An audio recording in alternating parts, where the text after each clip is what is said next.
Good morning, ladies and gentlemen. Dobro jutro, dame I gospodo. I will now welcome the Prime Minister of Croatia, Andrej Plenković, to take the floor and have his address. Mr. Prime Minister.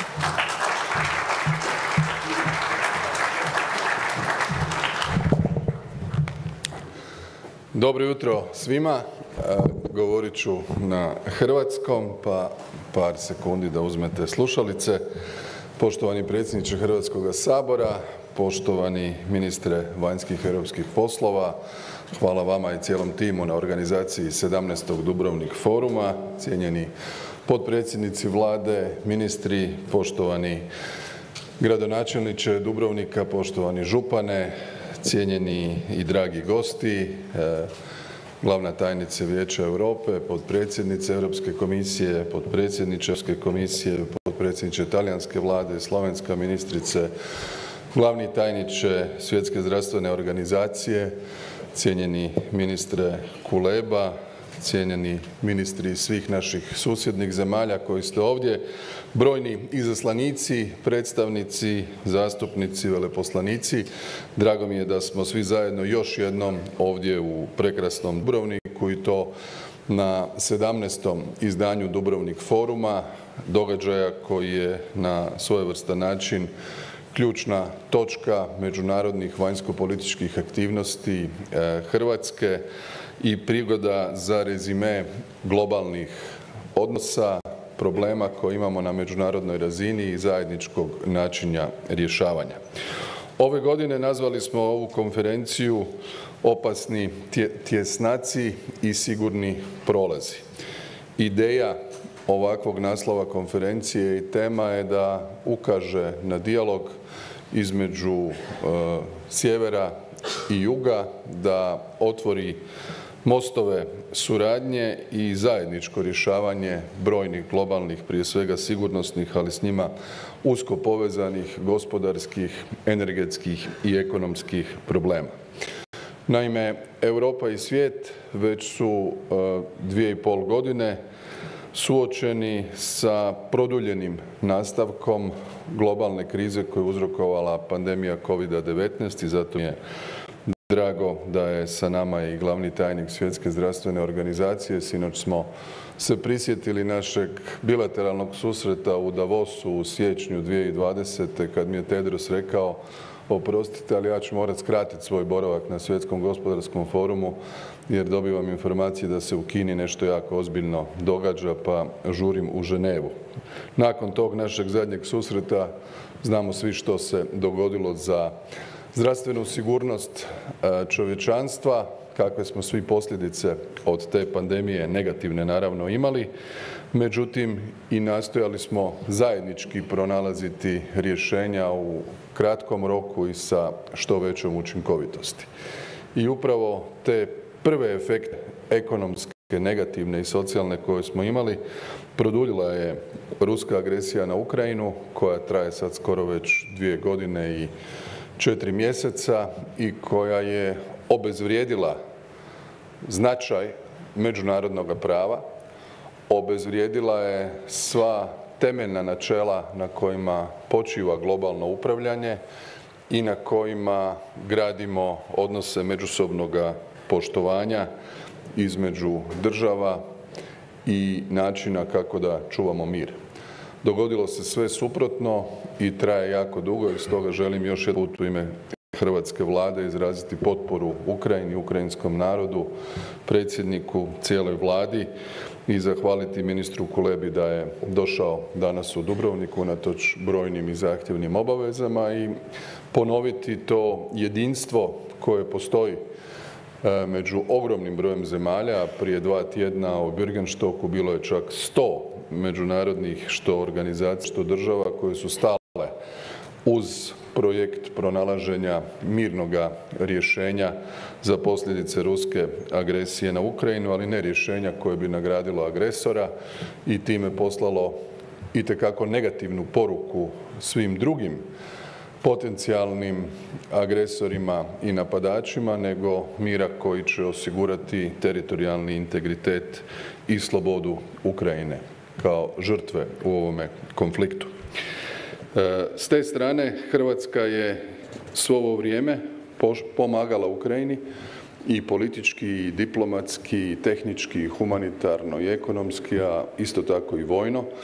I s te strane ćemo nastaviti sa svim oblicima podrške, posebno vodeći računa o našim specifičnim iskustvima u procesuiranju ratnih zločina, u procesu humanitarnog razminiranja s kojim smo suočeni već 30 godina i kojeg ćemo mi nakon velikosrpske Miloševićeve agresije na Hrvatsku dovršiti tek u ožujku 2026. Poklopit će nam se kraj razminiranja sa članstvom u OECD-u. To je dosta zanimljivo koliko vremena treba da se tako krupan problem riješi i siguran sam da je Ukrajina toga svjesna.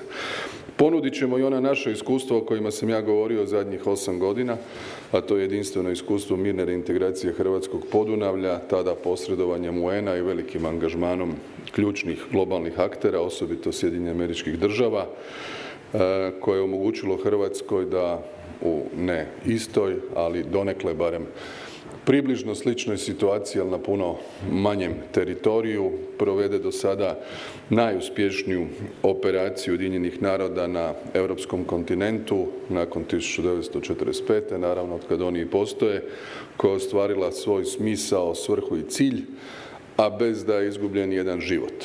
I ta specifična težina mirne reintegracije hrvatskog Podunavlja i metode i planovi koji mogu biti korišteni, a ona je, kada se sjetimo dogovora iz Minska, već uvelike bila inkorporirana u tadašnje ideje za rješenje onog prve agresije Rusije na Ukrajinu 2014. godine, mogla je biti iskorištena po našem mišljenju od strane cijele međunarodne zajednice još i bolje. Kada je riječ o današnjoj Europi, evo upravo smo se vratili sa Europskog vijeća koje je održano u četvrtak, koje želim spomenuti zato što je na njemu usvojen strateški plan i program djelovanja Europske unije za idućih 5 godina i on je po meni dobra politička poruka europskih lidera u ovako zahtjevnim okolnostima, jer adresira sve ono što je bitno i za naš kontinent, ali i za naše odnose sa drugim dijelovima svijeta, jer je poučen nevjerojatno intenzivnim kriznim upravljanjem u zadnjih 5 godina koje se događalo na globalnoj, europskoj, ali i nacionalnoj razini i de facto smo svi bili odjedanput krizni menadžeri puno više nego klasični politički upravljači na temelju povjerenja građana koje smo dobili. Međutim, u tom kontekstu mislim da smo koristeći zajedničke napore, sredstva, pravne i političke okvire i financijske instrumente uspjeli održati ono što je bilo najvažnije za kontinent u ovim okolnostima, to je socijalna kohezija. Dok očuvamo socijalnu koheziju na europskom kontinentu, do tada ćemo moći biti itekako čvrsti, konzistentni i jasni u podršci primjerice Ukrajini ili pak traženju mirnog rješenja za ovaj plamteći sukob na Bliskom istoku, za rat između Izraela i Hamasa i to sa novim prijetnjama koje vidimo, koje dolaze od Hezbolaha u Libanonu i prijetnjom daljnje eskalacije i napetosti koje se mogu reflektirati na našu sigurnost. Sve ovo događa se u kontekstu 2 tjedna prije 75. obljetnice osnivanja Sjevernoatlantskog saveza, čiji će summit biti u Washingtonu i gdje će glavne teme naravno biti i daljnja podrška Ukrajini i daljnja suradnja među državama članicama, jačanje obrambenih sposobnosti, veća izdvajanja za obranu koja je sada prisutna u svim članicama, a da pritom održimo one temeljne postulate naše fiskalne odgovornosti, stabilnosti i da nam ta izdvajanja za obranu budu uklopljena u širu proračunsku disciplinu. Hrvatska je jako puno vodila računa o tome zadnjih nekoliko godina jer smo unatoč svim ovim krizama koje smo imali, i energetsku krizu i ekonomsku krizu i socijalne tenzije, inflatorne pritiske, uspjeli ispuniti kriterije za ulazak u europodručje i naravno i u schengenski prostor i još pritom napraviti najveće investicije ikada u domeni obrane, gdje smo povećali naš proračun i koji je prije 8 godina kad sam postao premijer, sada je veći za 125% i najveće investicije u modernizaciju, da smo pritom održali fiskalnu disciplinu i razinu javnoga duga ispod 3%, što naravno nije nimalo jednostavno jer vidimo da je prije nekoliko dana Europska komisija otvorila procedure prekomjernog proračunskog manjka za niz europskih država, što je i to velikih država koje jesu povećali izdvajanja za obranu s jedne strane, a s druge strane su bile suočene sa ogromnim zahtjevima u mjerama socijalnog i ekonomskog karaktera prema svojoj populaciji.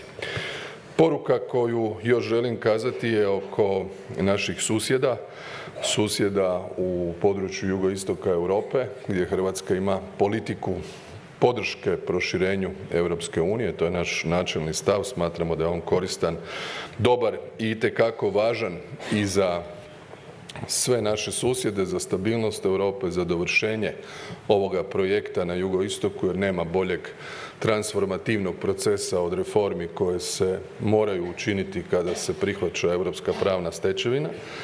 I u tom kontekstu važno je da svi oni koji žele ići prema članstvu u Europskoj uniji vode računa i o dobrosusjedskim odnosima i međusobnom poštovanju.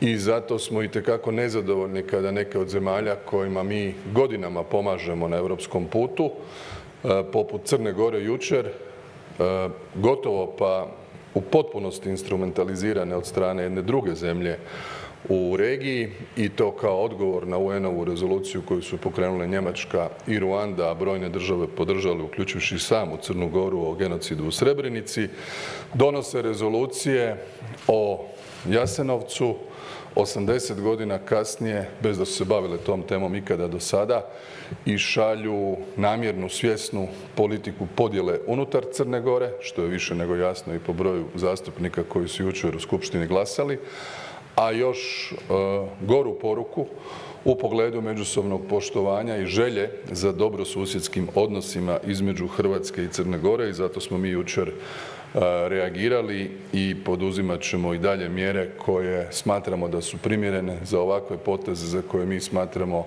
da nikako nije bilo mjesta niti potrebe, već se razvidno pokazala potpuna instrumentalizacija parlamentarne većine na ovoj temi sa ciljem da naruši odnose koje trenutno imamo između Hrvatske i Crne Gore, a to posebno govorim ovdje u Dubrovniku, koji je doživio velike strahote prije 33-4 godine u vremenu agresije Miloševićevog režima u kojem je tada nažalost sudjelovala i Crna Gora. Prema tome, umjesto da se bave svojim problemima i svojim pitanjima, pa i procesiranjem ratnih zločina iz tog vremena, oni se bave temom za koju nisu pokazivali interes zadnjih 8 desetljeća. Želim danas uspješnu raspravu na ovoj konferenciji, niz novih ideja za rješavanje brojnih globalnih problema. Njih će sigurno biti i više, ali ako pokažemo dobru volju, želju da ih zajedno rješavamo, koristimo sve mehanizme i iskreno surađujemo u provedbi onih temeljnih načela na kojima počivaju i međunarodno pravo i dobro globalno upravljanje, siguran sam da ćemo to moći učiniti i kroz međunarodne organizacije, bilateralne kontakte ili druge oblike suradnje. Hvala vam lijepa na ovoj prigodi i želim uspješan 17. Dubrovnik forum.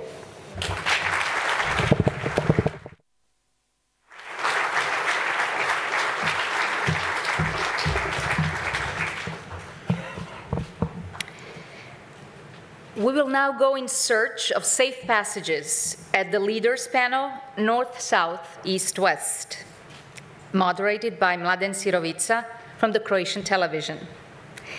Please welcome to the stage Antonio Tajani, Vice President of the Council of Ministers and Ministers of Foreign Affairs and International Cooperation of Italy. Vicepresidente.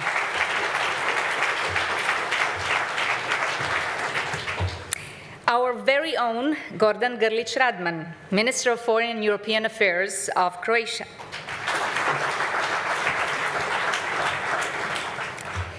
Dmytro Kuleba, Minister of Foreign Affairs of Ukraine. Welcome.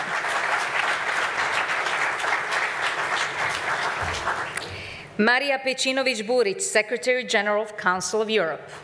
Your Excellency. Josep Borrell Fonteles, High Representative of the EU for Foreign Affairs and Security Policy and Vice President of the European Commission. Welcome. Ambassador Wu Hongbo, Special Representative of the Government on European Affairs of China.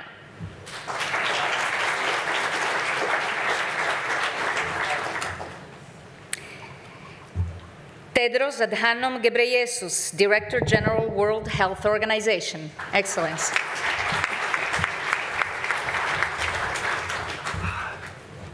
Fukazawa Yoichi, Parliamentary Vice Minister for Foreign Affairs, Japan.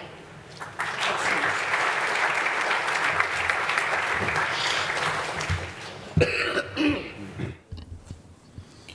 Good morning, everyone. Thank you so much for the introduction. Looking forward to hear all the thoughts on so many important topics from our distinguished panelists. Mr. Borrell, let's start with you. Crisis, conflicts, rapid geopolitical changes, so many stuff happening in the last couple of years. How did Europe cope with that? And even more important, where to go from here? Thank you. Well, thank you. Yes. For years we have been talking about North and South. And then we start talking about the global South. And now we talk about North, South, East, West. And it shows that there is not a clear understanding of the world.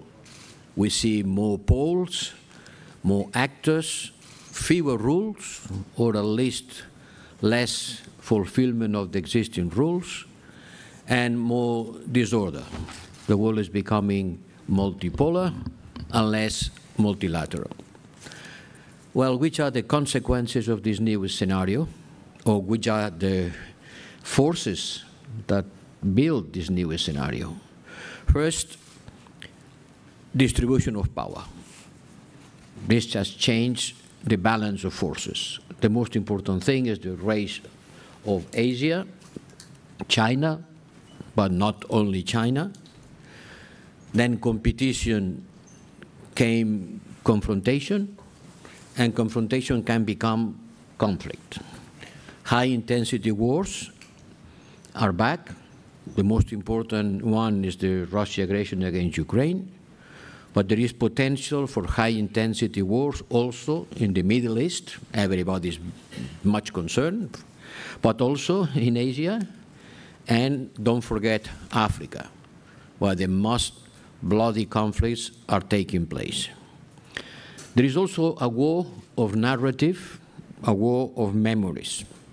Putin justifies its aggression against Ukraine by his interpretation of history, with events that happened hundreds of years ago. And in the Middle East, also, we see people fighting for their land because they have different memories and different narratives. This battle of narratives is becoming to be very important. It's not only about conquering the land, it's conquering the mind of the people. Many people in the Global South believe that multipolarity gives them a chance for having more opportunities. So they are not aligning. They don't align with the great powers. They are hedging. We see that every day. They prefer flexible arrangements or alignments. Some don't abide by the international rules, and they blame the West for not doing so, or doing that in a selective manner. The issue of the double standards is something of very much important on the geopolitical debate. So this world is much more transactional, less multilateral. We have less agreements, less rules, more transactions. This is the everyday life. This is also more dangerous. More players, less rules. It becomes much more entropic, much more disordered, and the conflict can come at any moment. Dependencies are becoming a danger. When you engage with the others, when you trade, you are creating dependencies. If the dependencies are being used as a weapon, they become dangerous, and the temptation is to cancel dependencies. And then comes the words of decoupling or de-risking. It would be very dangerous for the world and very bad for the humankind if we go to a world divided in two different spheres, both from the technological, economic, and values side. There is not a single global problem that can be solved without a strong engagement of all of us together, and in particular with China. So don't go from de-risking to decoupling, and from decoupling to isolation and splitting the world in two different spheres, because then it's not going to be a solution. To start with, climate change. China is burning more coal than the rest of the world together. So I don't see the possibility of solving this problem without a strong engagement with China. The key word should be cooperation. On demography, on climate, on biodiversity, on health, on migrations, on technology. The world requires more cooperation, and we have just the contrary. Less cooperation, more confrontation, less agreement on the United Nations Security Council, more vetoes. The system that built the current global architecture is outdated. This reflects the world of 1940s, when many of the big players today, they didn't even existed, or they were irrelevant. And now they are very much important, and they require their share of power in the world architecture. More power for Global South, changing the United Nations Security Council architecture, for sure, but nobody knows how. But we don't have to reinvent the wheel. We have a lot of assets also. We have the United Nations system. We have, or we had, the WTO. We have to make them work. It's not going to be coming from the sky or growing in the trees, a completely different system. What we have to do is to fine-tune what we have and to make it work. In my experience, I see two reasons of resentment against the so-called West that came with the pandemic, comes with the climate change, and comes with the two big wars in Russia and in Israel-Palestine. One is climate itself. Africa, 3% of the global emissions, cumulated global emissions, 3%, only 3%. Latin America, 3%. And they are going to suffer the consequences of the climate change more than others. So there is a clear claim, you created the problem, we pay the consequences. So you have to show much more solidarity in order to balance the consequences of this big crisis. And the second one came with the pandemic, the vaccination. The West was vaccinating itself much quicker. When we were almost all of us vaccinated, in many countries around the world, the vaccination rate was so low, that it still is so low, that it has created a new great inequality in front of death, life and death. And this comes every time that we sit on the table and we discuss about the global order and how to make a fair system. We have to be very much aware of that. And we have a strong responsibility, we, the so-called West. We have to engage in order to give the South an opportunity to exist politically and to continue fighting the consequences of the big war in Ukraine, which is a confrontation with the East, to prevent the division between the West and the East, pushing Russia and China in an alliance that could divide the world, and doing our best in order to engage with the ones, with the actors that have the key of the solution to the global issues. Thank you.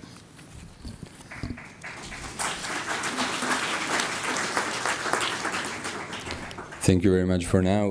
Mr. Tajani, you can, of course, follow up on that. What would be the adequate approach to tackle all those issues? And you can also refer to the fact that Italy is at the moment the G7 presidency. What are going to be the priorities in that department?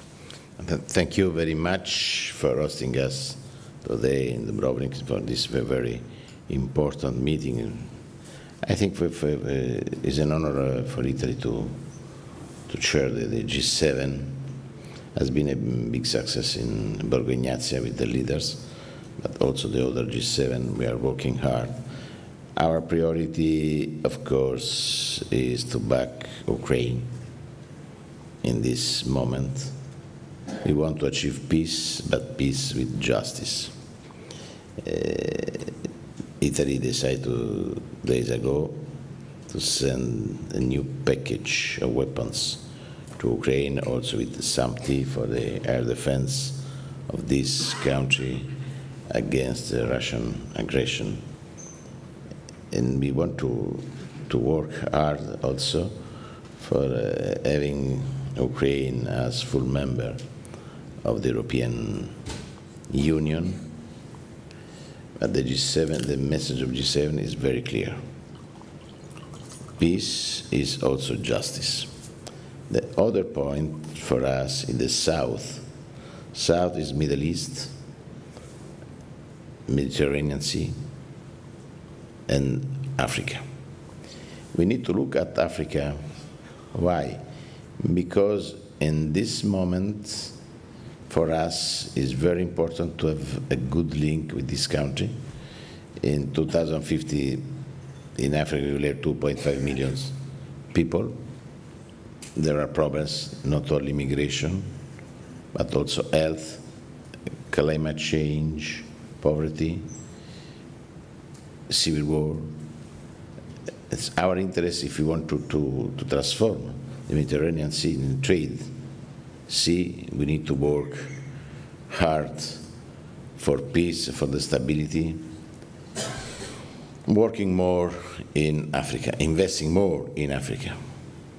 For us, this is very important. The Plan Mattei is an Italian Marshall Plan for Africa, but we need more European investments, but also more American investment in Africa, because sub-Saharan region is a difficult region. For this, we need to be more present and not less present. The South is also the situation in the Middle East.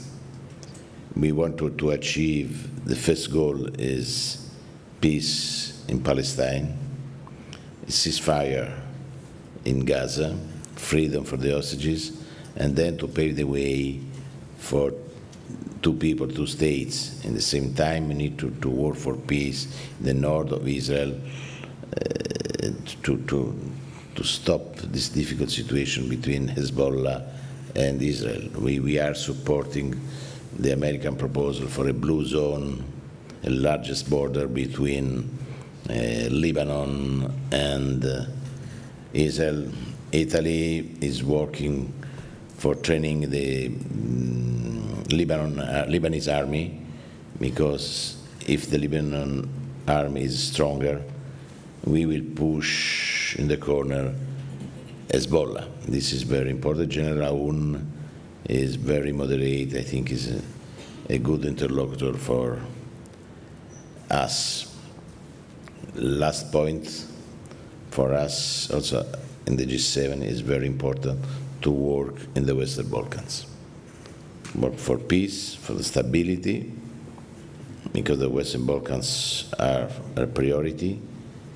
We need more European involvement, because to lose the Western Balkans, to accept more Russian actions in the Western Balkans should be a super big mistake for the stability, for peace, and for us. These are the priorities, but there is another point: artificial intelligence. It's crucial to work immediately all together. Good rules by the European Union, but we need to manage this problem because there is a link between artificial intelligence, cyber security. And for this we need to work hard because, of course, we are under attack, cyber attack, but not only cyber. Also, Russia is using artificial intelligence, and for our security, it's important to manage this situation together. But we need to put artificial intelligence under control, and not as under control of the artificial intelligence. For this, I think the message from the G7 on this is very clear. Very good speech of Pope Francis as special guest in this G7 in Borgo Ignazio. And now we will work also on Africa in the G7 on international cooperation in Italy for working more on health situation. We will have with us invited our friend, but also Mr. Barroso, President of Dhabi. The vaccination is very, very important also for protecting the young generation in Africa. Thank you. Mr. Kuleba, over 2 years of horrible war, we've heard messages, peace with justice. Do you believe that after this peace summit there is a more clear way to get to the path of peace with justice? Definitely. And there is no alternative to it, because if we, as we learned from our own recent history, but also from history of other regions, if there is a peace without justice, there will be another war. So the purpose is not just to end the war, but to create a reality in which peace will be just and sustainable, and new war will become impossible. This is victory. This is what victory is about. It's not just about restoring your borders or bringing the aggressor to account. It's about ultimately creating a reality where new aggression becomes impossible, not only against Ukraine, but also other countries in the world see what will happen to them if they commit an act of aggression against a sovereign nation. It is not an easy ride. It's a very difficult process. But the Peace Summit in Switzerland that brought together countries from all over the world, North, South, East, West, they all came together because they believe in something. And that something is UN Charter, principles of international law, and the need to respect countries' sovereignty and territorial integrity. And when we see all of these countries ready to be together, but also to act together, of course it adds confidence to the idea that just and lasting peace is possible. But again, it will not be an easy journey, and every next step will be more difficult than the previous one. But there is no alternative to it. We have to move on, and this is why we will continue to engage with all parts of the world, all players, to find the framework, the solution that will allow us to establish this peace. And of course, we as a European nation will act in the closest possible alliance with the European Union.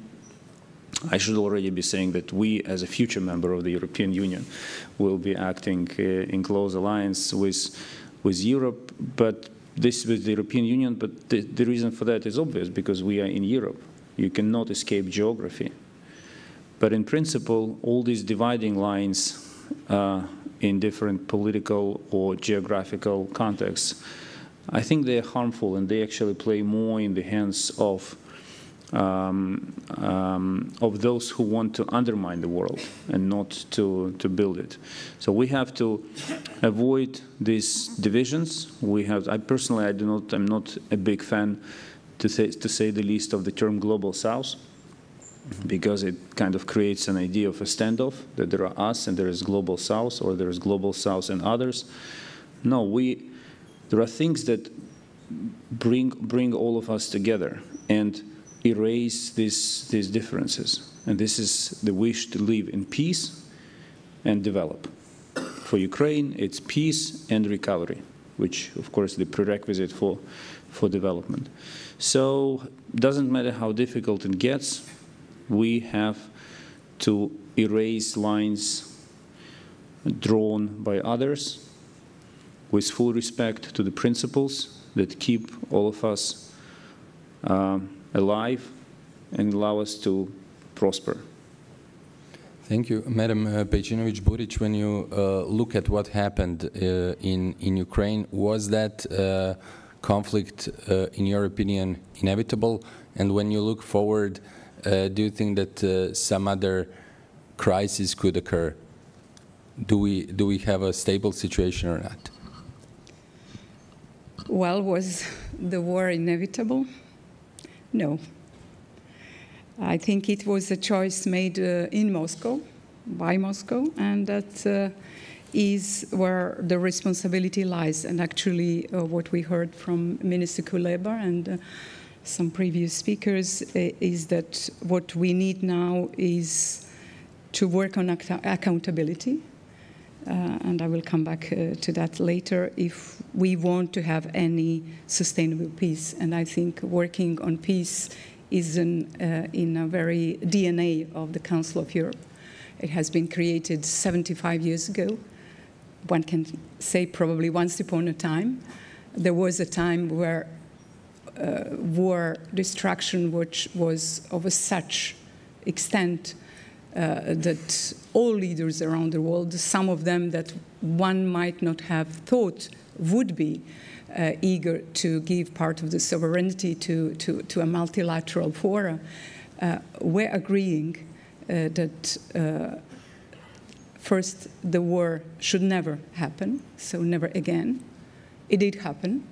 It did happen even before, but not to such a scale as the one in Ukraine. But it did happen. We know it here in this region. We know it in some other regions around Europe, talking about the Council of Europe.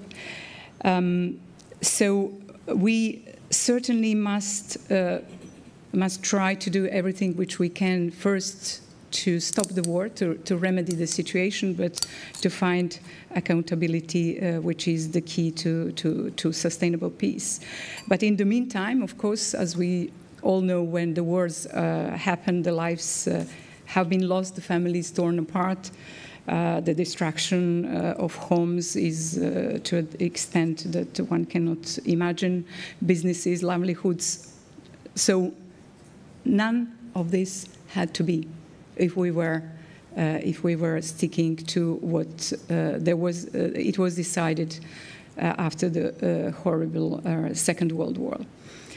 Ukraine is an independent, sovereign, and European democracy. And of course, as it was mentioned, Russia's attack was entirely unjustified. And it is not all that by coincidence that it happened. Russia was for many years a member of the Council of Europe, where all of the countries around the table believed that only together we will work on democracy, human rights, and the rule of law, and that by working together we will come to a moment where the war will be not only not desirable, but not possible. However, we witnessed, and now I think everyone could agree on that, that Russia has been on departing from democratic standards and principles for quite a while. And of course, the war was the most terrible effect of that. But the fact of departing from democracy, rule of law, and human rights was a clear sign, and probably alarming sign, that not only in Russia, but also that, which was obvious, that Russia was getting out of a democratic path, but that it also may and has indeed aggress others. Can we expect more conflicts? Let me respond to that in two ways. First, and I think it was already said in one of the previous speakers' interventions, we should do everything to deter that the future war happens. And one of the ways to do that, I can tell you what we at the Council of Europe do in regard to that, is, of course, remedying the immediate needs, which are certainly meeting the psychological and physical need of refugees, which are in millions. And all the members of the Council of Europe showed huge solidarity with Ukraine, accepting and giving home to millions of people who had to flee Ukraine. Part of that, but not only, is we have to work to find a way to protect children, as they are, again, millions. Many of those who are outside of Ukraine now are children, women, and elderly, and children who fled in the Council of Europe member states are well protected, but still need some additional help because situations are not the same. And of course, all what is done for them is also to make sure that they can go back home. And for that, certainly the reconstruction part will be crucial. And not to speak about the children who were forcibly taken and deported to Russia or taken to Ukraine, to the areas of sovereign Ukraine where Russia holds temporarily the power. So we need to work on that. And there are apparently, at numbers that we have, there are 19,000. And someone at Bürgenstock, where I was also attending, calculated there are some initiatives to bring these children back from Russia. However, out of 19,000 plus, there are 2 or 3 dozens who were happily returned back. And just to show you what the numbers are and what lives of families and children look like, if from now on, every day one child is returned, it will take 55 years. So I think this speaks volumes. It speaks of the gravity and immensity of this very tragic and difficult humanitarian situation. We have an action plan on resilience, reconstruction, and recovery, wanting to help, and in that respect, I have to pay tribute to Ukraine to be able to fight the war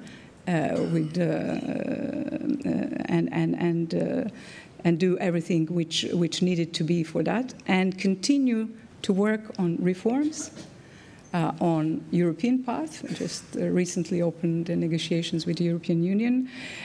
So it takes bravery, but it takes a leadership, and I think in that respect we are in possibility to assist Ukraine to move ahead, remedying situation as it is now, and going ahead. I mentioned accountability. For us, we were first to walk the talk after the UN General Assembly resolution from November 2022, where accountability was part of the text that was supported by large majority of members of United Nations. And at the Council of Europe, we realized if there is something we can do, and we can do quicker and better than anyone else, it was to put in place the Register of Damage, which is meant exactly to provide the first but necessary step for accountability, meaning that register is is open to receive the claims for any damage, loss, or injury that Ukraine or Ukrainians have suffered from the Russian aggression. And actually, from last year Reykjavik summit, where the largest number of leaders of the 46 member states ever gathered, that was really a place where everyone was united that we need such a thing. And decision was taken only last May, and we have the register up and running. It started to receive claims already in April. So this is only the first step, but because it needs to be a part of larger system, which is the international compensation mechanism. So that also needs to be put in place. We already started to talk about the Commission and the fund. And of course, the last but not least in the accountability account is how to try the crime of aggression. So the Council of Europe is working with so-called core group, which also comprise all the G7 member states. And how to establish such a tribunal that would also be one of the ways to deter future conflicts. So Council of Europe also is not a full-fledged member, but it's working on an expert level. It met yesterday for discussing, and from what it seems, it's quite clearly going into direction where probably Council of Europe may have an answer how to set up that. So this is on the accountability, which I think is a key ingredient for sustainable peace. So I think the second point I wanted to make was also how to prevent further conflicts. Well, I would say simply, but the path is not so simple, to return to the principle of democratic security. Because usually the democratic states, fully democratic states, do not wage wars nowadays. So we need to work with governments, and this is what we do at the Council of Europe, to encourage them to work at the national and international level. And someone talked about multilateralism. They're, of course, coming from an intergovernmental organization. I cannot but say that, again, these fora were created after the Second World because there was an understanding that to international challenges, there has to be international solutions. So multilateralism is the way to work on that. So I can say that at Reykjavik we also devised something called 10 Reykjavik's Principles of Democracy, which are there to assist member states to work on the, if I may call it, the health of European democracies. But democracy should never be taken for granted, and it can be robust but never safe. So I think this is what we see from even things happening nowadays. So the backsliding of democracies is a trend that is visible for already at least 10 years, if not longer. So we also have ways and tools at the Council of Europe to work on that. But of course, the key ingredient is the political will of the governments. So together, yes, we can deter future conflicts by insisting on accountability when it comes to peace in Ukraine and on democratic security in general. Thank you. Minister Grlić-Radman, with all the conflicts worldwide, of course, countries are more related to the conflicts that are near them. How important was that we had on this peace summit many countries that are not close to Ukraine? And you can also refer to the fact that Mr. Tajani said about the influence on Western Balkans, how to make adequate approach in that sense.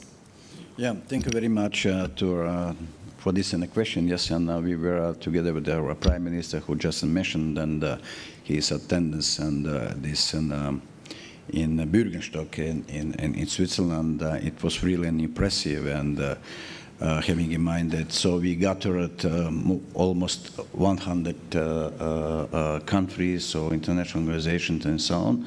And thank you very much to our Ukraine friends and President Zelensky, Dmytro Kuleba, just to organize together with Switzerland this very important conference. Of course, the conference was about to invite all the actors from the world to actively promote a peaceful solution in Ukraine, and not just as Dmytro said that to end the war. No, it's just that the country is destroyed. Russia breached the principles, the rules, and we need just peace, of course, and just and lasting peace. Of course, there were countries who didn't sign the statement, however, it was a good platform to see the other views, how they react, and not just to pick sides, but probably to exchange. And on the end, so we had a good discussion. But however, we need the main actors who are culprits, who have a responsibility for the aggression. And unlike Croatia had 33 years ago, it's similar. So Croatia was a victim of aggression, and it's not by accident that Croatia, from the very beginning, sent its not only financially, military, but of course our experience in demining. And we organized last year and 2 years ago also, but last year the International Donor Conference on Demining, and we sent our experts, and we are really in a close cooperation with Ukraine. And of course, accountability as well it's very, very important issue. And we need our partners, not only in the European Union, not worldwide, US or UK, but also in the Pacific areas as well. And all the countries should and has responsibility to in the interest of the rules-based world order, to be active in promotion the stability in the world. And the Russian aggression, the Ukraine freedom, and territorial integrity, and of course, it's a good example where European Union should be focused, and Ukraine should be in focus of our attention further on. And looking just back on to 2 days ago, when the European Council managed to reach a new political leadership for the next 5 years, and adopted the strategic agenda for 2024-2029, just which streamlined the political priorities for the EU. It's very important that the European Union have confirmed also the continuity in its predominant pro-European orientation, but pro-European orientation, that means the European values. European values are oriented to Ukraine. And it's a good message that even 4 days ago we had in Luxembourg the first meeting on the accession conference with Ukraine and Moldova. Your question is very good oriented when it comes to the malign influence from third countries to the Western Balkans. It's our immediate neighborhood, our vicinity, and for us is stability and institutional functionality of Western Balkans of utmost importance. And it's our strategic interest to have a stable and prosperous Western Balkans. First of all, we are very, very happy, and had it not been the Croatia and our Prime Minister Plenković, of course, when it comes to the opening of accession negotiation with Bosnia and Herzegovina, we do not have been in the position just to open this very important chapter. That's good that so today we will have traditionally also the panel on the Western Balkans, and that's good that my colleagues of the Western Balkans will take part on this Western Balkans, but unfortunately, who is missing? Also the minister from Montenegro. And this is something that indicates that it was firstly we had on 24th, we had an FAC, and we gathered together with Minister of Western Balkans.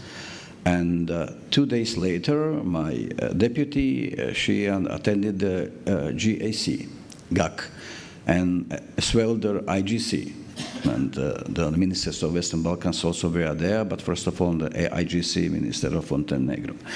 And the main message from me, from Croatia, was that the Western Balkans should promote regional stability and good neighborly relations in line with European common foreign and security policy. Is the key. And to refrain from any provocative act or actions which could undermine mutual trust. And what happened just in the day after? It was yesterday that Montenegro adopted this in a long closed chapter from Second World War, and not referring, for example, what happened 30 years ago when even Dubrovnik was bombed, attacked from Montenegro, and Montenegro should face the past. And of course, one of the benchmarks that Croatia put for the chapter 23, Montenegro is about to finish this chapter with benchmarks. It's the war crimes prosecution. It's to get an answer for the missing persons. It's protect of the national minority, and so on. And first of all, to promote good neighborly relations. And what is not the fact now. And so we will see in the future behavior of Montenegro. But however, Croatia fulfilled everything. We need nothing, just because we are, when it comes to foreign policy goals, only what remains OECD, but we are good on the way too.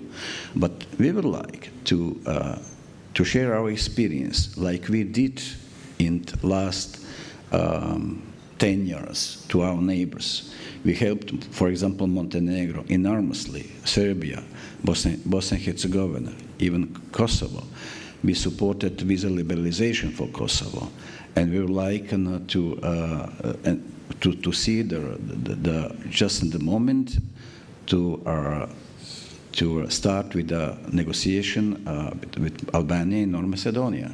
It's in our interest. Even during the Croatian EU presidency, 2020, it was the time when we were forced to adapt to the new forms of communication and so on. But then, I do remember when I visited Tirana and Skopje on 3rd of March, when these two countries got a green line from the European Commissions. And also during Croatian presidency exactly on 29th of June 2020, we are, thanks to Croatia, we opened the last chapter, namely the competitiveness, 8th chapter with Montenegro. So Croatia is steadily, from the very beginning, helping, assisting Montenegro in order to reform their society, to help their citizens. And then what is the answer from yesterday? It is not European policy. They are not European values. And it's something that Montenegro should got the answer why just in order to focus on the future, how the country will fulfill the further on the necessary criteria and benchmarks. What is crucial for the enlargement, also in the Western Balkans, they have to, every country should dare to two things. First of all, to fulfill all the criteria, and of course, the second, it's everything's merit-based approach, so individual approach. I know it's a not easy process, and of course, this transformative power, of course, of the process also does not work also when enlargement is just not EU's top priority. And for this reason, European Union should be more present there. I mentioned, of course, the malign influence from certain countries. So the countries in the Western Balkans should, in 100%, to be in alignment with the European foreign policy.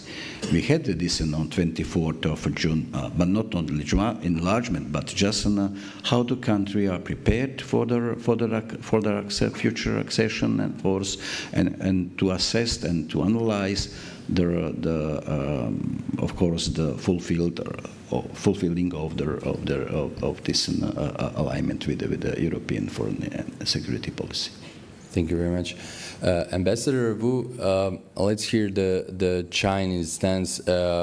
You verbally say that you are basically neutral in those conflicts that we were mentioning, but you could often hear accusations from the West that you are basically taking the Russian side. How do you comment on that, and do you think that this is all a certain platform for the new geopolitical order? Well, thank you very much. I will congratulate our organizers for choosing this important subject for discussion, safe passages. Let me examine the whole situation in the wider scope.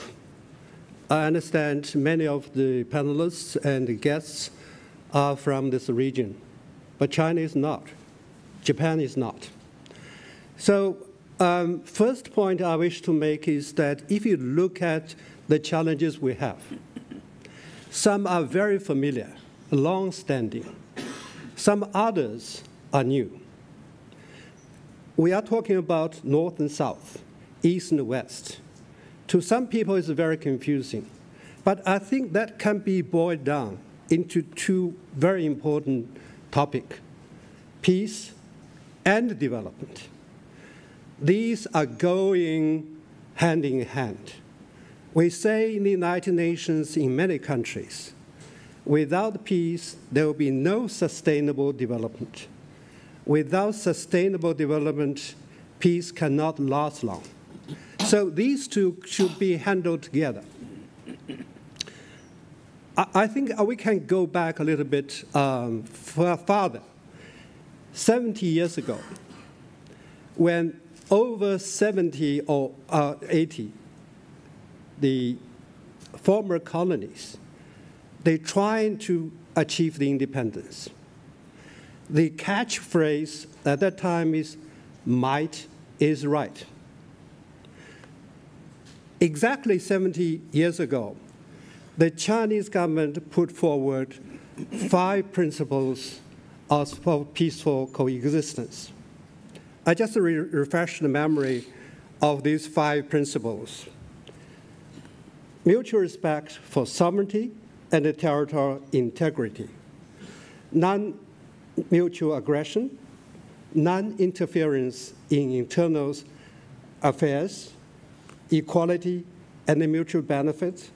Last but not least, peaceful coexistence. That has been enshrined in the Chinese Constitution. We have been following these guiding principles for the past 70 years. We are celebrating the 70th year.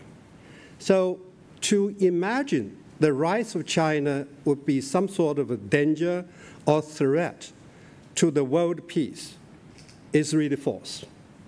China is a stabilizing factor in the world affairs. Now come to the present situation. We have problems and challenges both in the area of development and also peace. In terms of peace, there is a record. Last year is 183 military conflicts recorded in the world. It's the highest level in the past 30 years. Ukraine and Gaza are still bleeding. A huge number of infrastructure and facilities have been destroyed. People are suffering. So what are we going to do? The Secretary General, Mr. Guterres, once said, the world is not sleepwalking into a wider war. It is doing so with eyes open. It's a very dangerous picture scenario he gave us. We need to deal with the situation squarely. And secondly is development. Of all 169 targets of SDGs, only 15% on contract. The CNN was telling us, from 2020, of 8 billion people in the world, 5 billion people become poorer. Well, top 5 rich people, they have their wealth more than doubled. That is the reality. The Forbes were telling us if we, as international community, to go at that space, it will require 230 more years to implement the sustainable development. So we are facing together. It's not only one challenge, it's a whole set of challenges. I think the Secretary General is working for the future. And he was saying what we need is international order that works for all.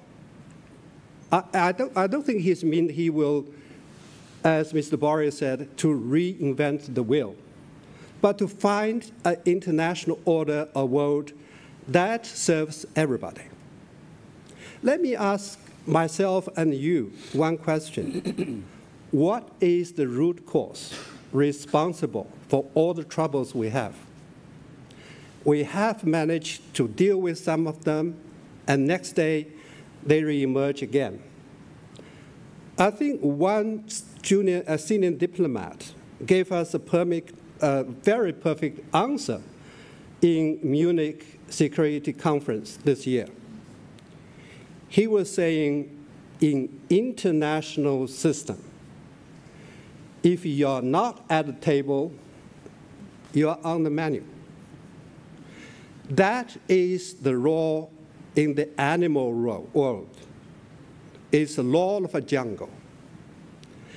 We are talking about security. If one country, a group of countries, trying to seek absolute security for themselves, I don't know whether they are fully conscious that by doing so, you are putting other countries in the status of absolutely unsafe. This status quo would lead to lurking danger for future conflicts. So as far as we are concerned, China trying to find a kind of values or common ground that will be accepted by all the countries. So far we have identified 5 distinct features for the future. Let me just briefly share with you. Number one. Mr. Wu, please. Mr. Tajani has a plane to catch, so I'll give him just a chance to give his final remarks, and then we will continue with the panel. If you would like to. Yes, please go ahead. If you would like to react on this. Thank you very much, because I have my flight at 11 o'clock. Good luck with that. No, thank you very much. This debate is very interesting for everybody. For me, it's very important to strengthen the dialogue between the G7 and the other countries. We need to open the G7. The dialogue is crucial. We are ready for talking with the G20. We are ready for talking for the countries of the Gulf. We need to talk with the south of the world. We need to talk with the Indo-Pacific region, also with India, of course, New Zealand, Australia. And this is very important because for the G7 it's crucial to stay united, and we are united, but also to open our doors for a dialogue in favor of democracy, in favor of growth, because we need to have a strategy for growth, for peace, and without peace it's impossible to grow. It's crucial to have a dialogue with other countries, as Italy, for example. We want to talk with China. China is a competitor, but the Prime Minister, the President of the Republic, will go to China in the next month. This is very important. We want to strengthen the cooperation. And then we need to talk, because China is crucial for peace, first of all for talking with Russia. And the last point I want to underline another time, the importance of Africa. Africa is the future. Of course, we need to look at Africa with European glasses, and not without European glasses, but with African glasses. They want to cooperate with us, and we need to work at economic level for strengthening the cooperation. We are totally against a new colonization. I am in favor, we are in favor joint ventures. We are ready for good cooperation on education, link between universities. This is important. Of course, we need to work hard against climate change in this continent, because climate change is destructing agriculture, and the farmers living agriculture are ready for being part of the terrorism. This is the situation in the sub-Saharan region. For this, we need to be more present in the sub-Saharan region. Italy will stay in Niger with our soldiers, because our soldiers are flexible, and we want to work in this region. Italy decided to open an embassy in Mauritania. I want to do more here. Also for the G7, also for NATO, it's important to look at the South. During the debate for the future of the European Union, I said for the new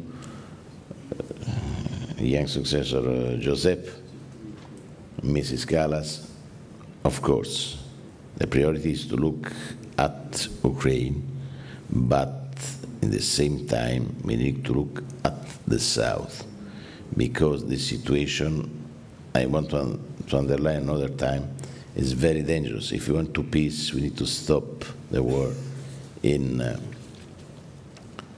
Middle East. We need also to look at Iran. There are the elections today, but it's important to know what they want to do. because Iran is crucial for the security of the transport in the Red Sea, for Italy, but also for everybody. The trade is crucial. The export for Italy is the 40% of the GDP, and I believe in this military mission, Aspides, in defense of our vessels through Suez and through Red Sea, is another point. If you want to work for growth, we need to protect the freedom of the transport everywhere, also in Indo-Pacific region. Thank you. Thank you very much, and good luck with the flight. Dr. Tedros, of course, all of these conflicts had a very big impact on healthcare, health systems, how to lay basically the groundwork for more resilient health systems in the future. That's for Dr. Tedros. You yes, I haven't finished yet. Ah, please. We are nearing the end of the panel, unfortunately. Sorry. I thought I would be rewarded with additional minutes. Okay, you can react after that, but we have to give space to every panelist. I have no objection. Okay, please, Dr. Tedros. Yeah. Thank you. I feel a bit nostalgic when I meet foreign ministers as a foreign minister myself, as a former foreign minister myself. Dobre utre. First of all, WHO is managing many emergencies as we speak. Last year alone, we had 65 graded emergencies, grade 1, grade 2, grade 3, that needs WHO support. And this year, 2024, we're mid-year, we have already 43 graded emergencies. Of course, the top ones are Gaza, Ukraine, Sudan, and including Haiti and Democratic Republic of Congo and others. Most of these emergencies come from three. One is conflict, the other is natural disaster, and also outbreaks. Since you're discussing about this region, maybe I will talk about Ukraine, how we responded as an example. When Russia was threatening to invade Ukraine, we didn't actually expect that it would. We thought this would not happen. But at the same time, we did a scenario analysis, and we took the worst scenario, and we said, in the unlikely event that Russia would invade Ukraine, we have to prepare. And as a result, we prepositioned supplies in Ukraine in case there is invasion. And we started using the prepositioned supply, of course, immediately after the invasion. And since then, we have been continuing to support the people affected in Ukraine in terms of supplying them with the supplies they need. For instance, could be generators, it could be trauma kits, could be ambulances, and so on. So this is one of the things we do, strategic positioning of supplies, pre-positioning of supplies, and providing supplies. We did the same thing for Gaza, we did the same thing for Sudan, and other conflicts as well. And the other thing we do is, of course, we mobilize emergency medical teams. As you know, WHO is responsible in convening and coordinating health agencies and players, and we mobilize emergency medical teams to support countries in emergencies.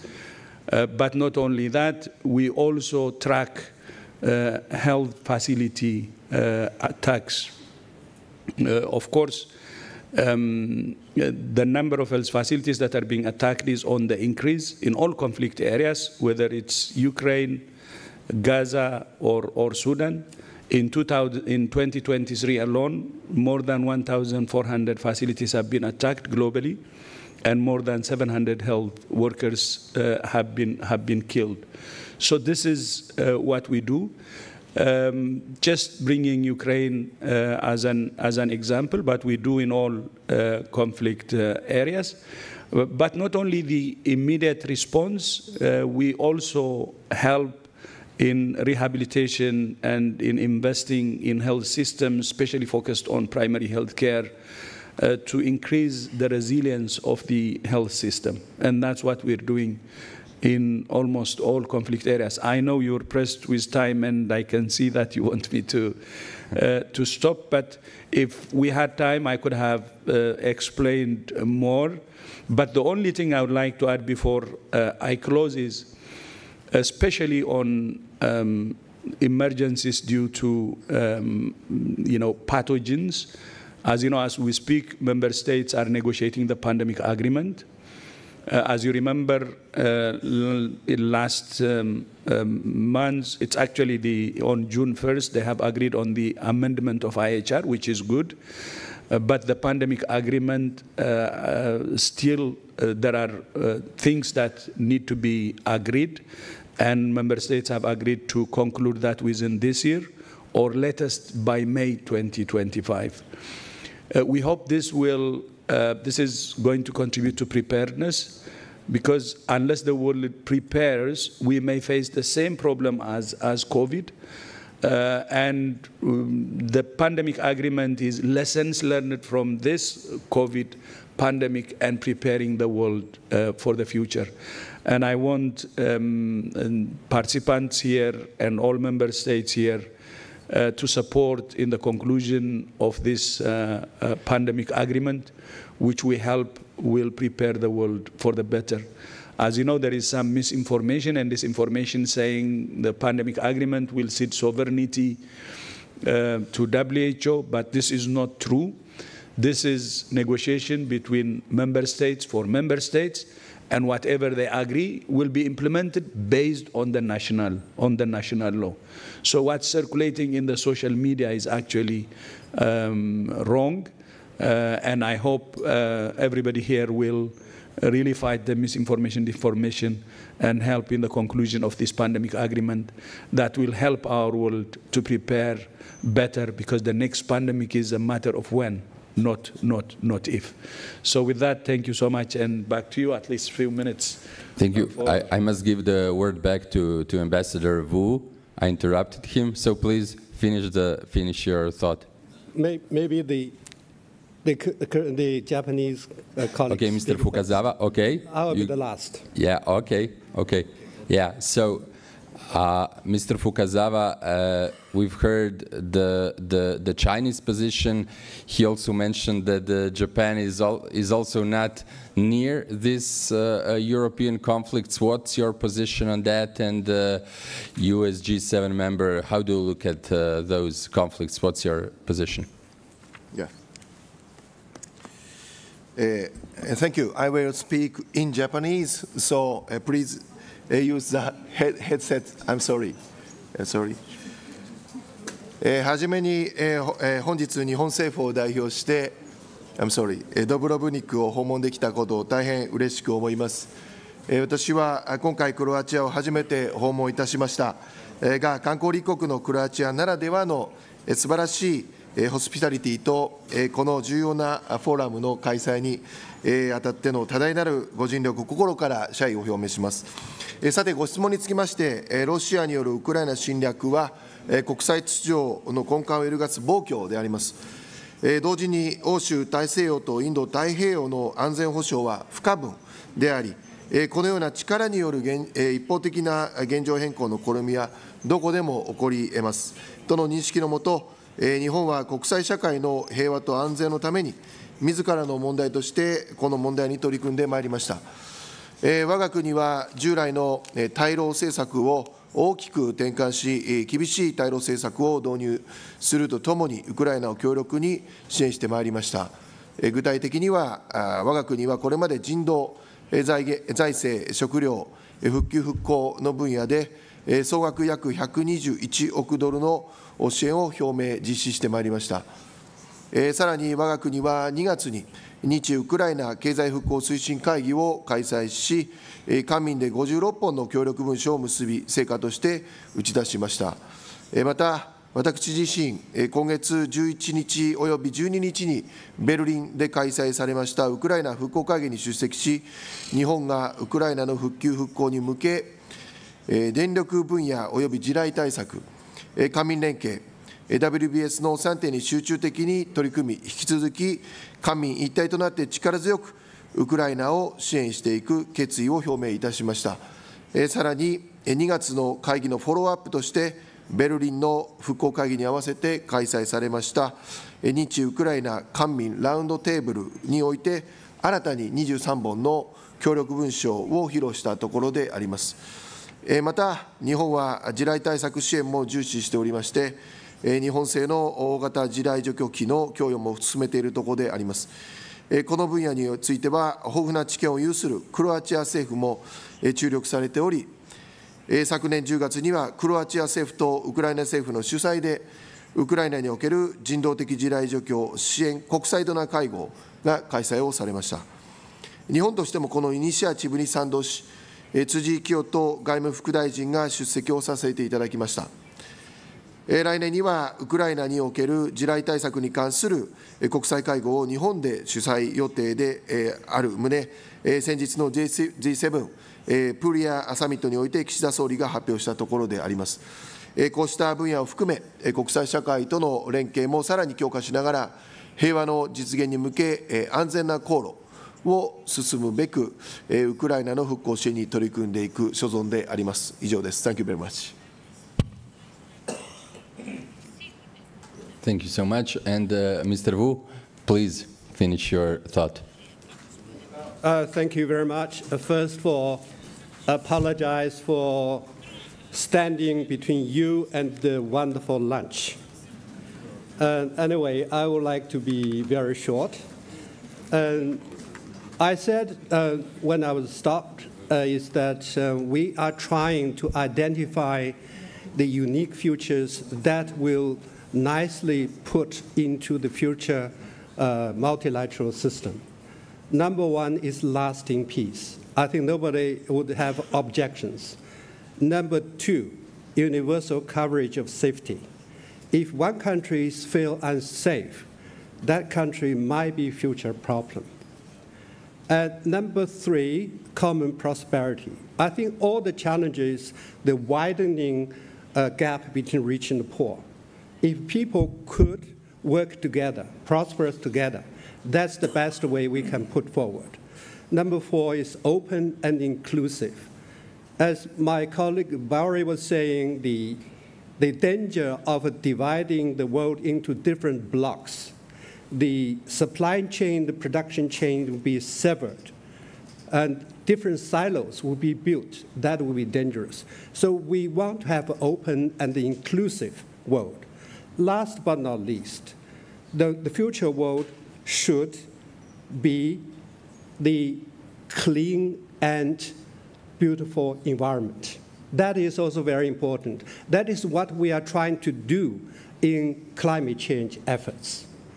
So all this put together, my president has shortened it into one sentence. It's a community of a shared future for mankind. I think what we are saying today will be very useful for September summit of the future. That is the United Nations biggest event of the year. And we make contribution. Now come to your question about the Ukraine issue.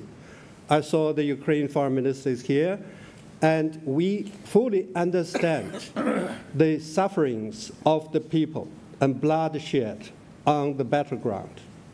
So how could we do it to end the war as early as possible?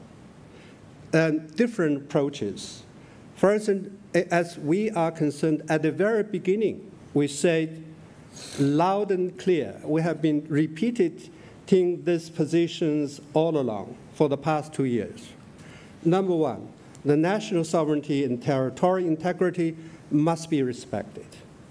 Number two, the spirit of UN Charter and the international laws must be abided by. Number three, the concerns for legitimate security concerns of each country must be considered. Number four, all the efforts that would cool down the temperature and trying to find negotiated peaceful settlement to the current crisis should be supported. So this is our position, and we have been approaching this. We are not adding fuel to the fire. We are not encouraging either side to fight each other with more weapons. And we, China, have normal trade relations with Russia and Ukraine. If I remember correctly, we are still #1 trading partner of Ukraine. And we stay close with the Ukrainian authorities through different channels. And lately, the Deputy Foreign Minister of Ukraine Foreign Ministry visited China. I was not directly involved. China would do it with its own way. Recently, China-Brazil issued a six-point declaration on the Ukraine crisis. And that declaration has been supported by over 100 countries in one another ways. And that doesn't mean we are sitting there with folded arms. To say that China will be in the form of supporting Russia's aggression, that's a false accusation. We'll continue to work for peaceful settlement of the Ukraine crisis. That cannot be changed. Thank you very much. Thank you very much. We are at the very end of our panel. Just if in case that somebody has a reaction to this ambassador's views. No? Then I would like to end this panel, and please big applause for all the panelists.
Thank you very much.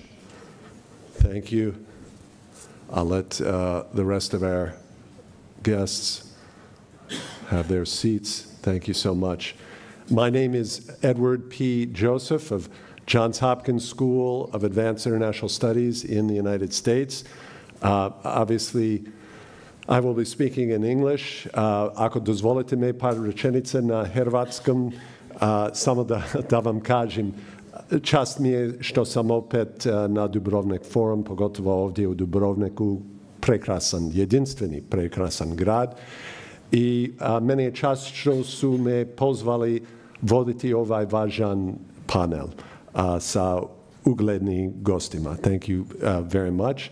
And it's really an honor for me to lead this panel with these honored guests. And just to give us some context here for the topic about supply chains, we all know, of course, that one of the major challenges to the global economy is the cloud of uncertainty that hovers over global supply chains. So what's driving that? The volatility is rooted in a series of factors, of course, one of them being geopolitical instability. There is, of course, global port congestion, aggravated by a lack of competition among shippers. There are labor shortages and workforce issues. Trade policies and protectionism also aggravate the global supply chain problem. And this leads to and is aggravated as well by raw material shortages. So what's the sum total of all this? Rising costs, aggravating the global inflation problem. And just to give you statistics to make it very clear for everyone, what we're talking about here is that the cost to ship those containers, you know, that fit on the major ships has gone up to $7,000 average for a container. That's up from $2,000 in December and $1,200 prior to the pandemic. So that's where we are now, up from $2,000 to $7,000. And in addition, there's a lot of uncertainty for those trying to ship, even if you're willing to pay that price. There's cancellation, there's the possibility of surcharges that are applied, and many who want to ship in the global economy are forced to go on the spot market, which has its own problems and higher prices. And then finally, let me just quickly, as we welcome, please, if folks come in, you're welcome. Take your seats, please. We should put this into context.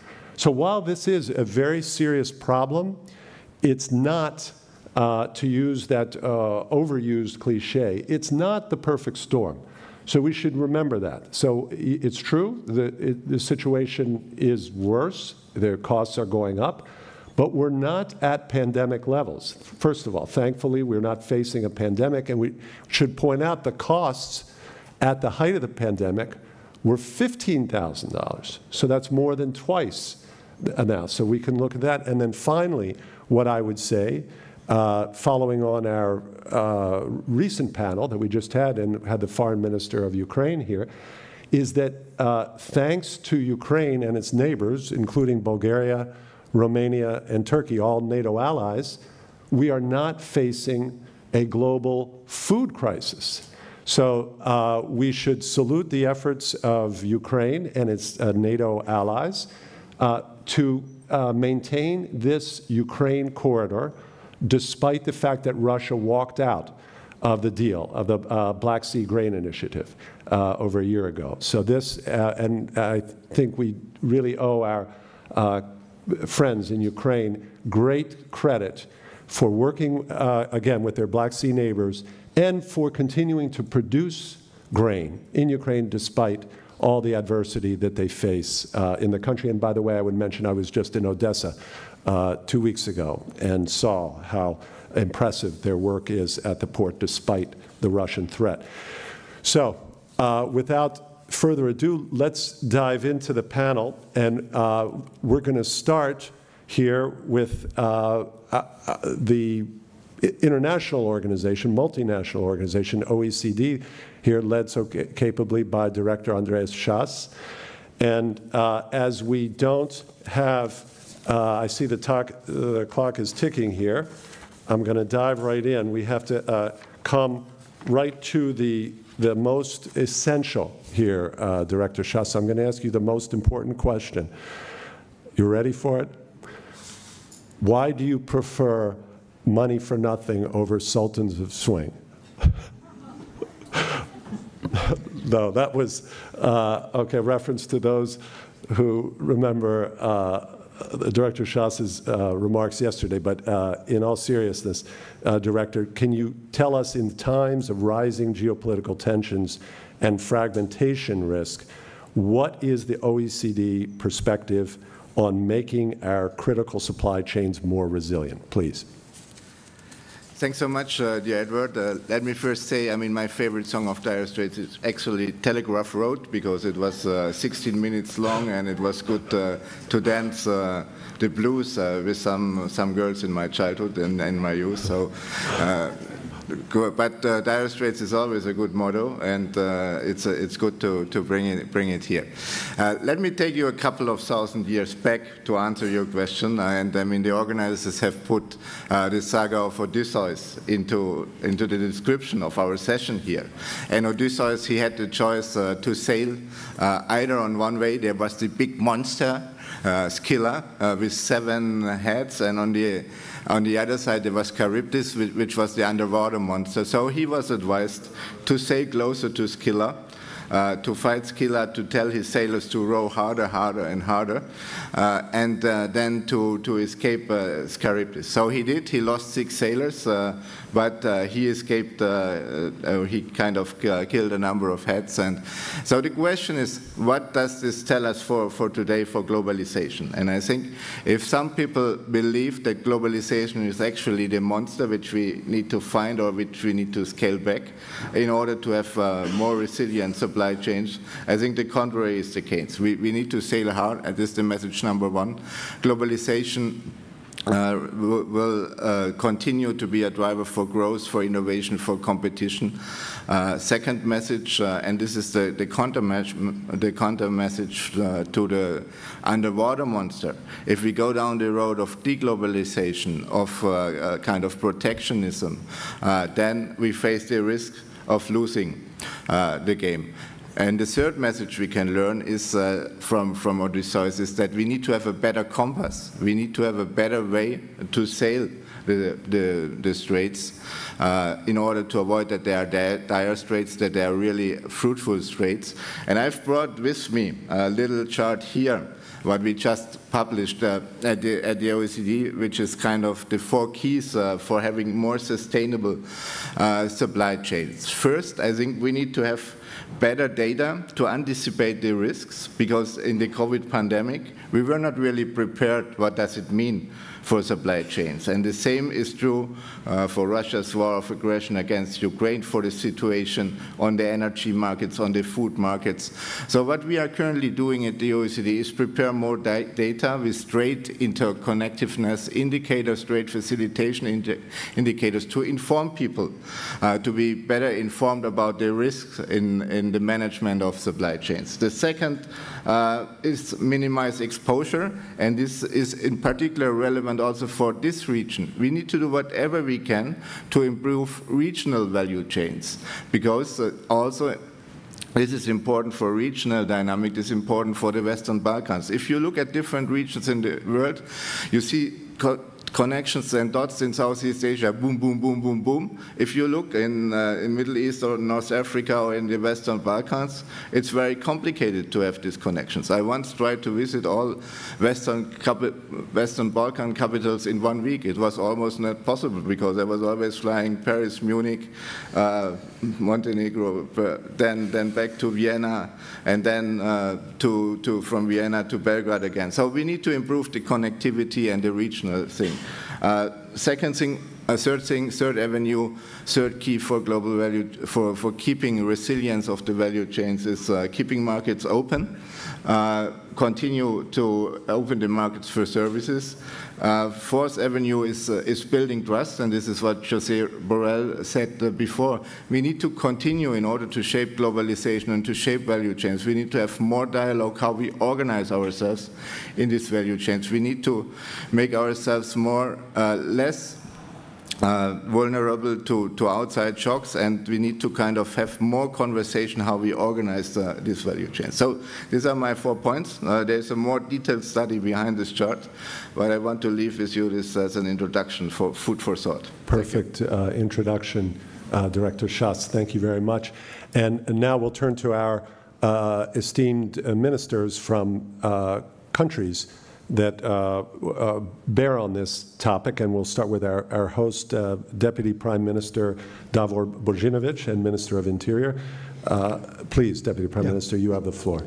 Thank you, Joseph. Ladies and gentlemen, it's really honored to be here today on these very important topics, and I congratulate organizers choosing Dubrovnik as a place to discuss issues like maritime security and supply chains, because Dubrovnik is well known on its maritime tradition. One should know that since late Middle Age until up to beginning of 19th century, Dubrovnik, together with Venice, actually dominated maritime trade and traffic at the Adriatic Sea. And this kind of tradition was preserved, not only in Dubrovnik, but in all Adriatic part of Croatia. This is a very important branch of economy for us, and one of the results of it is that today we have more than 25,000 seafarers in Croatia. Several universities produced well-educated and skilled seafarers with a really high level of education. Most of them employed on international routes, and some around 7,500 are working actually in domestic sea lanes. So this is a really important topic for us, but of course for the whole world, as Mr. Schatz just informed us. We have, as a part of Europe, of the European Union, we're very well known that 90% of whole export of the European Union taking place by sea. And in world data, there is more than 80% international trade is carried out by sea lanes, so security of these lanes is one of the priorities to preserve our economies.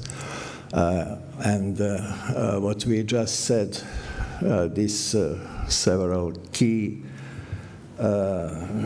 to resilience of sea lanes or supply chains is excellent topic put in theory. Praxis is something that we have to deal with. For example, the first topic, anticipation risk. It is harder and harder to anticipate where we could expect challenges. If we are going to the past, we could see some of answers. For example, 70, 73 years ago, it was 1956, when Israel invaded Egypt because of their decision to nationalize Suez Canal, and at the same time, Soviet Union invaded Hungary to suppress their revolution. The result was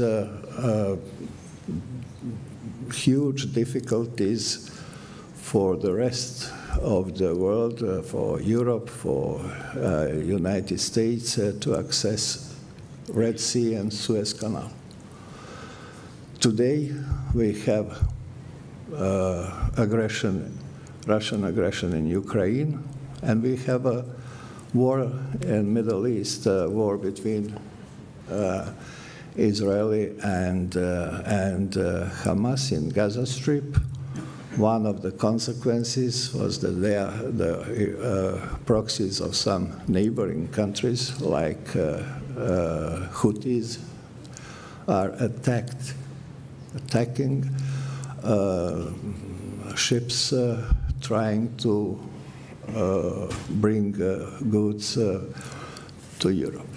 So maybe we could anticipate some of the risks based on history, and especially what was also mentioned on the previous panel. Someone, I forgot who emphasized this, that unresolved conflicts, especially if they are unresolved in just way, could be expected to be repeated. And this is something what we are facing as an international community these days in the Mediterranean area, in the Middle East area, in the whole Europe.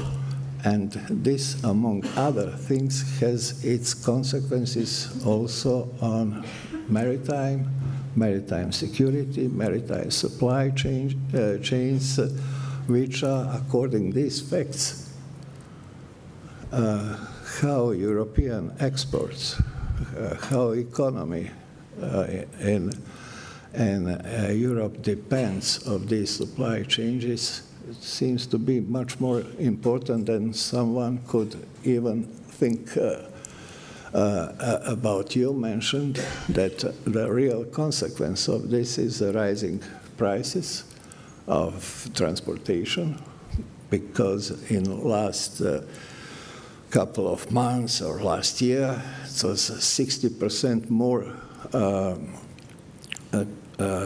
traffic to Europe.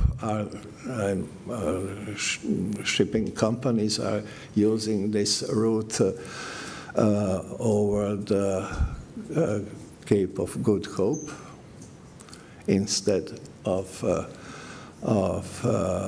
Suez Canal. So it brought to rising traffic on this route up to 60%. At the same time, the whole traffic through Red Sea, Suez Canal decreased 50%.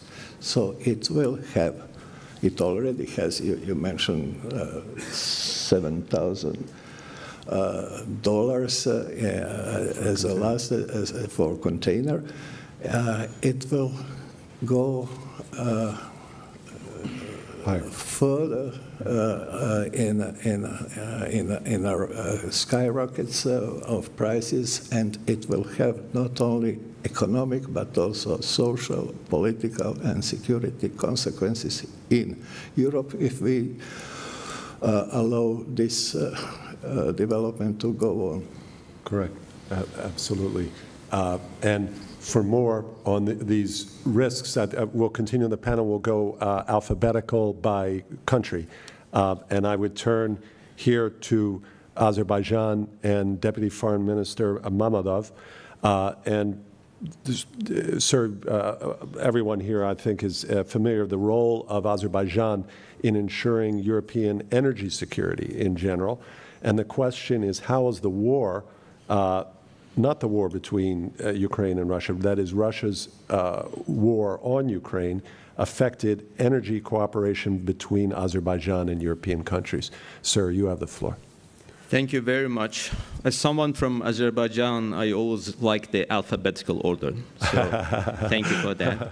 I want to extend my greetings and thanks to our friends in Croatia, the country with which Azerbaijan enjoys the level of strategic partnership, one of 9 EU member states with which we enjoy the strategic partnership cooperation. Very much thankful for the organization of this event and for the invitation to us. Regarding the question, first, our energy cooperation with Europe, it actually started 30 years ago. It didn't start 2 years ago. And that was at the time, at the fall of the Soviet Union, the devastated economy. You don't have foreign direct investments. The economic system of the Soviets, if you recall, it was quite interlinked and interdependent. So certain things were produced in Azerbaijan, other things were produced in Georgia, some other things were produced in Ukraine, and there was this internal trade. So you didn't have the full cycle of economy in order to be able to operate as a sovereign state. And from that, you had to tackle a number of other issues that we were facing at the time. The aggression by Armenia, 20% of our territory was occupied, 1 million refugees coming from Armenia, and also internal displaced persons within Azerbaijan. Now, long story short, one thing we always believed in, and that is a principle that we still stand by, is the principle of diversification of sources. And the reason I'm bringing this context is because even in those days, in early 90s, in that situation, you didn't have that much leverage against the political pressure that was coming from the outside world. And even then, we managed to diversify our sources of supply of crude oil to Europe. We had the Baku-Novorossiysk oil pipeline that was going through the territory of Russia. Then we worked and built a pipeline that would go through the territory of Georgia, Baku-Tbilisi-Supsa, and those two were the ports at the Black Sea. And then we worked with the partners, with Georgia and Turkey, in order to build an alternative route to the first 2 pipelines, which would be Baku-Tbilisi-Ceyhan, and that would take crude oil from the Caspian Sea Basin to the Mediterranean Sea Basin. And with those 3 oil pipelines, of course, we had much more leverage going forward, and the history has proven that that was a wise decision to make at the time. Now, when we speak about natural gas, which is more relevant to this context now, in 2011, we started these discussions with our European partners that we want to work in a Southern Gas Corridor, which would be the natural gas pipeline taking the natural gas reserves from the Caspian Sea right to Europe. And for that, we would go through the territory of 5 other countries. It would span across Georgia, Turkey, Greece, Albania, and Italy. And for that, we started working. We've attracted investment from the European Investment Bank, EBRD, ADB, Asian Infrastructure Investment Bank. And with that was a $40 billion worth project. In 2020, in December, we had that pipeline ready. It's 3,500 kilometers of the integrated 3 pipelines, and that is exactly the pipeline that provides for this energy security of Europe nowadays in light of this new geopolitical context. So far, we have been able to supply natural gas. Currently, the volumes are around 12 BCM. We started with 8 BCM, and then we increased the supply by 50%. Ursula von der Leyen, the European Commission President, she paid a visit to Baku in July 2022, and we signed the MOU on strategic partnership. And there are 2 important components in that new strategic partnership. One is doubling the capacity of the Southern Gas pipeline, now taking it from 12 BCM, the current amount, to 20 BCM by 2027. And the second important component of that is our green agenda and the green transition. transition. And that is, of course, as a country that will be hosting COP29 later on this year, what is important for us now is that we also work on diversifying away from fossil fuels to green energy sources. And for that, it's not just words, but there are actual deeds. We have been able to attract the investment from the UAE, from Saudi Arabia, from the UK. BP is working in the liberated territories of Azerbaijan now. From Australia, the Fortescue company, one of the companies that is investing in renewable energy sources. And with that, currently, we are in a position to provide that additional sources of gas supply to Europe. And that is something that we're very much proud of. We provide that alternative sources, and we continue to work on other projects with the European Union in order to act, in the words of Ursula von der Leyen, as a reliable gas supply to Europe, and in the words of Kadri Simpson, the Energy Commissioner of EU, as pan-European gas supply. So that is how Azerbaijan is referred to widely now in Europe as a country that is reliable, that is providing sources, that is walking the talk. If there are agreements, we'll always abide by those agreements, and that is a strategy for the coming years. Of course, one of the challenges we have is the question of infrastructure, because when we ended up in Europe, we realized when it comes especially to this part of the world, when we talk about Western Balkans, the infrastructure for the gas transmission is simply not there. And in the meetings with our counterparts, we continue to raise the issue.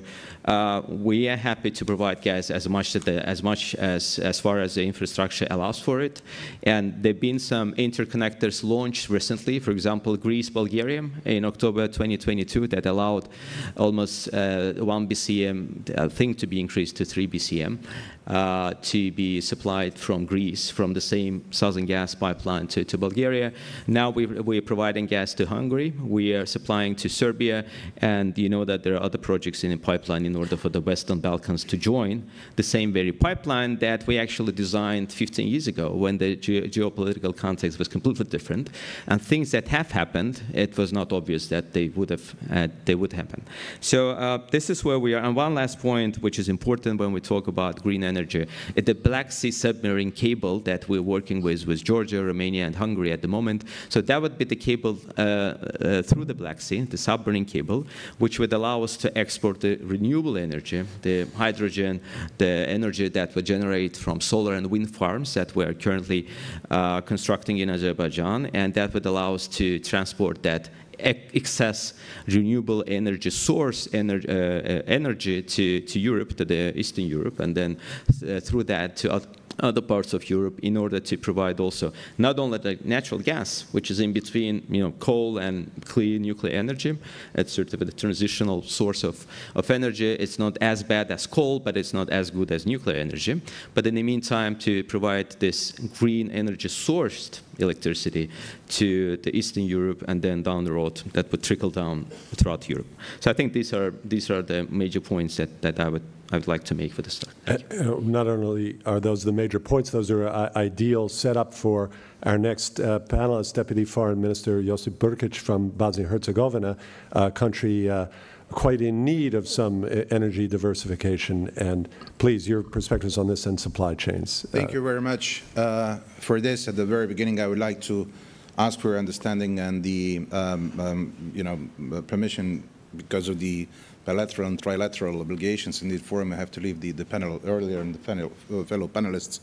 Mr. Shaw said that globalization at a certain point and in certain ways will, of course, continue to be the part of our lives, but the globalization as the way of living, I think, after the pandemic of COVID-19 is opening some questions. The fact that you are the owner of the medical equipment factory in Vietnam showed that you can't help your first neighbor or yourself. The fact that even in the peaceful terms, one ship blocking the passage in the in the Suez Canal is at least delaying the trade with Europe for the couple of weeks. That's why I believe that this region, as you said, very hard to reach, hidden jewel, I would love to prefer it, still that needs to be explored, Southeast Europe or the Western Balkans, have precisely the opportunity that provide to our geographical surrounding, which is European Union and Europe, to be the place where it can be reached out very easily, so that we can, be a new place of investment and safe investment and predictable, I would say, place in getting the benefits out of your investment. Point number one. There are some hurdles, practically, that you have pointed out. Connectivity throughout the region of the Western Balkans, not only the plain one, but also the asphalt-based connectivity is poor, where we should invest a lot. And this is precisely what our partnership and wishful goal to enter into the European Union is helping to be achieved in the region of the Western Balkans. My country, Bosnia and Herzegovina, with the trade, we are close to 70% with the European Union or European Union countries. If we add countries of the region who are not in region of the Southeast Europe, who are not in the European Union, this goes up to 94%. So meaning that it's a very predictable where our trade is going, it's very predictable where our political goal is going. Now we believe that we could use this in terms that we offer not only the raw materials that Bosnia and Herzegovina and the rest of the Western Balkan region is very rich, but also the other opportunities for the EU. Undoubtedly, one of them is that through my country, TAP IAP pipeline could be connected through southeast connectivity, that it should be built between Croatia and Bosnia and Herzegovina, and this is something that would also allow us to have additional source of the natural gas or the input in Bosnia and Herzegovina. We as a country are rich with the coal, but also the hydropower. So investing in hydropower, in renewable hydropower in Bosnia and Herzegovina and throughout the region could also bring the energy resilience when it comes to the electricity, not only of this part of the Europe, but also in Europe as such. But what we need, again, to construct the electricity highways, high voltage, those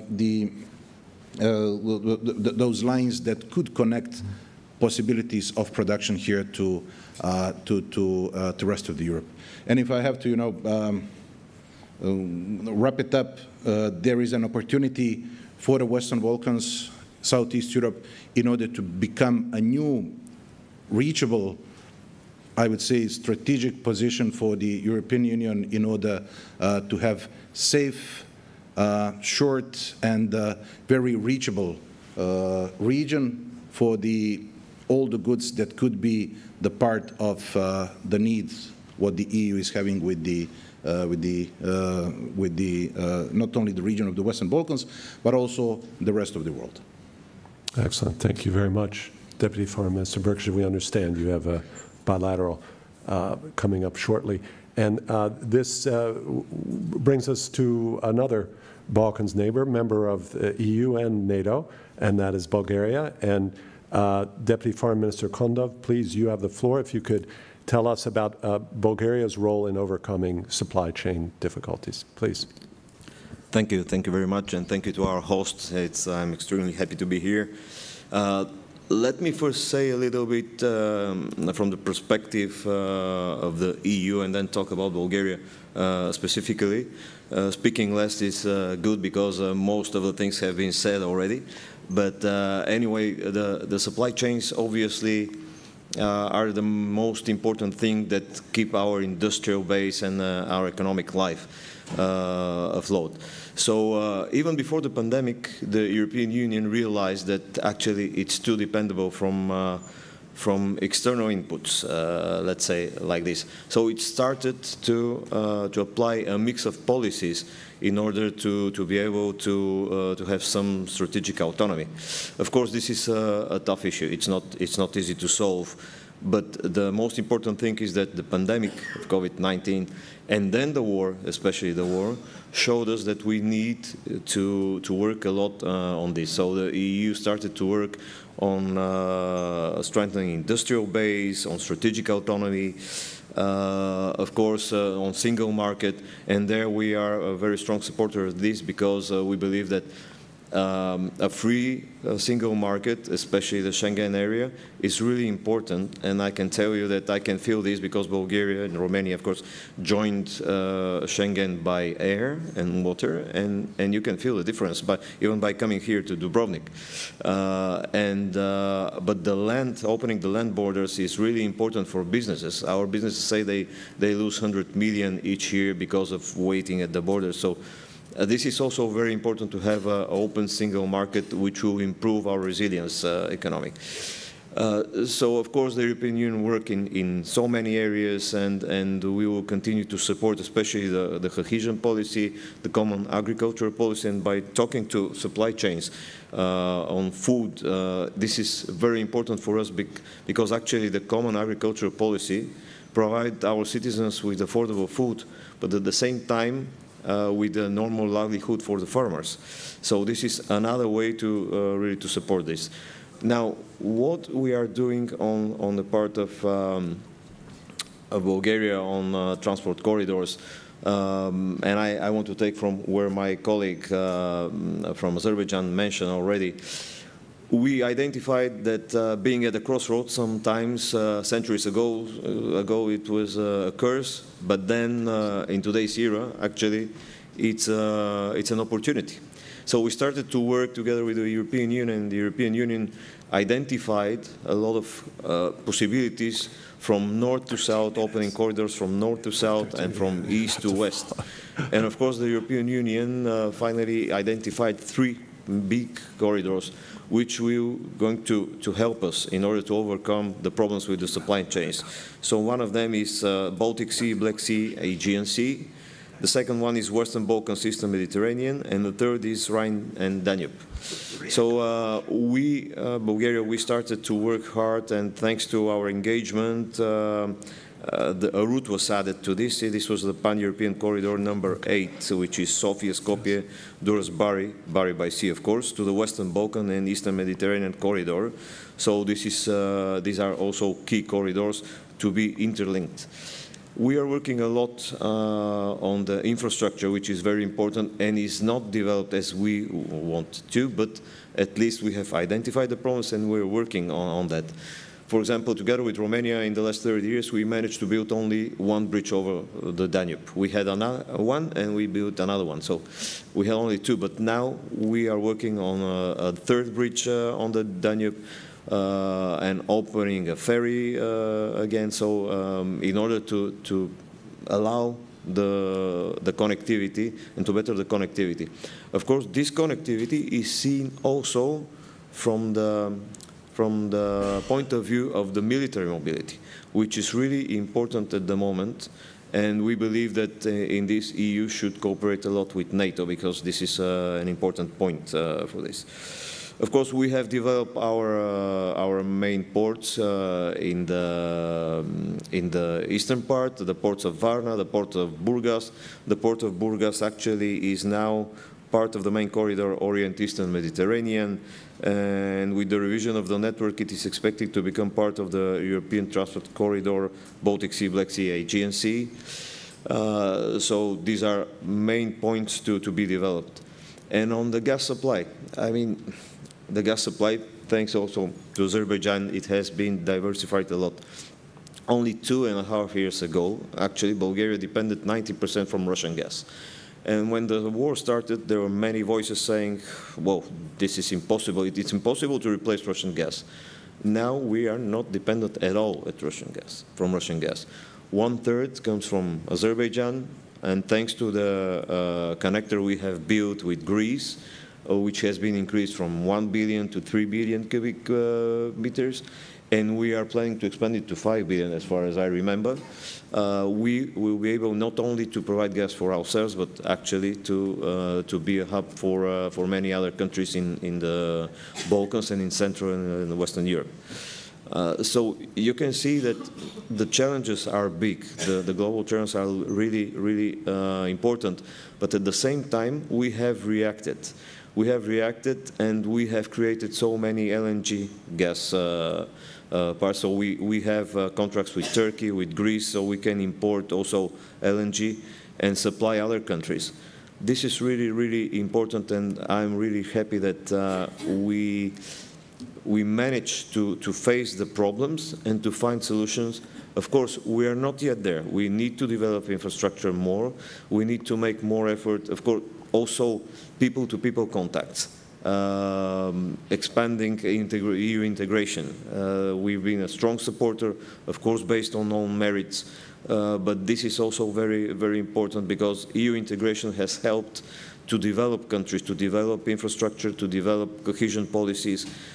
So we are going to continue to support the European integration. Let me stop here, and I'll be happy to answer other questions. Thank you. Thank you, Deputy Foreign Minister Kondov. And just perhaps worth noting and recalling along the lines that you mentioned that in April 2022, Bulgaria faced a total shutoff of gas from Russia. This is the type of neighbor and supplier for Bulgaria's principled refusal to pay for gas in rubles. And so you were 100% cut off from Russian gas, and Bulgaria has yet managed to diversify its supply, and Russia's lost that means of leverage. And in the time remaining, and we're going to try to stay on schedule to keep the next panel going, let's quickly run through again. We'll begin again with Director Schaas. Anything you care to add on from what you've heard, or perhaps on the topic of OECD efforts in the realm of raw materials and looking at raw material shortages? Please, sir. Yeah, I think it's indeed very important to shed some light on the exploding demand on critical raw materials, which are needed for the green and digital transition, because this will change value chains in the next couple of years dramatically. For example, mineral requirements for renewables are projected to increase 4 to 6 times by 2030, with demand for lithium growing 5-fold between today and 2040.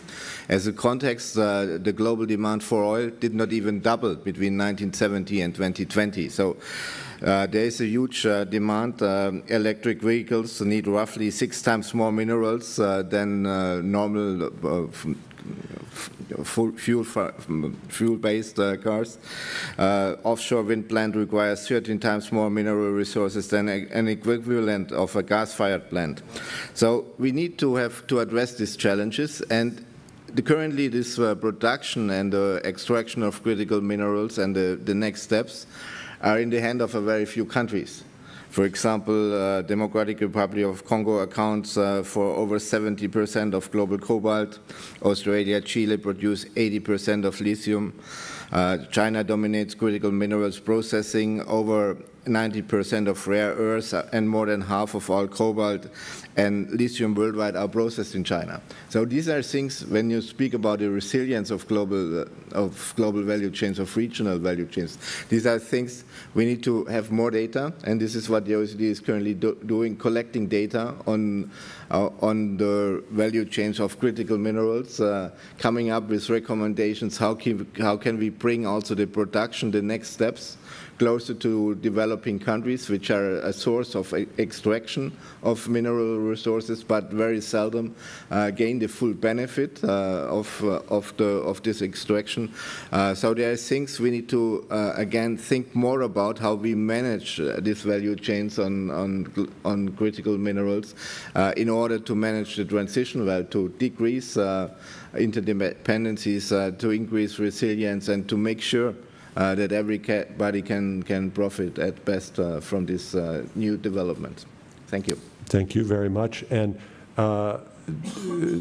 Deputy Prime Minister Božinović, maybe you might add, as Croatia is a maritime nation, return us to the question perhaps of maritime security. Yeah, this is a really broad topic that it was very ambitious to cover all these areas we just mentioned. But I think it is good listening all colleagues, participants of this panel. I could say, especially from European point of view, we have to reduce risks and we have to increase our resilience because of, from one side, technology development, from other side, a number of security risks, conflicts, and one of the idea that should be at the table of the national governments, but also European Commission, is what our Bulgarian colleagues said, that we have to invest more in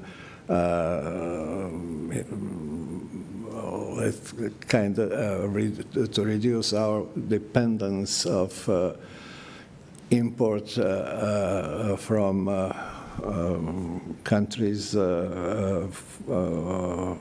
far from Europe. It means invest in our industrial basis, especially if you want metal industry.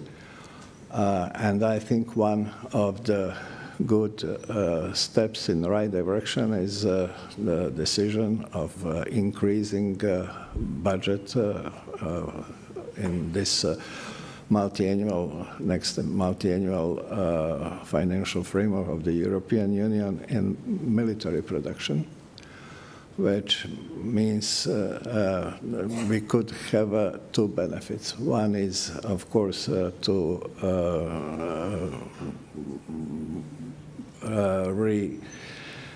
redirect it from some economic industrial flows from countries out of Europe to Europe, and from other side we could and we should invest more in our defense capabilities, because to play in today's world important role in, for example, these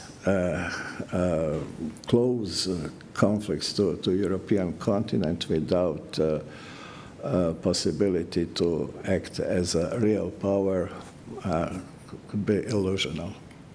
Thank you. Yeah. Thank you very much.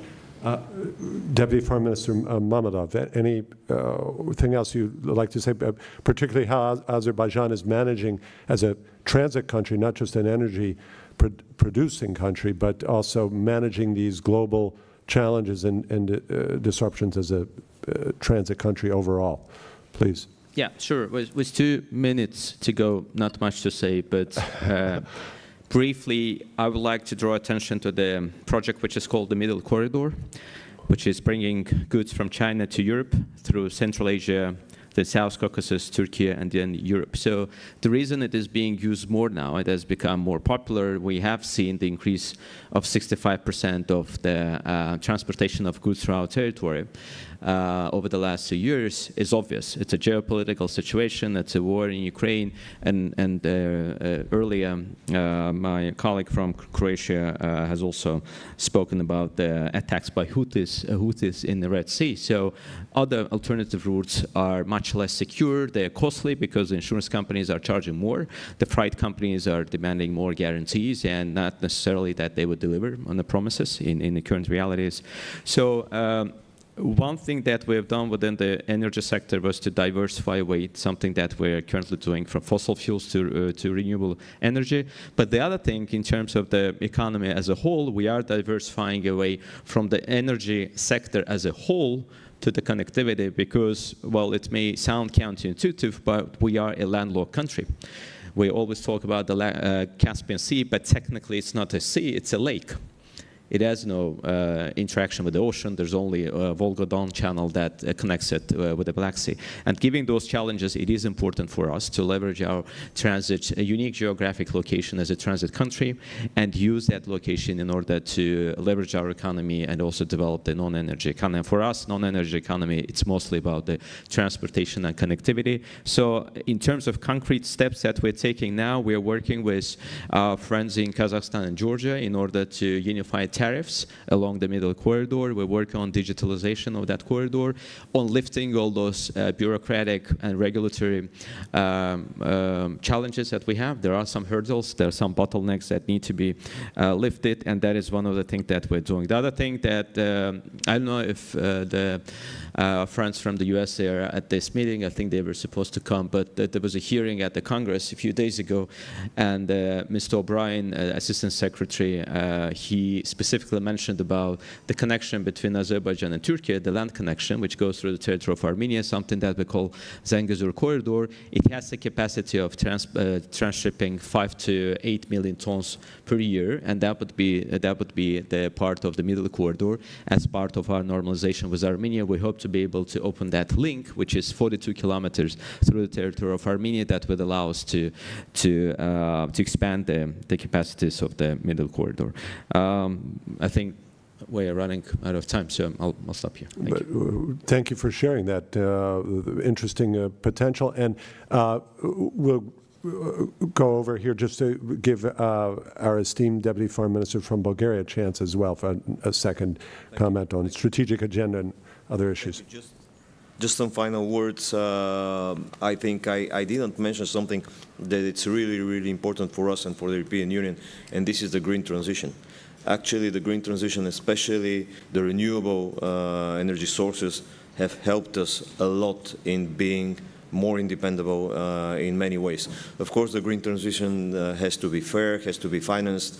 This is also true, but actually it has helped us, and we see levels of renewables in Bulgaria, especially that we never thought would be possible 10 years ago. So this is something that we are quite how to say, very confident that it will help, especially if on a technical level the question of storing energy would be decided. And I read, just before coming here, I read that an American company in Bulgaria is working on a very advanced project on this. Let's hope that it works. So I think that we will find a way also in this respect to make things better and make us more independent on the energy front. Thank you. Thank you. And on that hopeful note, addressing this very complex global challenge that we face, I want to thank all of our esteemed panelists and ask our audience as well to give a round of applause to our guests. Thank you very much. Thank you very much for this very interesting and thought-provoking panel. The next panel will start in 5 minutes from now on. It's called Quo Vadis Europe.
Hello, everybody. Thank you for coming. I would ask everybody to take the seat. So, Edward Joseph and the previous panel gave us a big challenge because they really finished on time. Since last week, I am not keen to add too long edit time, especially not 8 minutes. Those who follow football, they know what I'm speaking about. And since we have here 3 guests, congratulations to all of you for the excellent performance of your national teams in Euro. All of that went through. We say for Slovenia, drawing through. All the best. I'm impressed. I will not say much about our last match because I hear that Minister Tajani is still around with his team. But anyway, we have very important issue to discuss here. Where is Europe heading for?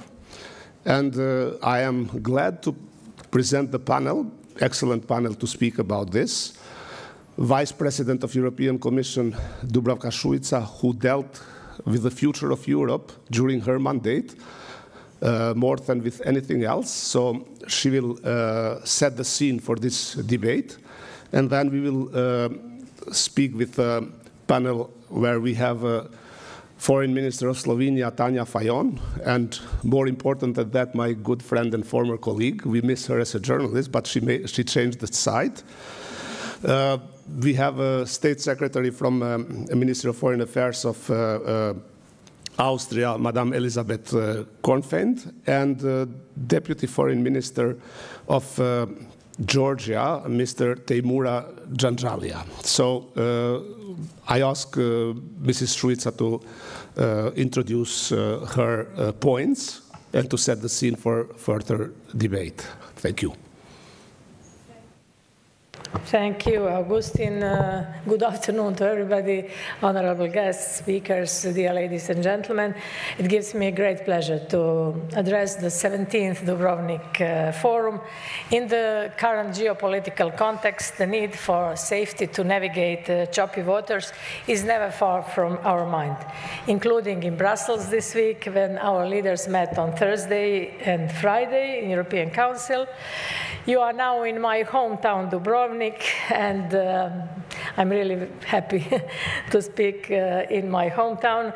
As you know, Dubrovnik was a beacon of light during the Middle Ages and the Renaissance, and this city has a reputation for diplomatic finesse, for courtesy, for the power of persuasion. Also, commitment to compromise, commitment to dialogue and reason has characterized Dubrovnik diplomacy for hundreds of years. And this can also inspire us today as we steer our way through the 3 broad geopolitical trends that our European Union faces. A lot has been said this morning, and you have heard a lot, but let me try to be brief. First, as you heard this morning, a significant shift from an era of cooperation and integration to one of competition and friction. Second, a growing global fragmentation and polarization. And the third, acceleration to global transitions, particularly climate, new technologies, and demographic change. The backdrop of these trends, from Ukraine to Caucasus, from the Middle East to the Horn of Africa, the Sahel and beyond, this is an arc of instability on our doorsteps. So what we have to remember is that unity remains our strongest asset. European security is top priority. Supporting Ukraine is to prevail as our top priority. Building a resilient and integrated European security is a generational challenge. We also need to keep on building our resilience and capacity to act alone. And security, as all of us know, starts at home. We also should remain engaged and increase efforts to contribute to global security and stability, as already heard this morning. The European Union has no interest in global polarization. We have a major strategic interest in facilitating de-escalation. This is the role of diplomacy and the deep responsibility of diplomats. European Union and America, our partnership remains fundamental for the stability, security, and prosperity of the transatlantic area and to harness the benefits of trade. The European Union's open trade approach ensures that we are ready to capitalize on the opportunities that lie ahead. Over the next 5 years, almost 90% of global GDP and its growth is forecast to come from outside the European Union. This is something we have to take into consideration. At the same time, we must protect our single market, and we have to deepen it. Of course, our economic security is also linked to our ability to tackle the period of transition that I already mentioned. We are all familiar with climate and technological transitions, and we are becoming more familiar with the third major transition, that is demographic change. Maybe being contemporaries, sometimes we are not aware that we are undergoing demographic change, and this is very important to bear in mind. And the reason for this is also because this is cross-sectorial and this is horizontal issue, and sometimes we are not aware of what is going on around us. But we want to anticipate the trends, and we don't want to be sleepwalkers in 10 years. Currently, we are in a position where we are not yet responding to a fully fledged demographic crisis. We have a small window of opportunity to act fast. Demographic change is increasingly recognized as a fundamental aspect of our policy frameworks.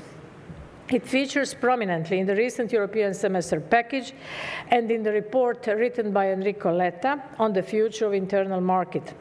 Addressing demographic change supports our ambitions to achieve economic stability and remain competitive. It also affects various areas from fiscal sustainability and public expenditure on pensions, on healthcare, labor shortages, long-term care, skills, and lifelong learning, as well as our territorial disparities. We have to be aware that there are territorial disparities within the European Union, and in the end, it affects our very democracy. Because of the quality of democracy, we have to preserve this and to look at the older generations. Older generation, and this is an age respected for wisdom and experience, but it is also the generation which might feel left behind if services continue to be depleted. So this affects our ability to show that democracy truly delivers for people in the face of empty promises of autocracy. I know how important this is for citizens, as I have engaged with them at every opportunity, most notably through the Conference on the Future of Europe, which you mentioned, and through new generation of citizens panels. And we must continue to engage with our citizens on our key priorities, also about enlargement, which was mentioned this morning several times. The path of enlargement must also include support for Ukraine in the face of unprecedented challenges. I don't want to say much about Ukraine because already we heard a lot this morning.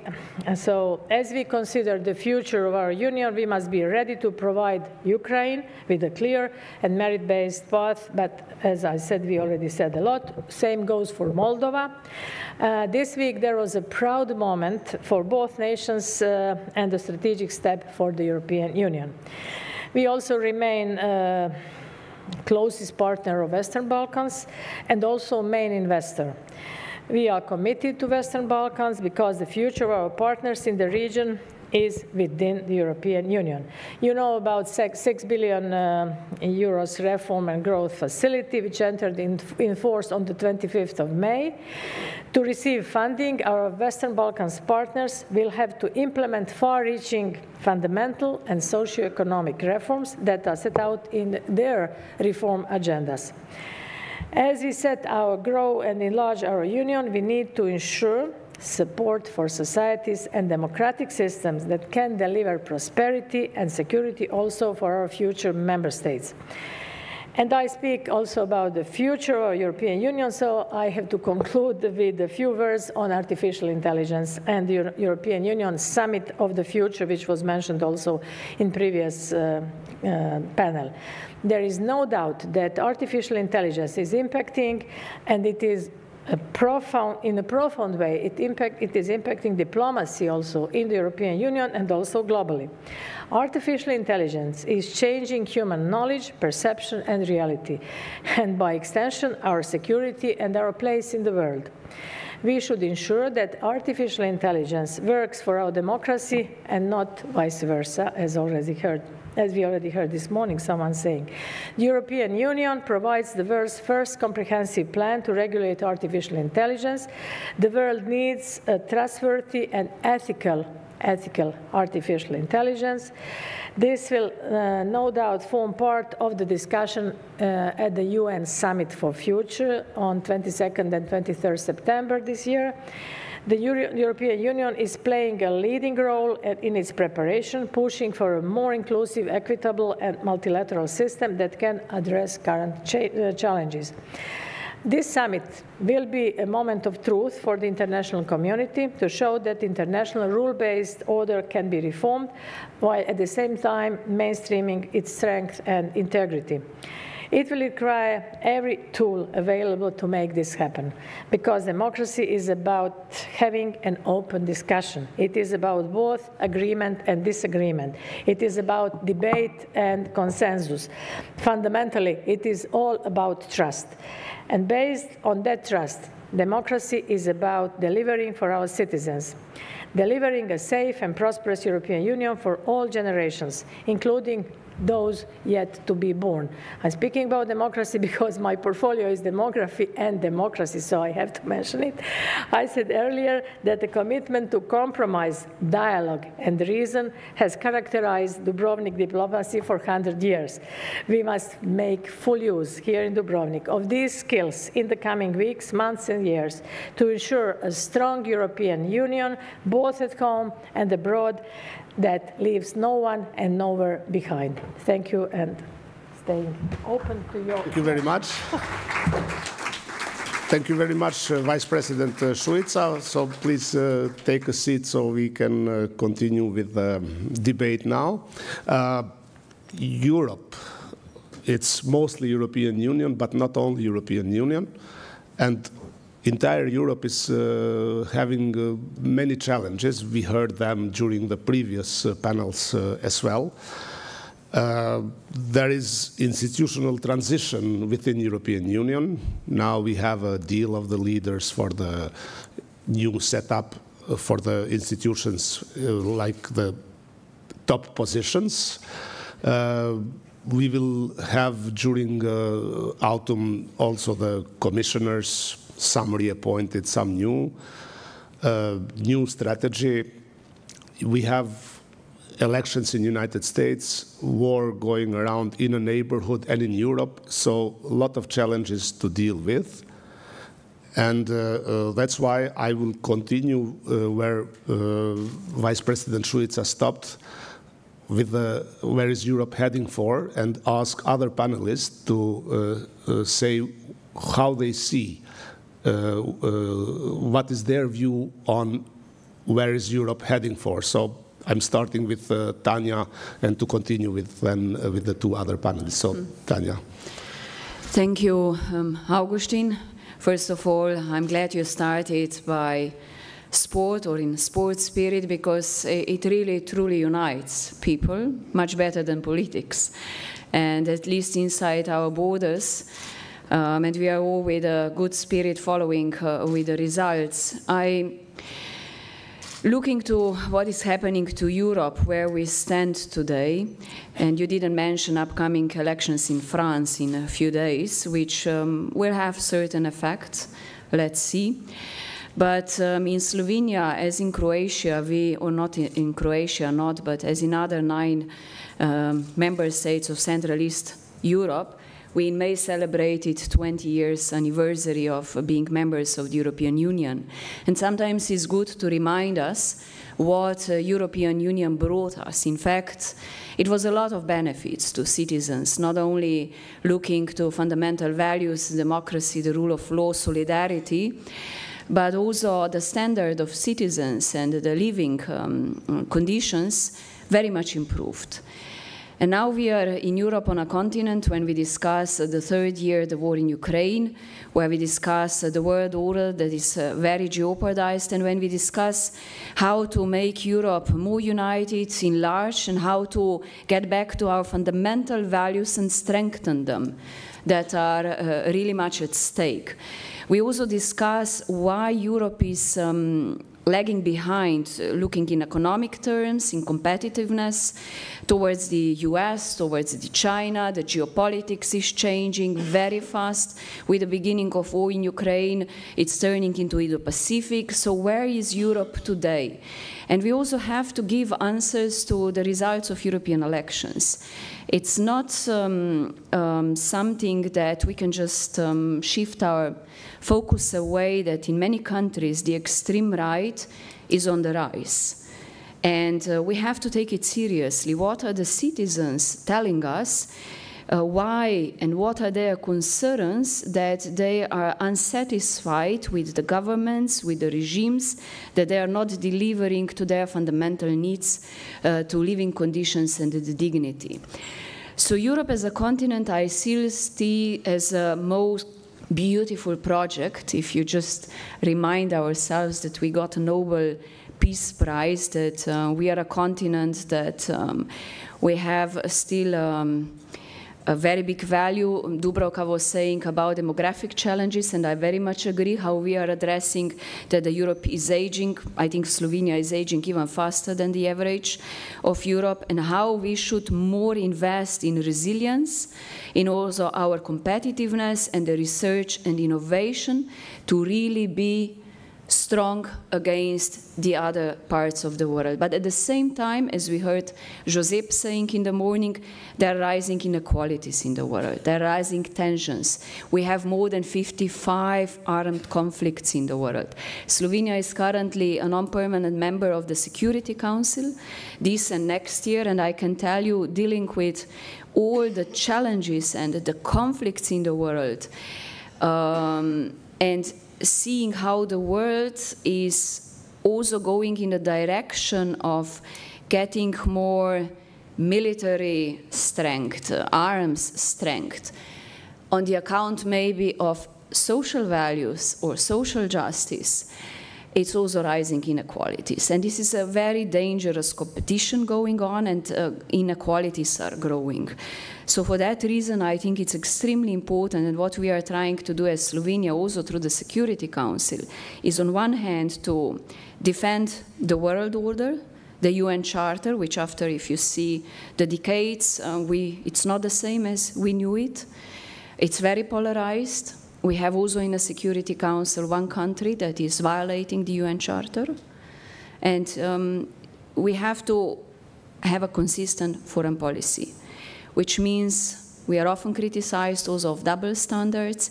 And quite often I hear that Europe is getting isolated. And this is dangerous. So we have to listen to South, we have to listen to our partners, and not only listen, we have to hear, and we have to work together.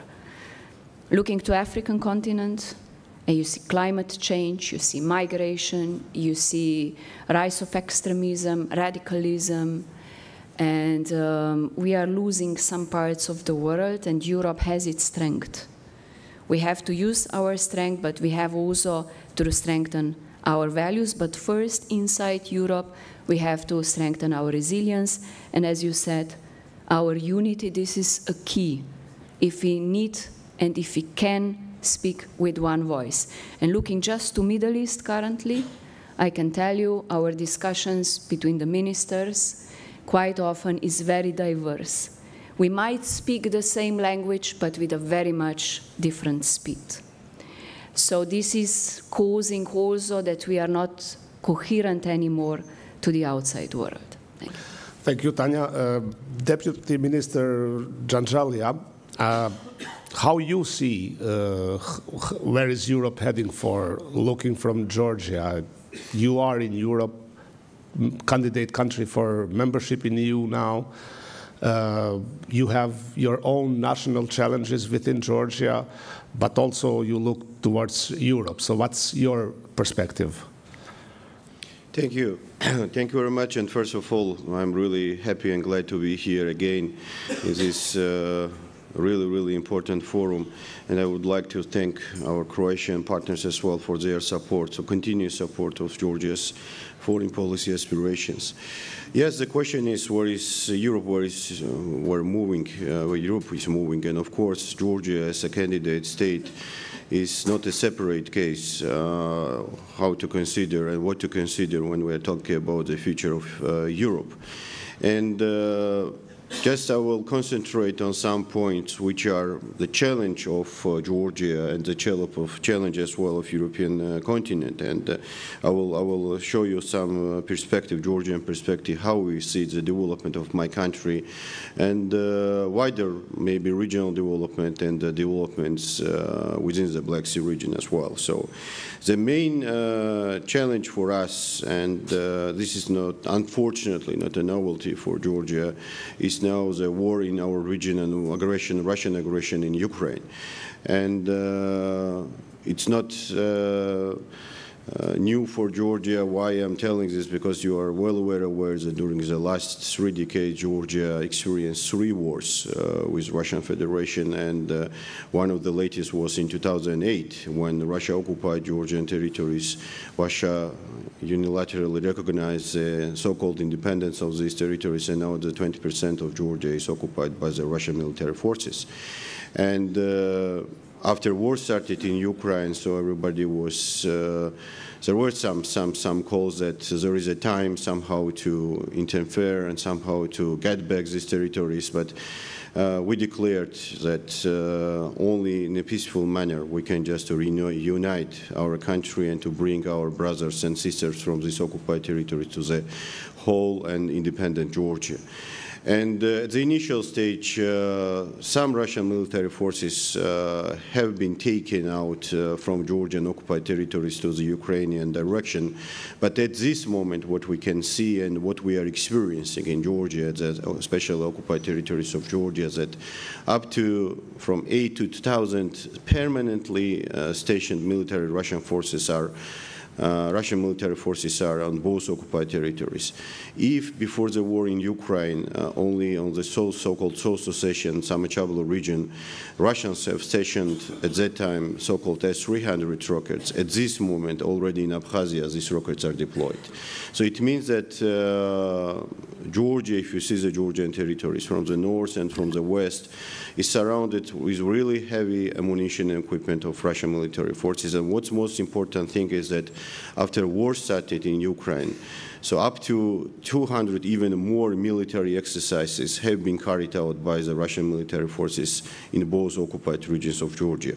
And this is a challenge for us. This is a challenge for our population which is residing in both occupied territories, and this is a challenge for the government somehow to make the process, what I mentioned already, the peaceful settlement process in reality. So there is a concrete action plan which we have. We are following this, but after war started in Ukraine, unfortunately, this action plan as well is experiences quite a difficulties.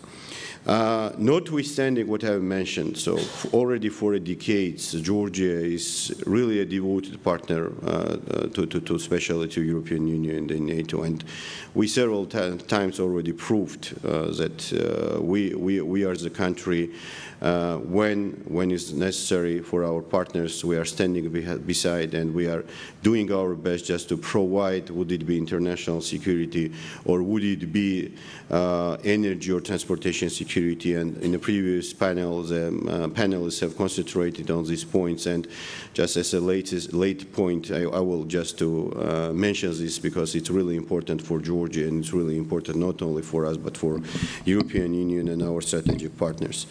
And we are, as I mentioned already, we're devoted to the processes, and we are the country which is located on the Black Sea.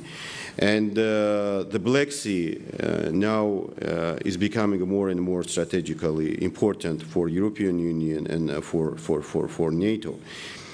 There are the huge challenges on the Black Sea, but there are the huge opportunities as well on the Black Sea. And when it comes to the cooperation, when it comes to the interaction, when it comes to the regional security, we have to consider that without another part of the Black Sea, where Georgia is located on the eastern part of the Black Sea, there could not be the peace on the Black Sea, there couldn't be a peace in the region, and there could not be the prosperity in the region. And as a region, I'm meaning that this region is a part of European continent, part of Europe, and it couldn't be the peace and prosperity in Europe as a whole.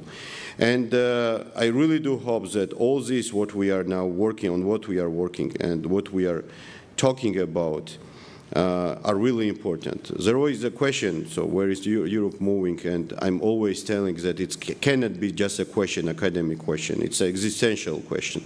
And this existential question should be addressed, and addressed on many aspects, as I mentioned already, with the security, but as well as with the communication, connectivity, interaction, dialogue.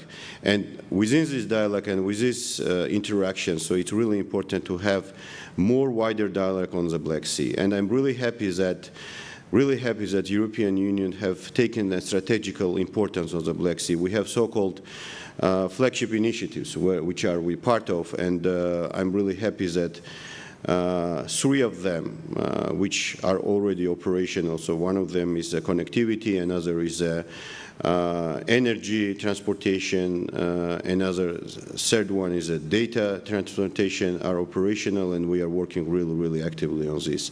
In a previous panel, my Azerbaijani colleague has mentioned already about the electricity cable. I'm really glad to announce that during this summer already, the feasibility study of this cable is going to be finalized. And I really do hope that already from the next year or so, because there is a huge interest from the international financial institutions, and not only from concrete countries as well, to start construction of this cable, which will deliver the green energy from Georgia, and not only from Georgia, from Azerbaijan as well, and from Armenia as well. So it's really important from the regional point of view.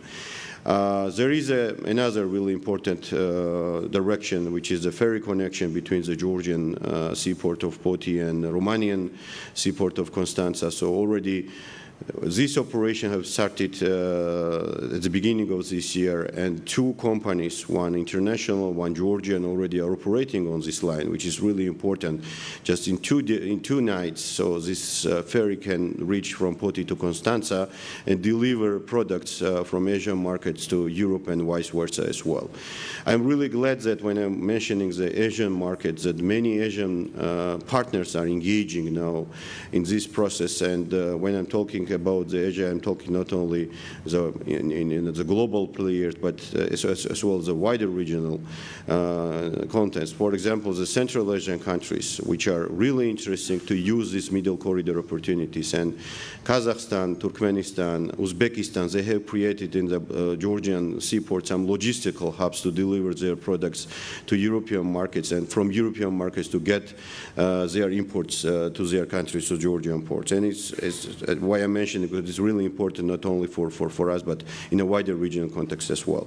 And fiber optic. So fiber optic is a project which was already implemented between Georgia and Bulgaria about 10 years ago, if I'm not mistaken, but there is a necessity for additional one. And I'm really glad that the new one is going to be implemented very soon with support of European Union, and new fiber optic cable will be between Romania and Georgia, and the new data, secure data providers will be already possible in a few years, of course, but it's really, really important. And of course, when we are talking about the security as a whole, we cannot just to avoid all this, what is happening now in the wider regional context. Georgia is located, you know, in quite a challenging region. So our neighbors have a conflict just a year ago. So in the Middle East, so the wider threats which are coming from the wider regional subset, all this what we are facing, all this what we are face at everyday basis, and not only just to say that we have to have some concrete agenda and to follow this agenda. No, it's a situation when what we are facing on an everyday basis, and we are trying somehow to facilitate to the somehow to frame these challenges. Just a few days ago, in my country was Azerbaijani foreign minister, and we have discussed our strategic partnership. Next week is going to be Armenian foreign minister, and we are going to discuss as well the regional cooperation and interaction.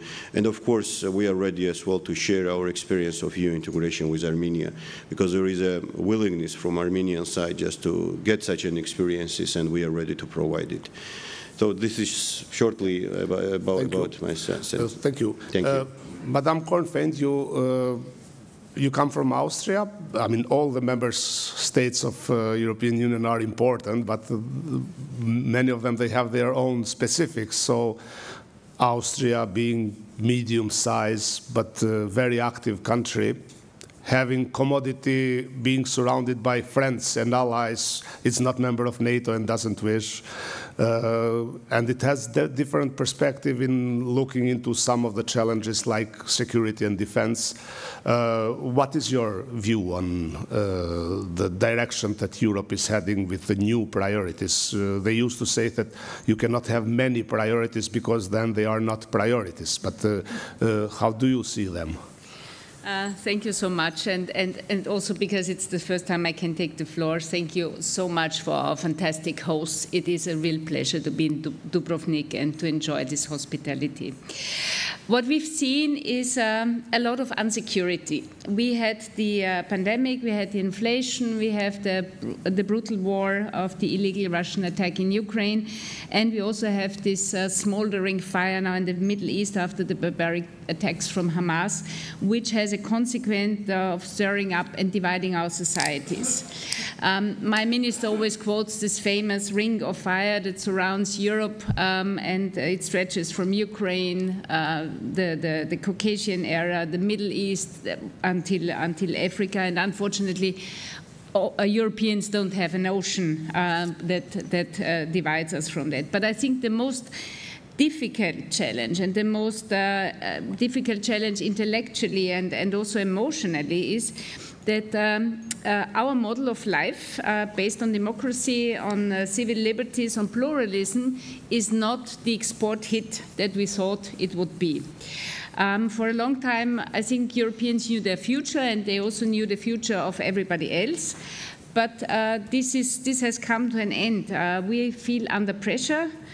We feel an aggressive challenge, and we feel also that there are countries, and you mentioned our security policy, we are realizing that some countries are prepared to resort to military means because they see our model as not the one they want to pursue.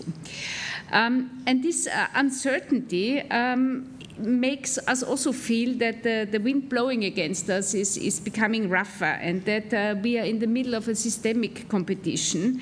And we feel that there's a reshaping of the international order, contrary to the one we have lived after the Second World War.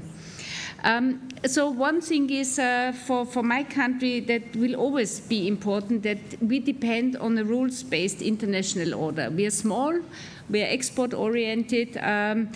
We believe that the strengths of law and not the right of the strongest should prevail, and this is certainly something that we will have the challenge in Europe as all countries to pursue.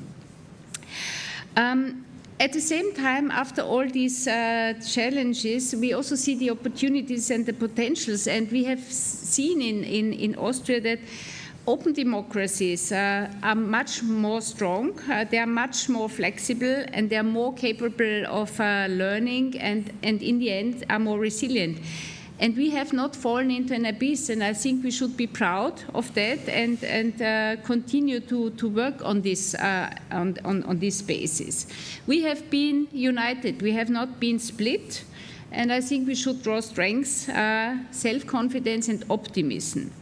And I understand what the Foreign Minister of Slovenia said, the result of the European elections have to be seen under different aspects, but when you see the turnout, the voter turnout, Europeans are still very much interested in what is happening in Europe.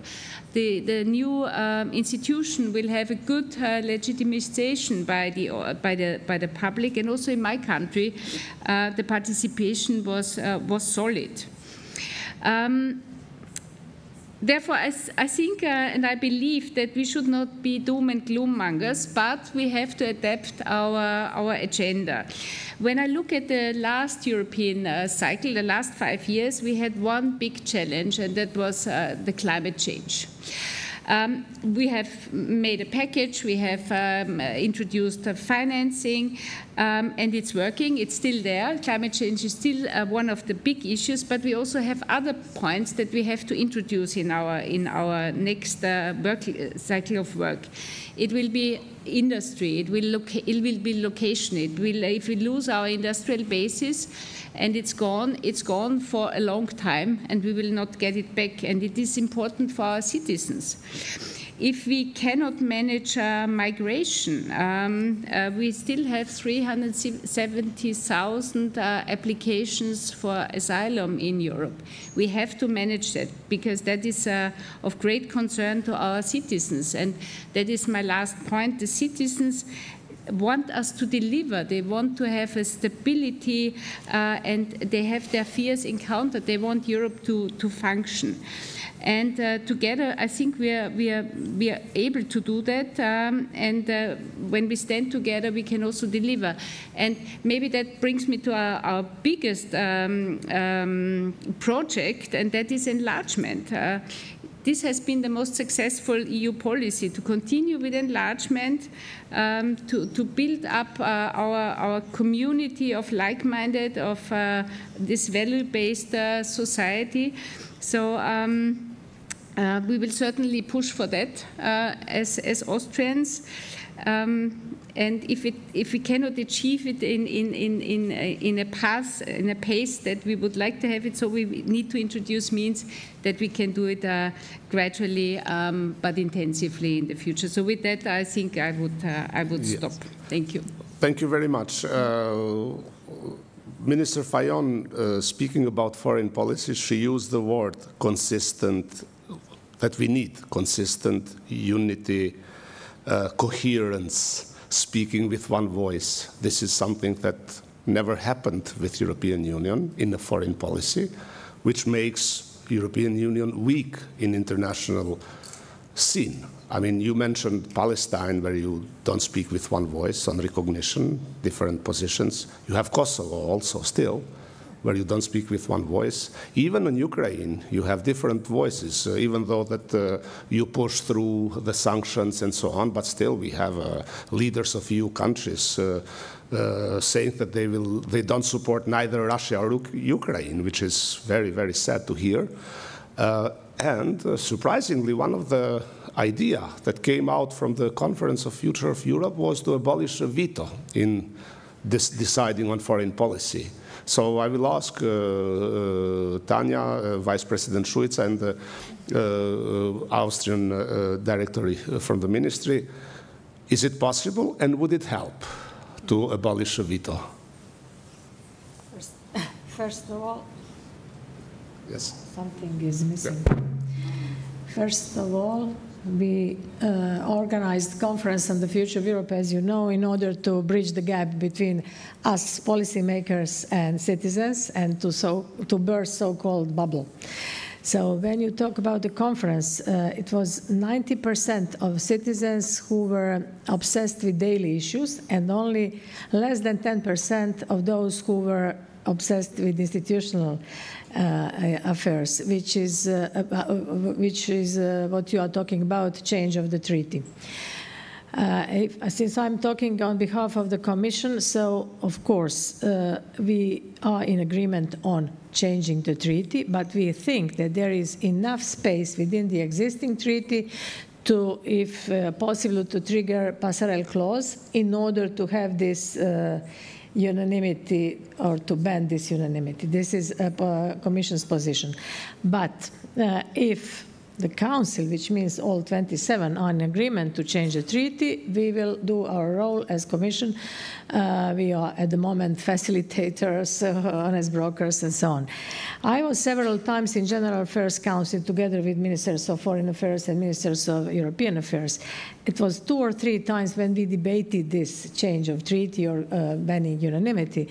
And the member states are strictly split on this, especially bigger member states. They are in favor of changing the treaty. And when I say bigger, this means Germany, France, Spain, Italy.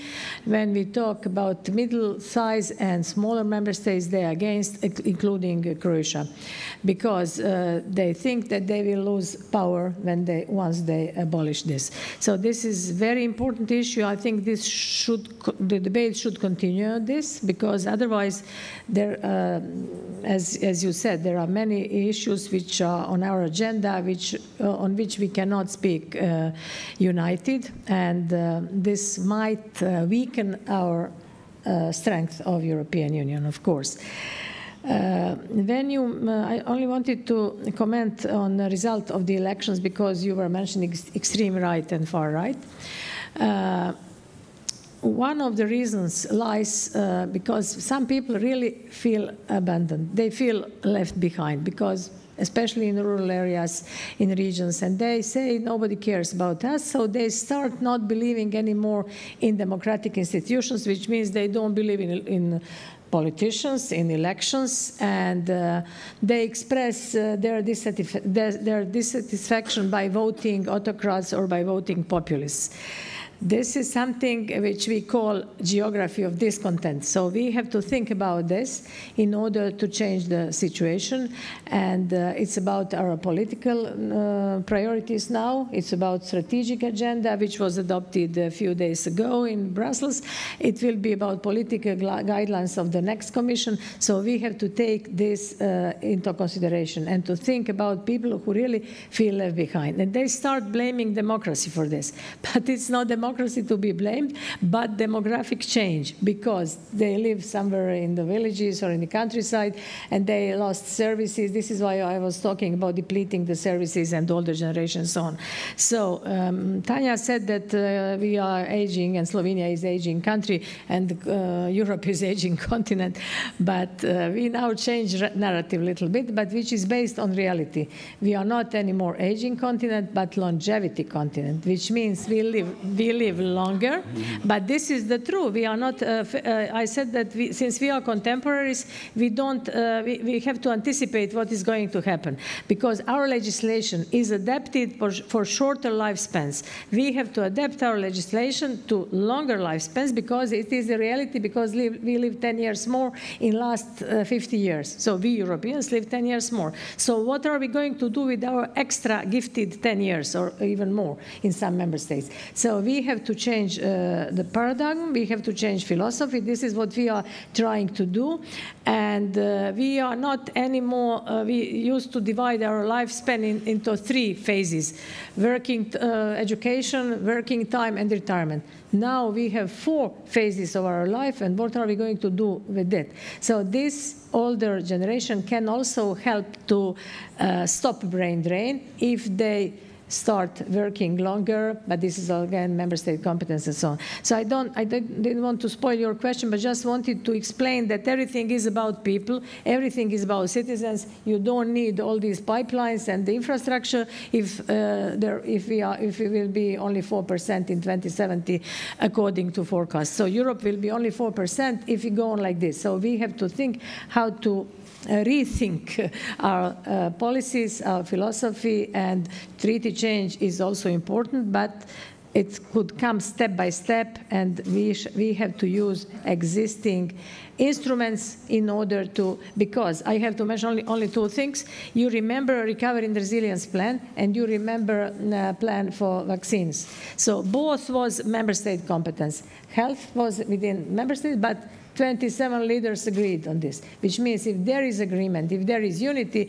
we can continue like this, which doesn't mean that I'm against treaty, but just to tell you. Same with Next Generation EU. This was also within member state competence, but they decided to give powers to European Commission to borrow the money on the capital market in order to be stronger. And now we have this big, the biggest Marshall Plan, European Marshall Plan, which is called the Next Generation EU, because we have to prepare Europe for next crisis, for next pandemic, whatever. We have to, this is the reason why it's called resilient. Yeah. Okay. Sorry, I'm a little bit broader than... I understand. Okay, I mean, it is possible, but it's difficult to agree all 27. Definitely. How it will be with 37? So what's the solution? So I want to hear, Tanya, what is a Slovenian view? I guess maybe you are also against because the small countries wants to keep the feeling of being equal to others. But it is really a strong argument that EU will function with lots of difficulties if it enlarges without reforms that will include, at least in some fields, qualified majority instead of consensus-based voting. I will tell you what is our thinking, and we are still in the process of thinking. But first, I just want to comment that it's never too late to learn a new terminology. So longevity. It's maybe saying the same, but still it's good about the narrative to have a positive narrative. But thank you for saying that. On how to make our common and security policy more efficient. And it's a very important debate, I agree on that, and it's also a very important debate for smaller countries. And I have to say that in Slovenia we had quite some serious debates also in our national parliament, how to approach, and we are discussing with countries from the very scratch. Some call it friends of QMV, but I would say different. It's about the discussion that is ongoing and also how to protect our chances not to be vetoed in this discussion, which is moving into that direction. We all agree that we need to have more efficient common and security policy on many fields to be faster and better in reactions and responses. But of course, it's a challenging debate, and in our case, as Slovenia, we are part of the debate to have also safeguards in place to see where this debate is heading. But on the other hand, I tell you an example which I see some sort of a parallel. Slovenia, together with Germany, proposed a non-paper when it comes to the enlargement process, where we can abolish veto and use QMV to foster the accession process. Why I'm saying that? Because quite often in the past, we've seen that because of nationalistic issues or domestic issues, the enlargement process was hijacked. It was in the case of North Macedonia for many years. It is currently even the case with Albania and Greece. So for different domestic issues, Croatia as well, that we have to think different, because during the accession process you have a lot of steps of voting. And if in between you can speed up the process and still use the chance at the beginning and at the end of the process with a veto, so this proposal that we put together with Germany on the table is, I think, getting more and more support in the discussion, that we would somehow speed up the accession process and also to abolish these domestic political issues that are burdening the process. One country can, because of domestic issues, blocking the other one. But thinking about the enlargement process, since I'm talking about that, I really believe, looking to the region of the Western Balkans, last 20 years, we are discussing the enlargement of the Western Balkans, and it is, I think, the geostrategic necessity that we make our Europe stronger and united with the Western Balkans, with our Eastern Partnership. That doesn't mean that we forget about the reforms, but we have to push on one hand the European countries inside the EU to be ready, what we are doing by 2030, to be ready to enlarge.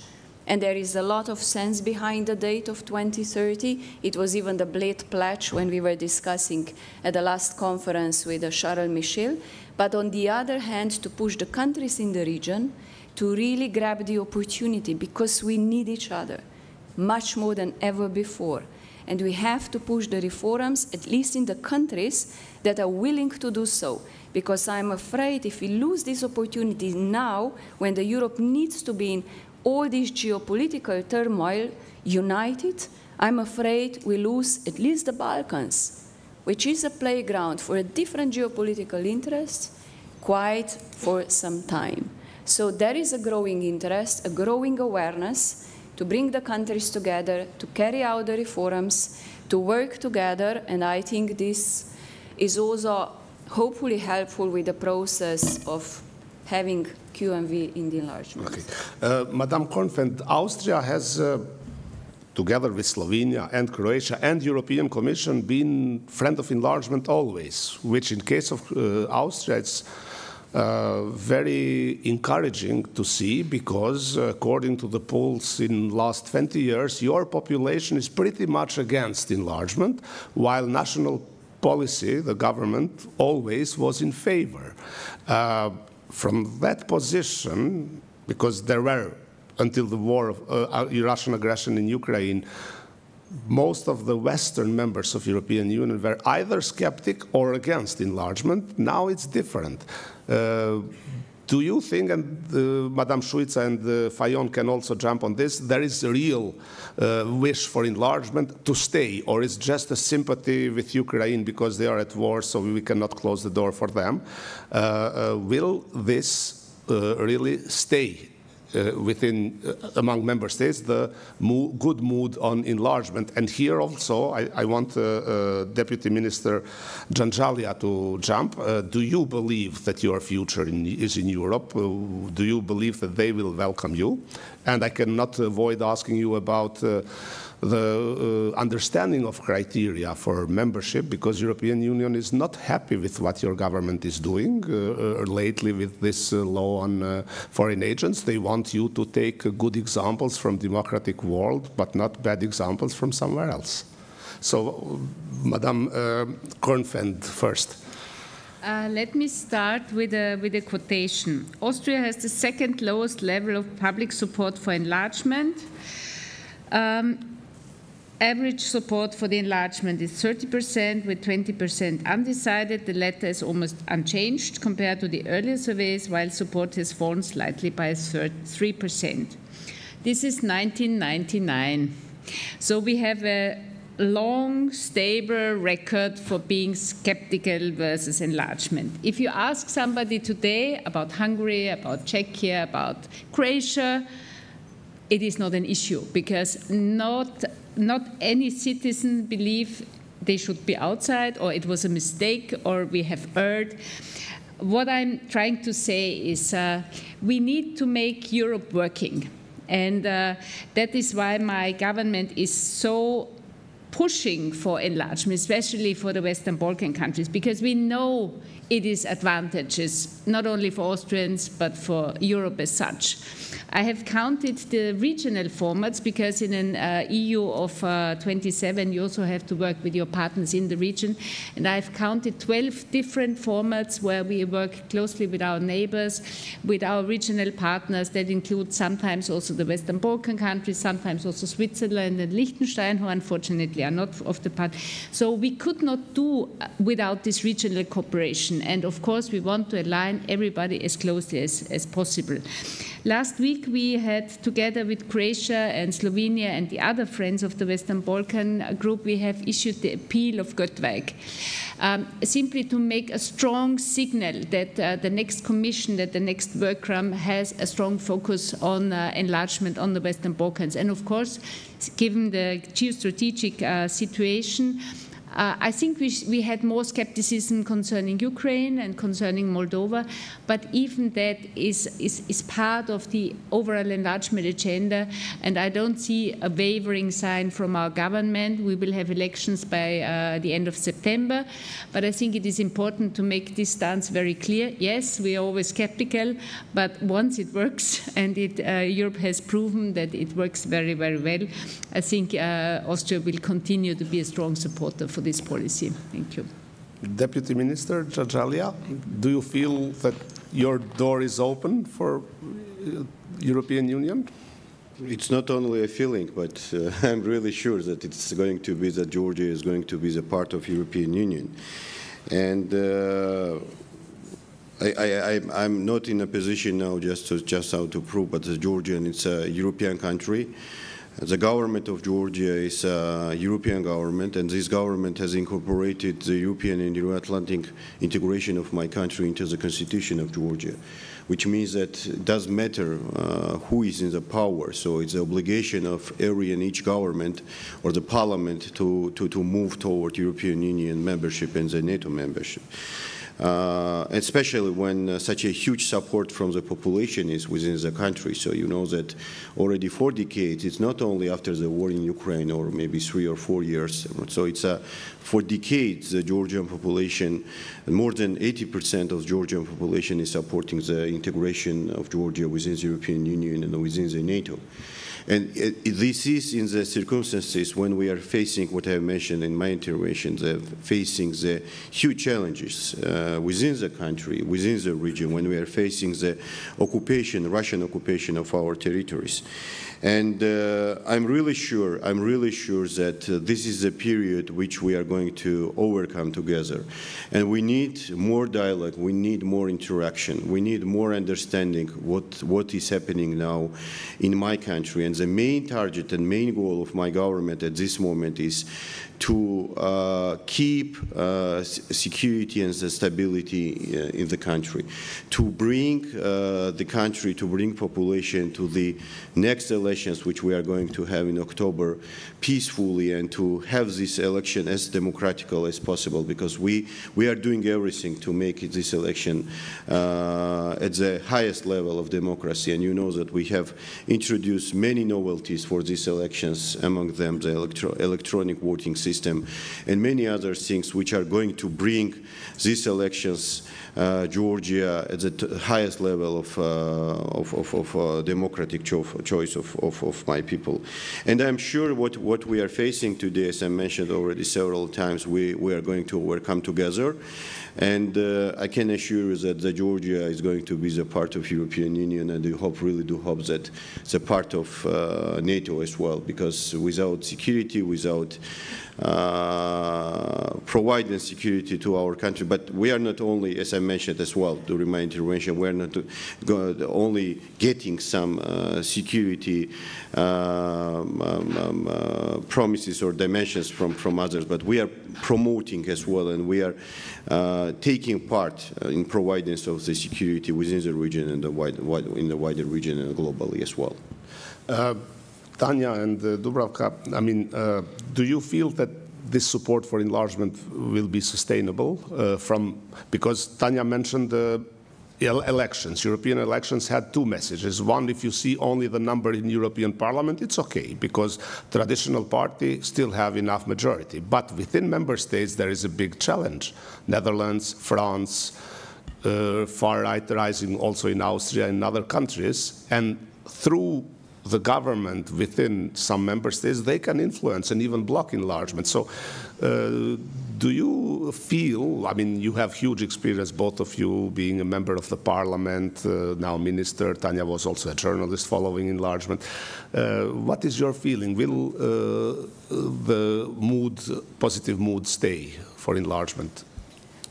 Honestly, I don't have a single or a simple answer to that. But knowing the last 20 years, following the enlargement closely to the Western Balkans, looking from the different aspect or angle, the societies in the Western Balkans mostly don't believe today that we are serious about enlargement.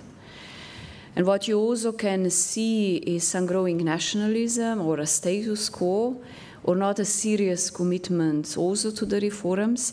But what is more worrisome is that you see in many countries brain drain from young generation. Looking to Bosnia and Herzegovina or some other countries, young people are leaving because they are lacking the vision. And they're mostly leaving to Western European countries. So that means that they want to live European values. They see the future in Europe, but they lack this vision back at home. And if you lose young people back at home, how you can discuss about the future of your country? So I'm just looking all the aspects, how committed and how serious we are.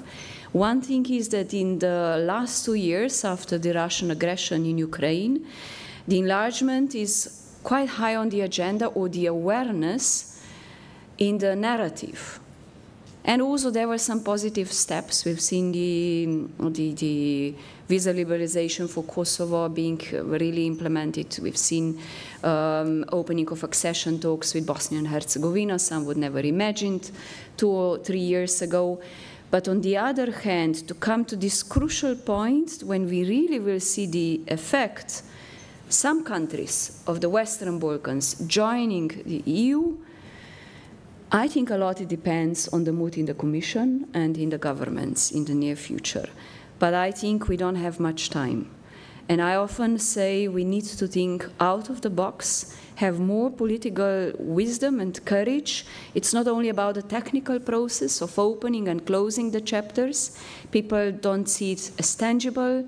They do not understand it. And for that, the political or the governments have difficulties to communicate. We have today a growth plan from the Commission, which I think it's a very good thing, because if you carry out the reforms, you'll get additional financial investment or support. But we have to see how that will have an effect on the ground. I don't want to be pessimistic. I wish to stay optimistic, because only optimism resolves difficult questions in a political life. But I say I am cautiously realistic. Let's see if we work together, if we have this energy, but we need it on both sides. Yeah. Madam Suica? First, few sentences as a Croat. I think that our membership in European Union, and we will, in 2 days, there will be 11 years since Croatia joined the Union. I think that this should be written with golden letters in our recent history, because and I think that Croatia could be as a role model for those countries, because what happened in Croatia in the last 11 years, it's only speaking about GDP. We had at 10, 11 years ago, it was like 10, 11,000 euro per capita. At this moment, we have 20 euro per capita, which is also 20,000, sorry, which is also due to membership in the European Union, due to cohesion policy, due to investments and so on. So we could be a role model to those countries. Now, on behalf of European Commission, so Europe won't be complete without Western Balkans and without Eastern Partnership countries. That is definite. So we have to help them. It was not by coincidence that I mentioned, and Tanya now reiterated, mentioned the growth plan, 6.5 billion euros, because we want to help them to prepare themselves, to be more prepared or better prepared once the moment comes.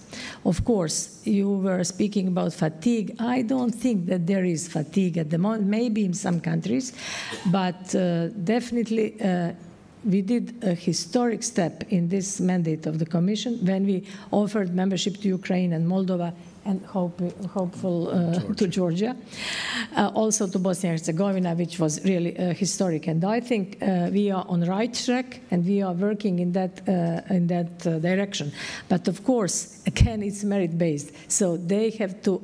It's up to them, to people, the nations, their governments of the country, of these countries, whether they are prepared and serious.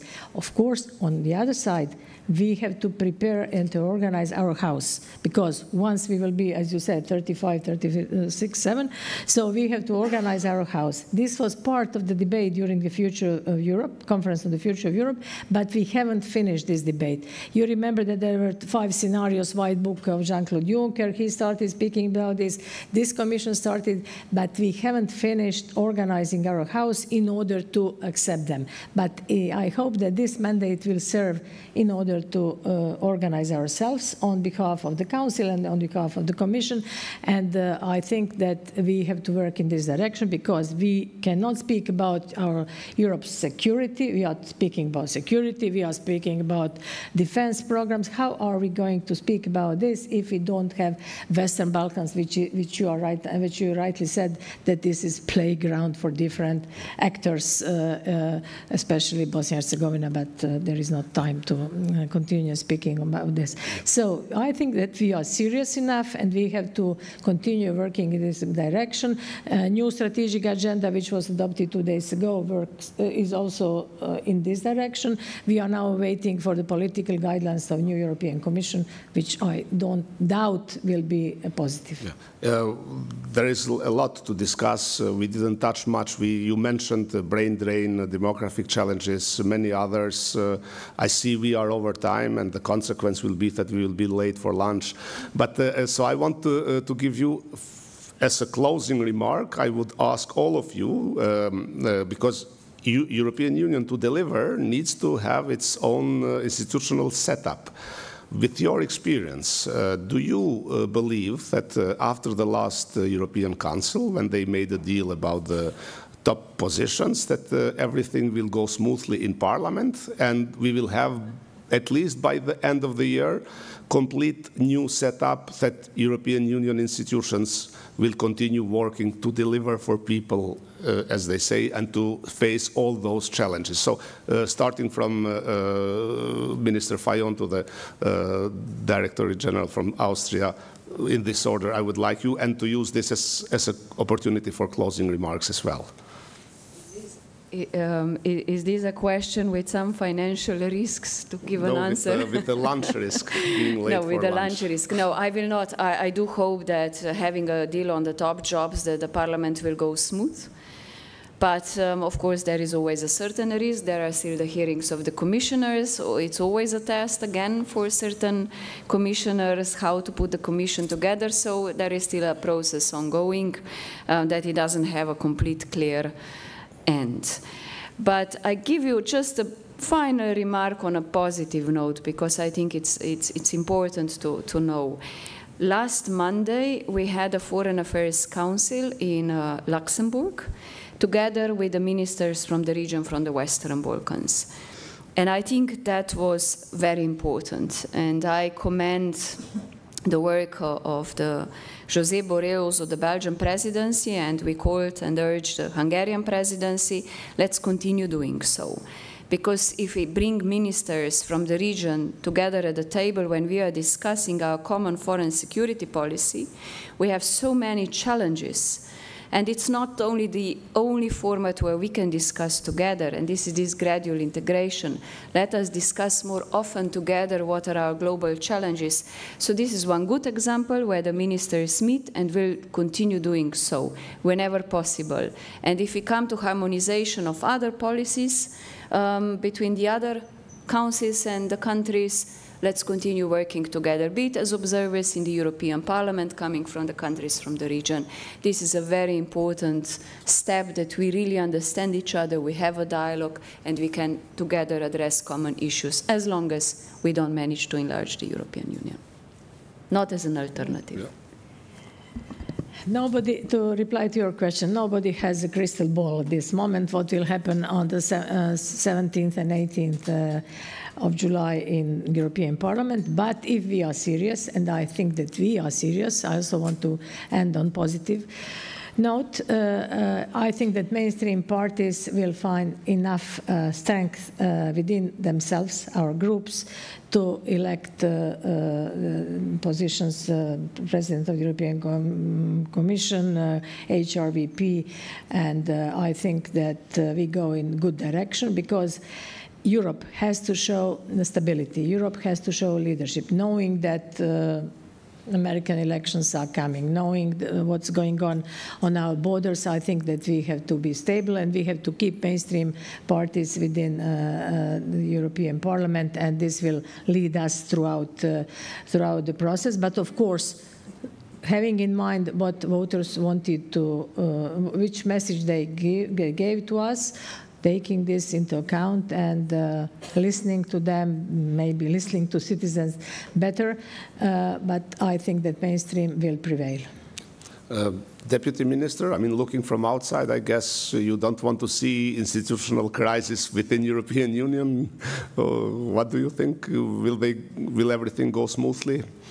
I really do hope. I really do hope, and of course, several times we mentioned the word stability as the main point. How we can be successful in our endeavors, and stable institutions, stable environment, stable countries are the main point for this, and I really do hope that the stability will be kept within the Europe, within the European institutions. The stability will be kept in the neighborhood, in the candidate countries. And from our side, as I mentioned, is a full readiness. I do hope, really do hope that for the concrete period of time, and it's 2030, there will be a readiness from the European Union as well to be enlarged and to get the new member states. And I really do hope that the whole idea of Europe will be complete at that time, and we will be living in the one united family. Madame Kornfeld? Europe is so much more than the Commission and the Commission President and the President of the European Council. As important as it is, don't forget it's about 400 million people. It's about 290 regions. It's I don't know how many regional and national parliaments, lobby groups, interest groups who all work together.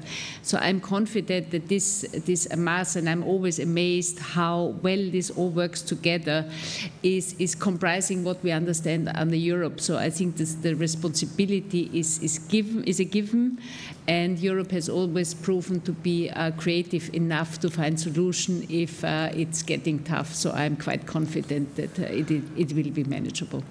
Thank you very much to all the panelists, and thank you to the audience. So I conclude, and thanks once again, and one applause for the panelists.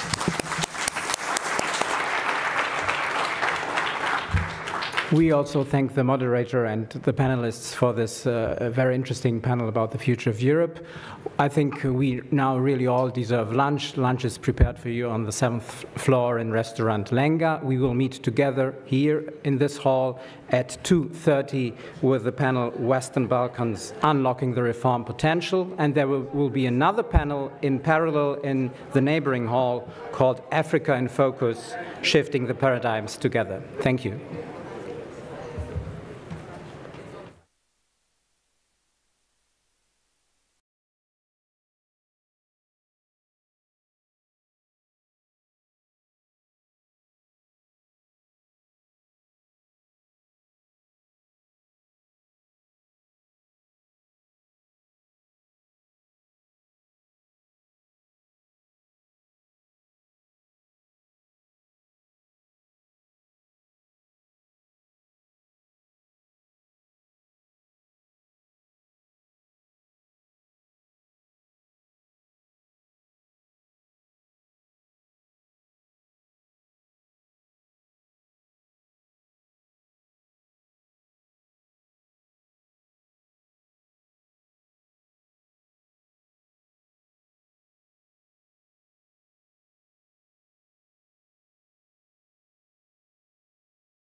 as is usually the case on conferences, so allow me to start and allow me to welcome you to the Western Balkans panel of the Dubrovnik Forum in 2024.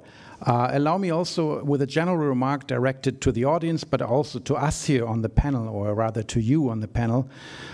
We have 75 minutes, which means mathematically each of you, if we want to have at least 2 rounds of discussions, have 4 minutes and 16 seconds for each answer, and this is without me having even asked a question. So we really must be precise and concise, and I'm sorry in advance if I will be a little bit tough in interrupting people who might not be remembering this.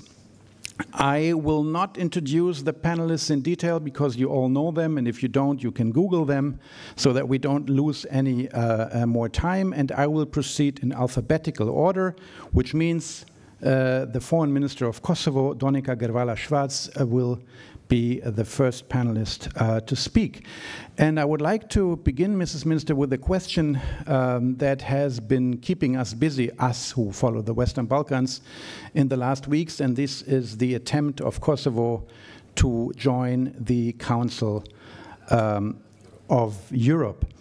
This attempt was, in my interpretation, undermined not only by Italy, but also by Germany and France. You don't have to comment on that. That was just my observation.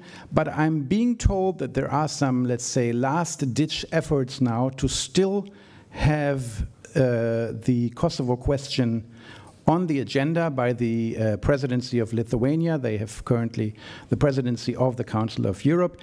Can you tell us a little bit what is the state of play here, and is there maybe still a chance to put the vote on Kosovo on the agenda after, which we all have seen, the Parliamentary Assembly of the Council of Europe has voted for Kosovo with overwhelming majority? Can you brief us a little bit on that? Yes, thank you very much, and let me very brief thank Gordon for the hospitality and for giving us here this opportunity to discuss all together. In Council of Europe, the Parliamentary Assembly of the Council of Europe has taken a very clear vote. With 82% of all votes, they have voted in favor of membership of Kosovo, of giving the opinion, recommendation to the ministers to invite Kosovo to join the Council of Europe, while they have stated that Kosovo has fulfilled all requirements pre-accession to join the Council of Europe. And this is where we are at the moment. You can imagine that we are working hard with ministers, capitals, and with the ambassadors in the Council of Europe. I'm just coming from Strasbourg, so that we can hopefully this year become full member of Council of Europe. But one is clear, whenever it happens, Kosovo has by April 2024 fulfilled all the requirements. Everything else is politics. What was very important for us in Kosovo to achieve, it was to show that highest standards of rule of law, democracy, human rights, minority rights are in our country, and this is the most important message that we from Kosovo can send. Everything else is a part of the discussion that we are having, and I am very hopeful to have very soon the success. This was very precise and very fast, so I have a chance to have one little potbit on your second question. So, I mean, Kosovo knows what it means to fulfill the conditions and still not be rewarded from the visa liberalization, which now finally has been enacted.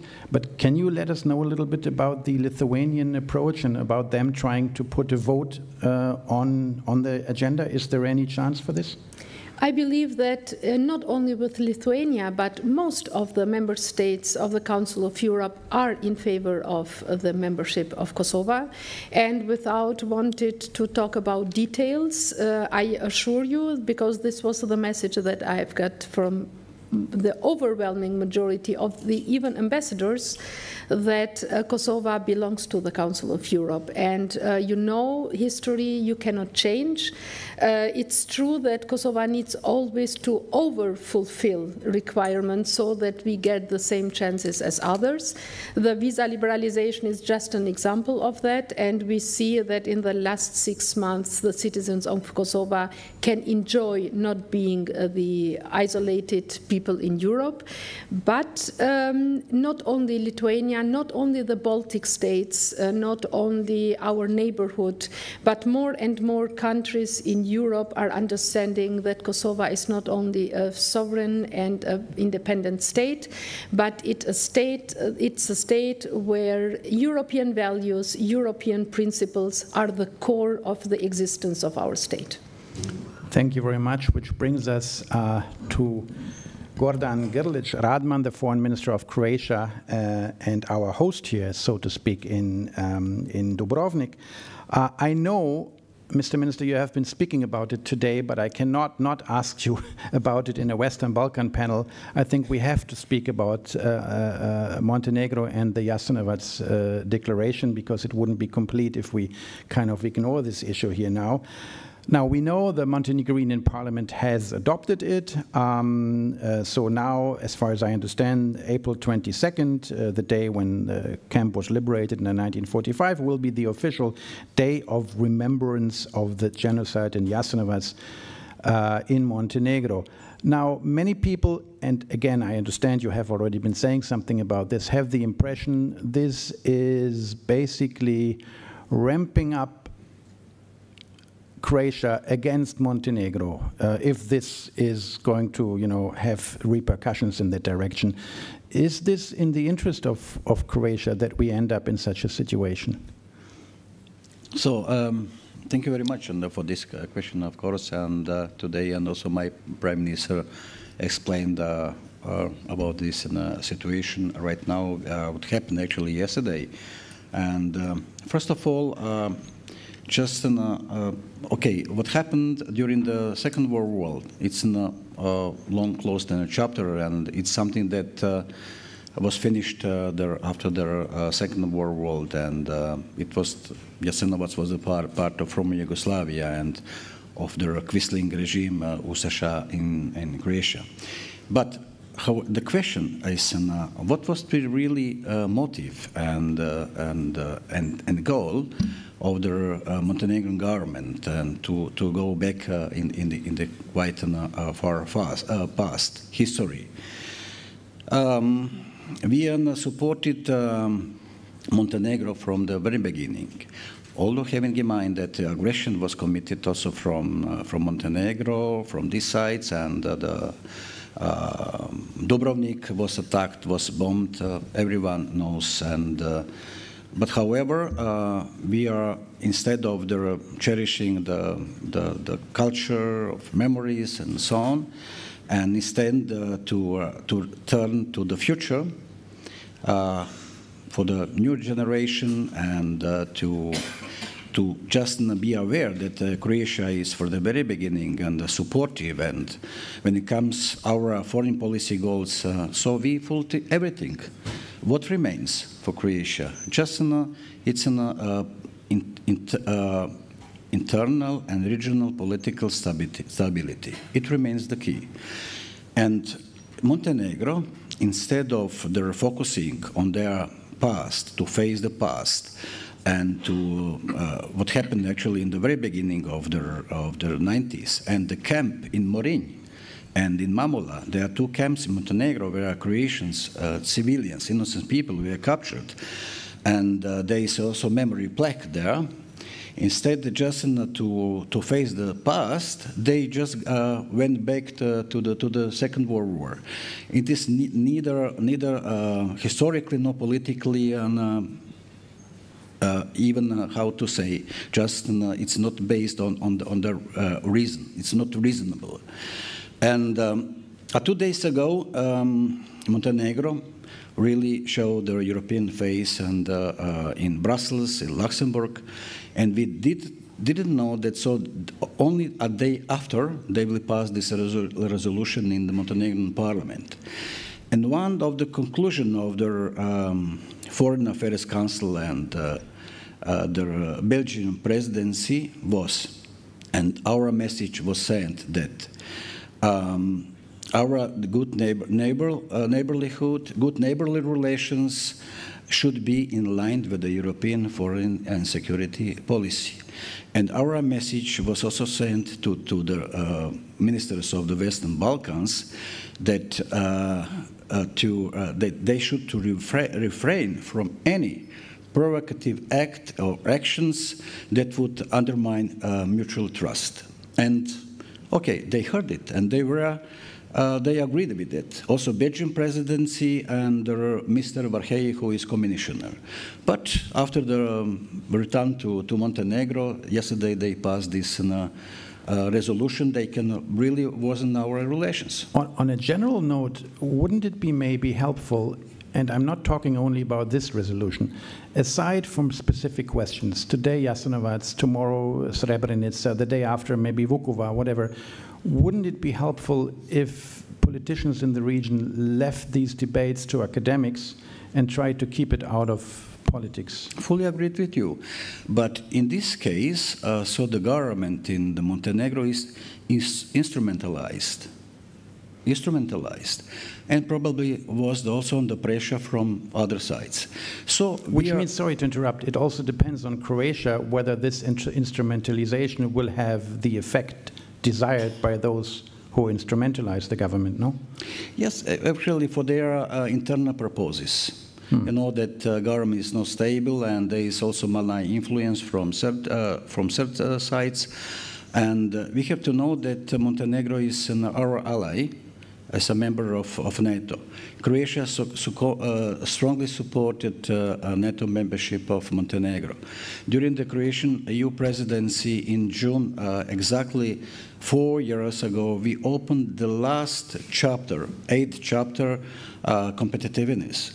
And we never asked for the we just put aside the unsolving issues, but it's something that so the outstanding issues should be closed, and there are so many of them. First of all, they have to the war crime prosecution, missing persons, and protection of the minority. Of course, there are a lot of things that we have to get answer from Montenegro. Thank you. My order of questions diverges a little bit from the seating order because I go alphabetically, and I think the seating order is a mix of alphabet and protocol. So I am jumping to Igli Hassani, the foreign minister of Albania, and then we'll come back to Bosnia. Well, why did you change the alphabet? My question is another example of how bilateral disputes can undermine the European Union enlargement process. This week on Tuesday, if I'm not mistaken, an Albanian Court of Appeals confirmed the verdict against Fredi Bileri, a local politician from Albania, for 2 years in prison on the charges of vote buying. Now, the governing party in Greece, Nea Demokratia, and the Prime Minister Mitsotakis have decided to make this a big issue, partly by also nominating Mr. Bileri for Nea Demokratia. He is now an MP. Can you explain us where we stand here and how this will influence the ongoing position of your two countries, also vis-à-vis the European Union enlargement? Many thanks, and I would like to thank Gordon and the Croatian hosts for this excellent setup of an excellent meeting. Gordon, we really appreciate bringing us together and discussing things of common interest. If you see the configuration of this panel, and I'm sure that it was the case also for the other panels, there is a conglomerate of issues that we all have an issue. And then we have to technically explain it, and try to find a way forward. What I would like to start with is the fact that we need to move forward, to find a way to move forward all these problems and start bringing solutions that will bring more prosperity, peace, and security to at least the region we're coming from, since we're talking about the Western Balkans. It's a clash between the democracies and the democrators.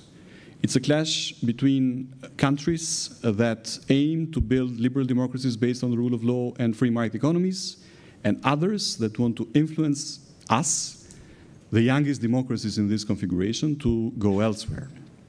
And the war of aggression of the Russian Federation against Ukraine was a wake-up call, and I won't repeat things that you have heard continuously during your career, but it was a wake-up call for the European Union to look at us again as the natural, important partners that one day will be part of the European Union.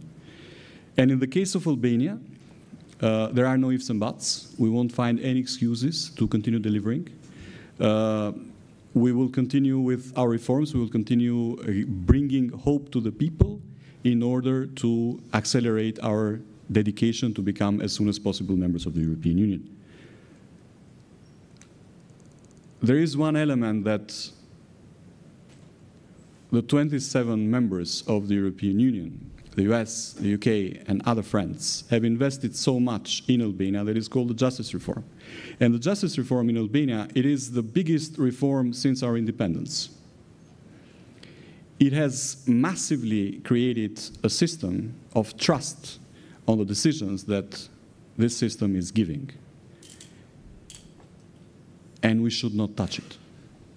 And this is the most important thing. We should continue to keep it separate from the interference of any government, starting from the Albanian one. Secondly, people need hope, and we will try to bring hope. Therefore, it's our duty as the people in the government to continue with delivering. And the first cluster of our negotiations with the European Union is ready and is waiting, is the hanging fruit in the room. The second cluster is ready and is being screened and is already in the table of negotiations, and we will continue with the third and the sixth. Again, without ifs and buts. We won't find an excuse that there is somebody blocking us. Therefore, if somebody is blocking us, let's make it harder for them to block us again, so we will complain that there's somebody blocking us, and we will continue not to deliver. We should not leave individuals entering into the bilateral agenda of any countries. And when it comes back, the whole thing, to the discussions of what the European Union is, I will not say a word about it. Because for us outside, who are we to judge it? We venerate the European Union. We really venerate it. But there is one thing that we always remember. The European community was created to leave behind the wars of the past and to create a future that belongs to all. And this is why the initial members of this family went together and created the community. And this is why everybody else who joined put this perspective.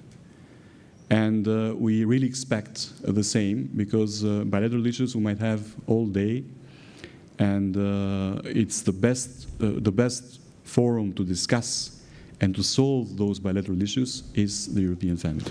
Thank you very much. And we will have, I mean, I'm tempted to ask you now, but I shouldn't. I'll try keep it for the next round to ask you whether, from your point of view, the European enlargement is still a merit-based process or not. But let's keep this for the second round, which brings me to Elmedin Konakovic, the officially largest politician of the Balkans, 2 centimeters higher than Vucic even, I think. Is it 2 centimeters or 5? 5 centimeters, sorry.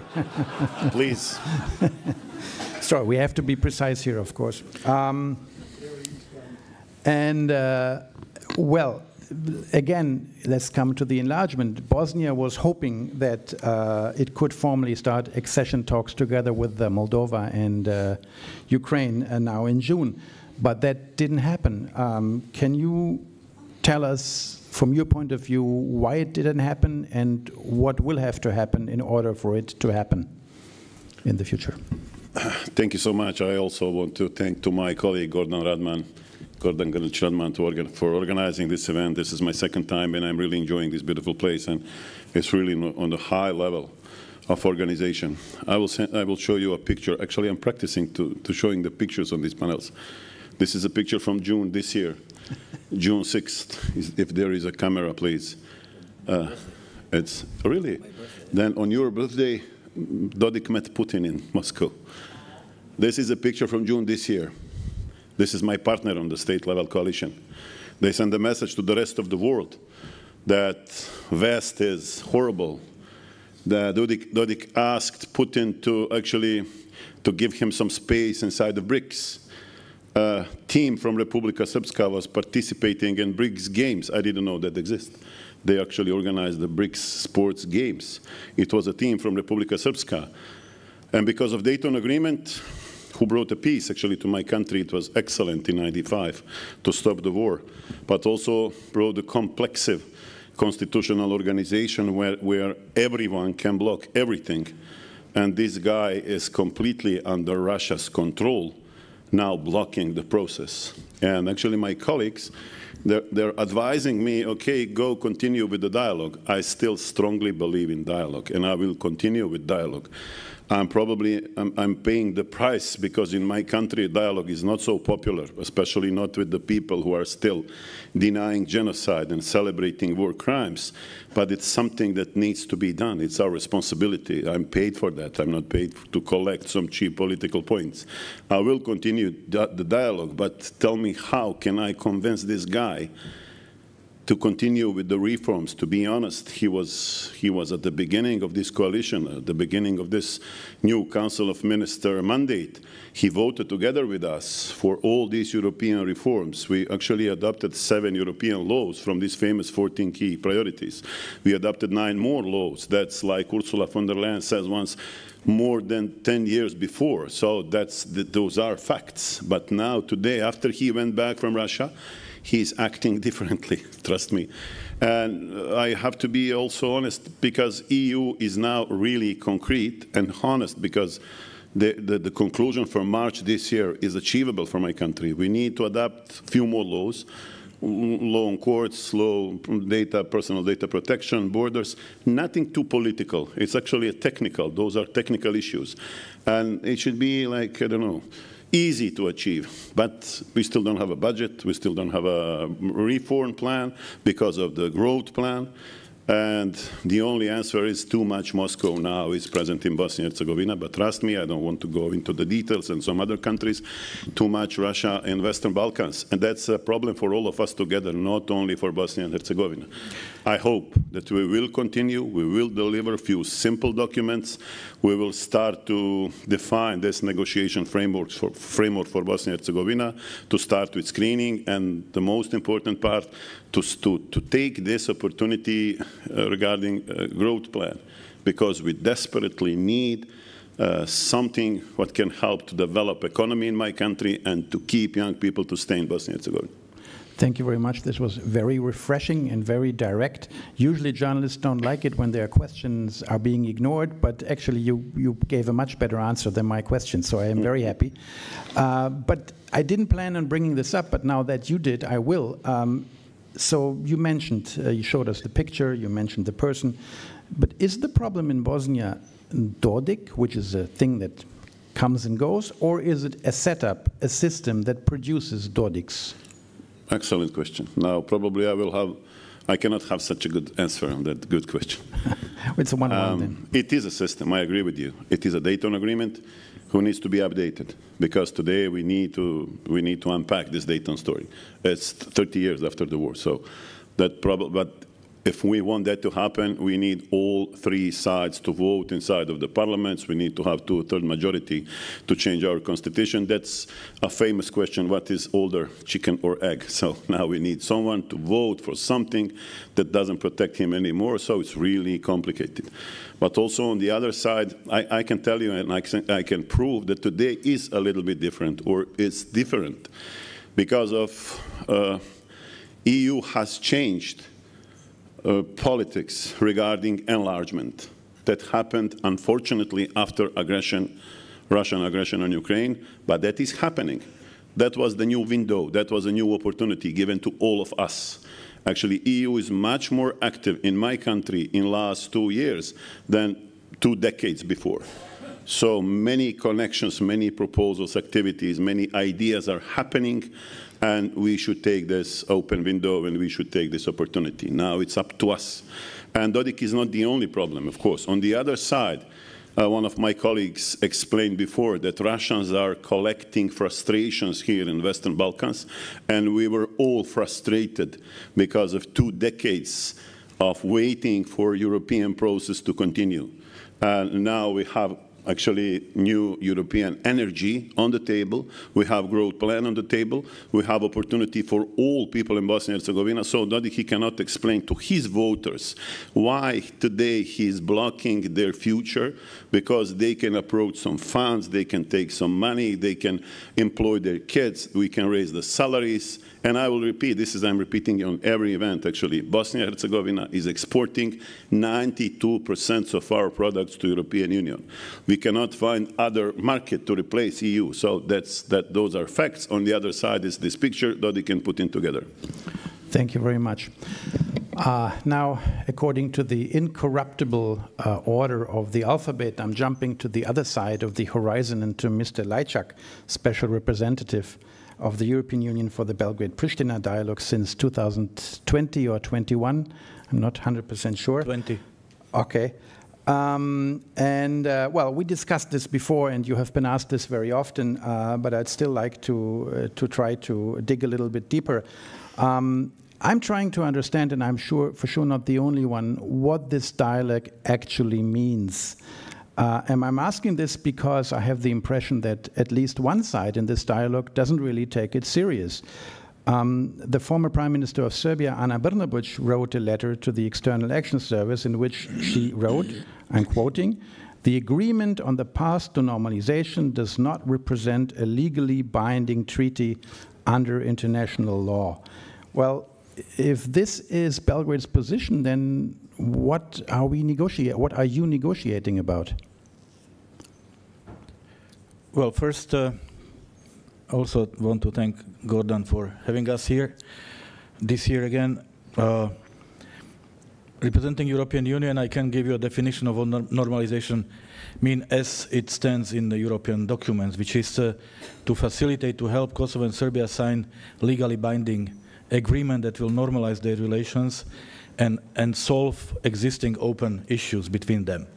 Of course, it's for the parties, for Kosovo and Serbia to define what exactly normalization means, but I think when we speak about legally binding agreement, it really tells a lot. Second, the agreement that we achieved in February and March last year in Brussels and in Ohrid is an agreement which is legally binding and valid in its entirety.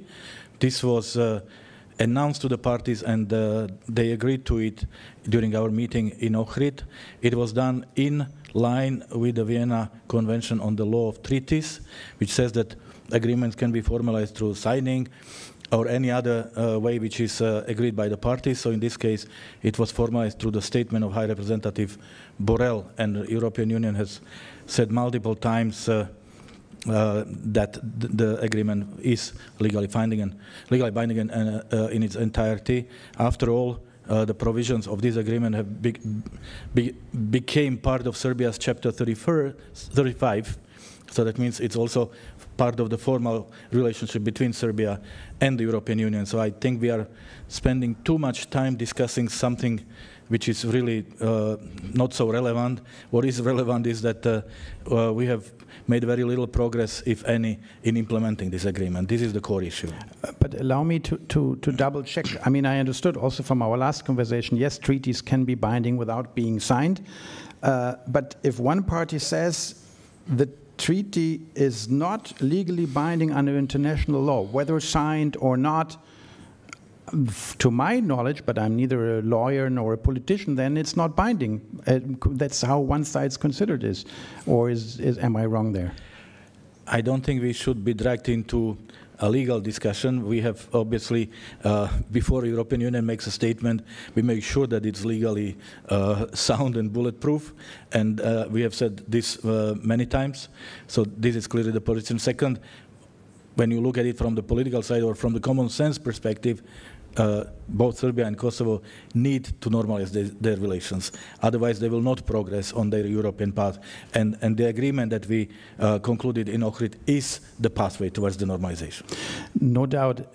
But isn't the problem a little bit, and I do not envy you in position or anyone who might follow you, that in a way you're a facilitator with empty hands? Because what used to be on the horizon, European Union membership, something that unlocked huge reform potential in the region, is not really, and that's not your fault, is not really on the horizon anymore. So why would I expect from Albin Kurti or from Vučić to take difficult steps if there's nothing there?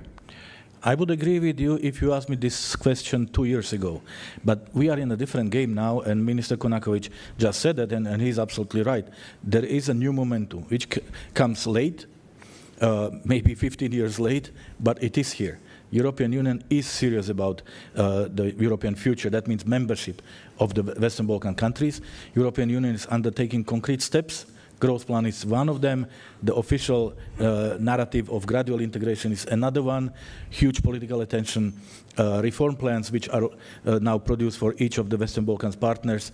So EU is getting ready to admit new members from the Western Balkans, which was not the case 5 years ago. But this, of course, this window of opportunity will not be open forever. So I think we have a much greater motivation for our partners today than we had before to use this window of opportunity. And I agree with you that this is the strongest leverage. The clear membership perspective is the strongest leverage European Union has. It was not here, but it is here now. Which opens the question, maybe we can discuss this in the second round. Has it really changed? Have we seen a tectonic shift, or have we only seen a rhetoric shift? But we can get into this, I hope, in the second round. Which brings me to Northern Macedonia, to Timčo Mucunski, who is in office, I think, a week or even less. So it's the 7th day, so congratulations. And there we have another example, maybe the most famous, of bilateral disputes undermining the European perspective of a country. Now, your Prime Minister has said some days ago, correct me if I'm wrong, as long as he is Prime Minister, the constitutional changes demanded by Bulgaria will not happen. Let me be very open. I completely understand him. I think he has a very good point there, because he would be foolish to do that, because he will earn nothing in the end. Now, when your Prime Minister was still opposition leader, we met and we discussed a model that I found interesting, and I wanted to ask your opinion about it.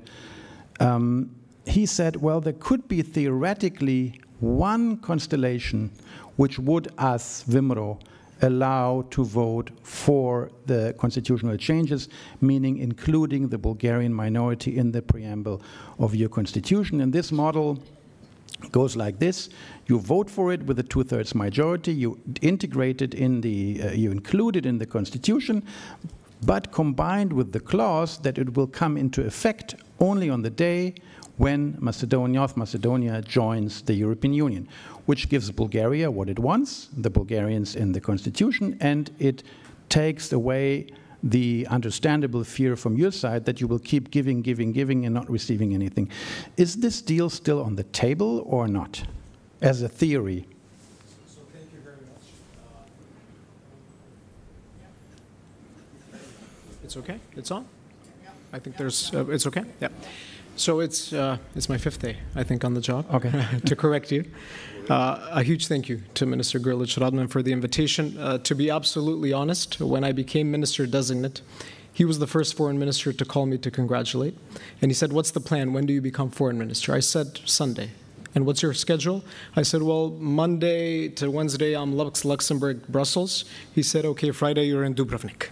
So here I am. This is my first public event as foreign minister, and it's a pleasure to have it in the beautiful city of Dubrovnik, where I know a lot of people from our entire region share a lot of fond memories with families and friends, so it's a privilege to be at this wonderful event and to speak on behalf of the new Macedonian government, which, as you know, has a huge majority, and with huge majorities come huge expectations and huge obligations to deliver for one's nation.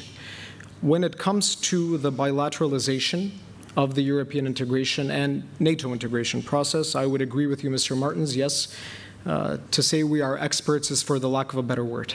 We know this far too well, better than anybody else.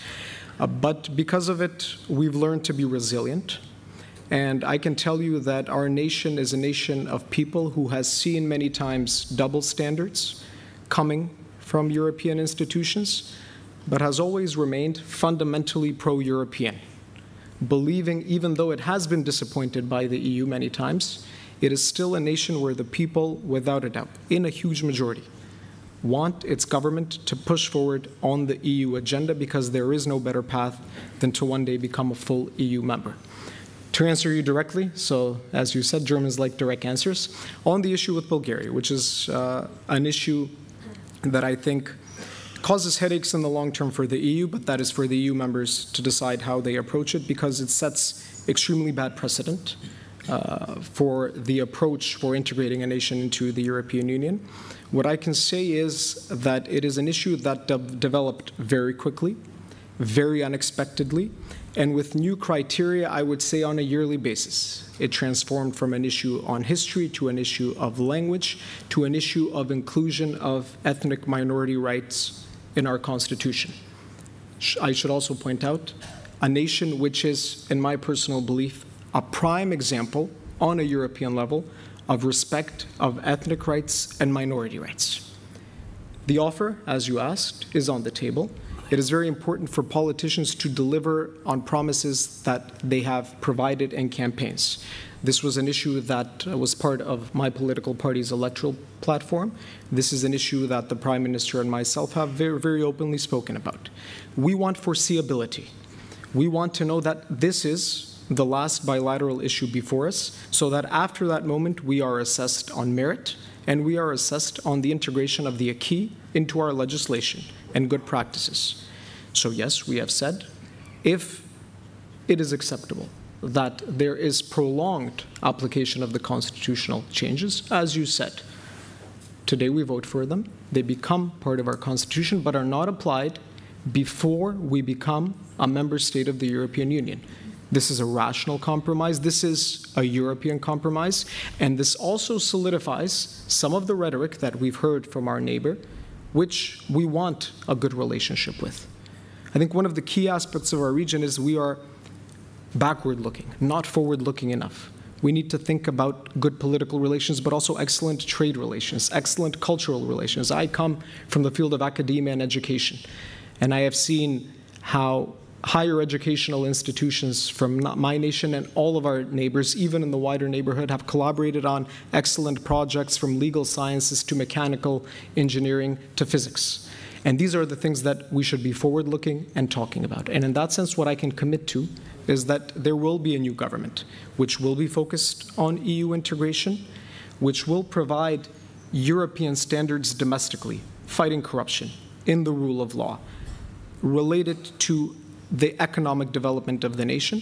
But on the foreign policy field, we will be principled. And even sometimes when there are attempts to bilateralize European standards, even though we are a candidate country, we will stand in the way of protecting European standards when necessary.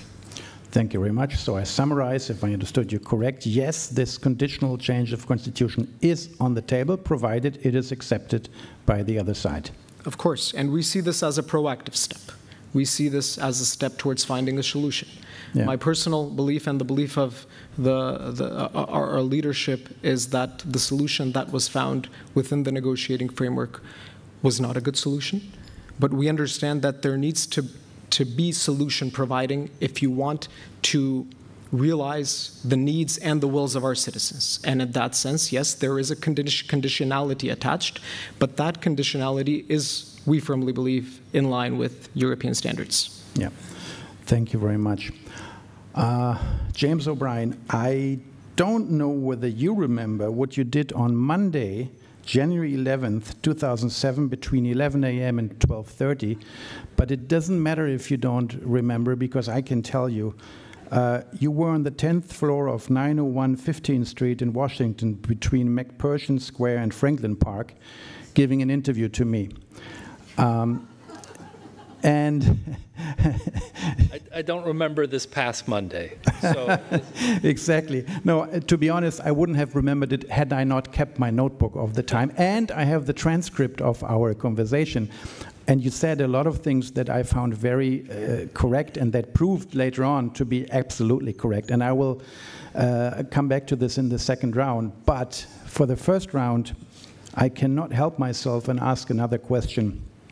Obviously, the elections in the United States are important for the entire world, especially, or also very much for the Western Balkans.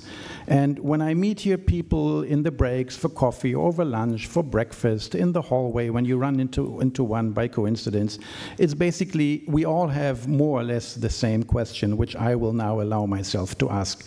I'm paraphrasing many conversations. The US has roughly 340 million inhabitants, given that it's more or less a two-party system. This gives us a reservoir of 170 million potential nominees for the Democratic Party, and the Democratic Party comes up with Joe Biden, a man who's physically and mentally ailing, as we could see now in the debate again.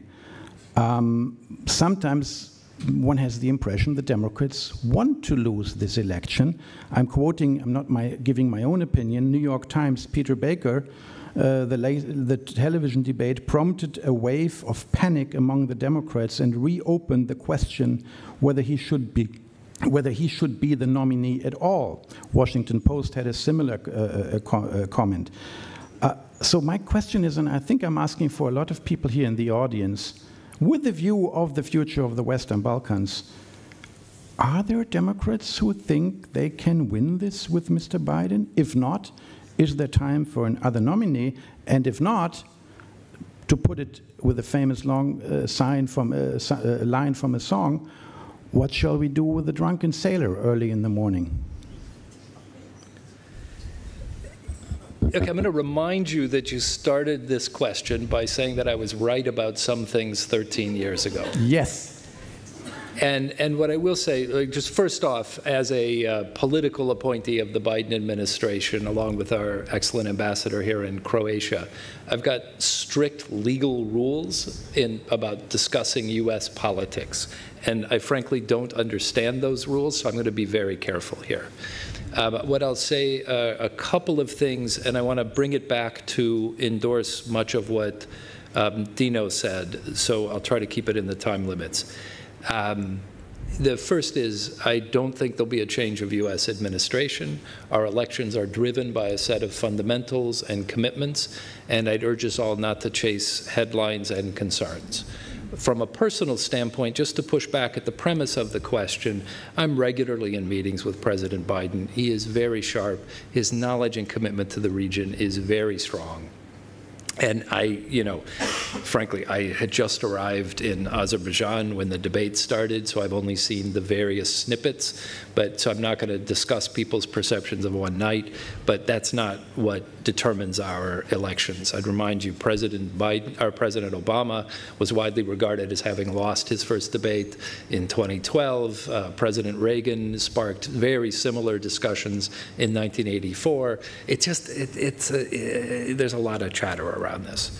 But the fact is we do have an election, and what's important to me in my job is that we get our work done in the time between then and now, so that we have the region in a strong position for what I think will be a second Biden term.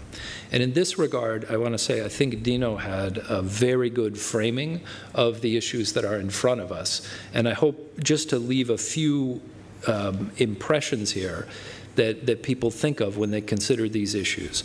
So one is the place of the region is clearly in Europe. The second is we've had an exceptional 2 years of what I'll call a period of consolidation, where the European Union reopened the opportunity for enlargement after 20 years of sort of pretending, basically after Slovenia. we now have new tools like the growth plan, which allow us to show citizens the benefits of joining Europe early on.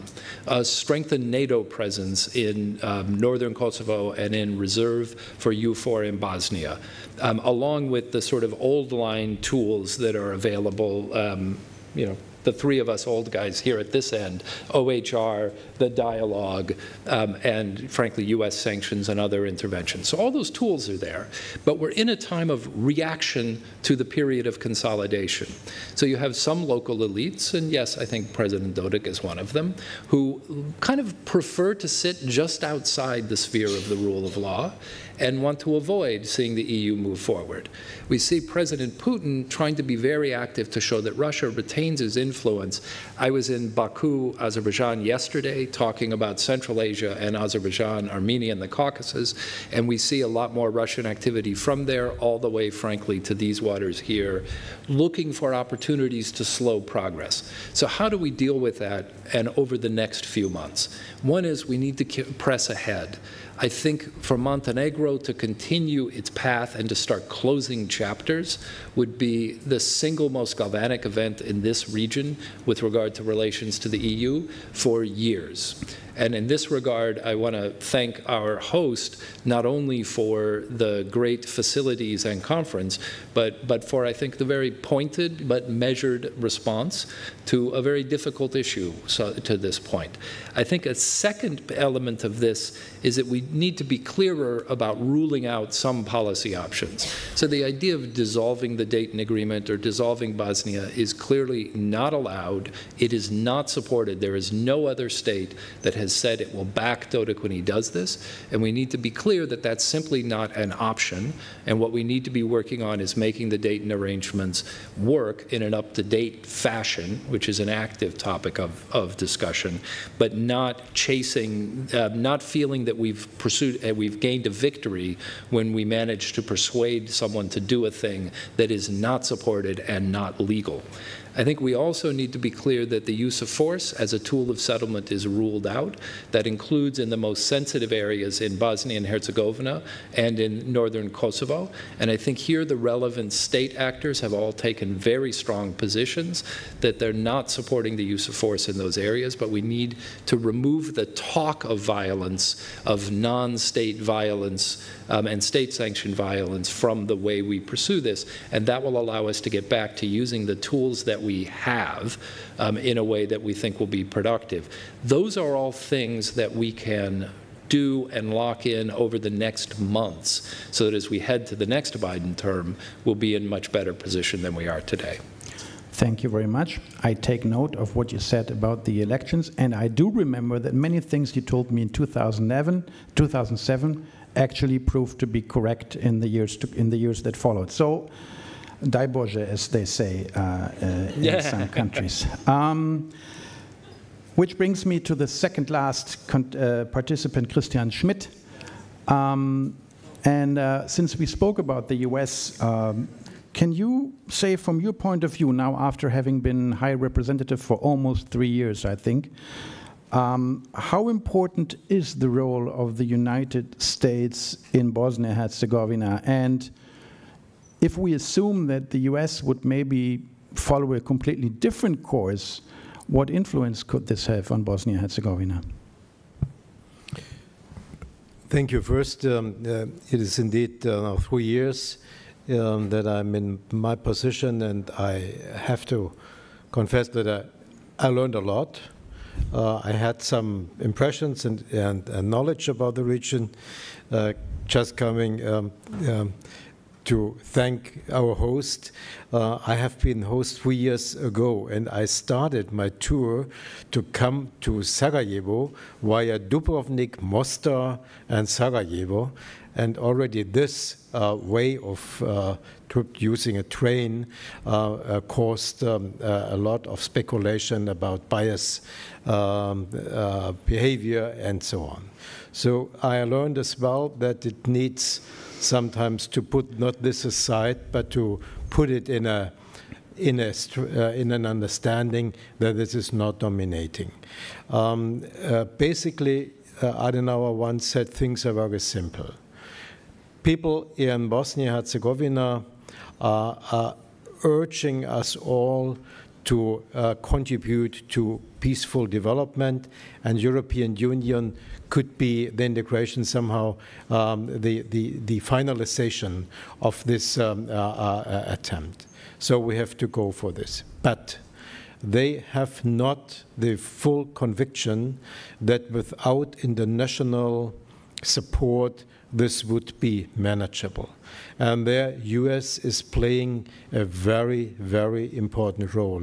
Which role? The role of, how should I say, political reassurance that this is seriously meant. This does not say anything against European integration.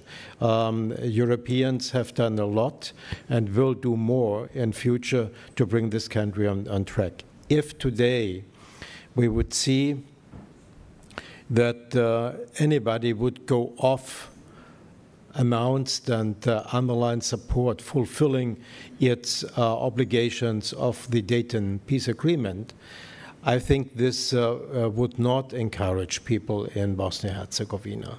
They're waiting, and the paradoxon is on the other side, and this is somehow cumulated in my position.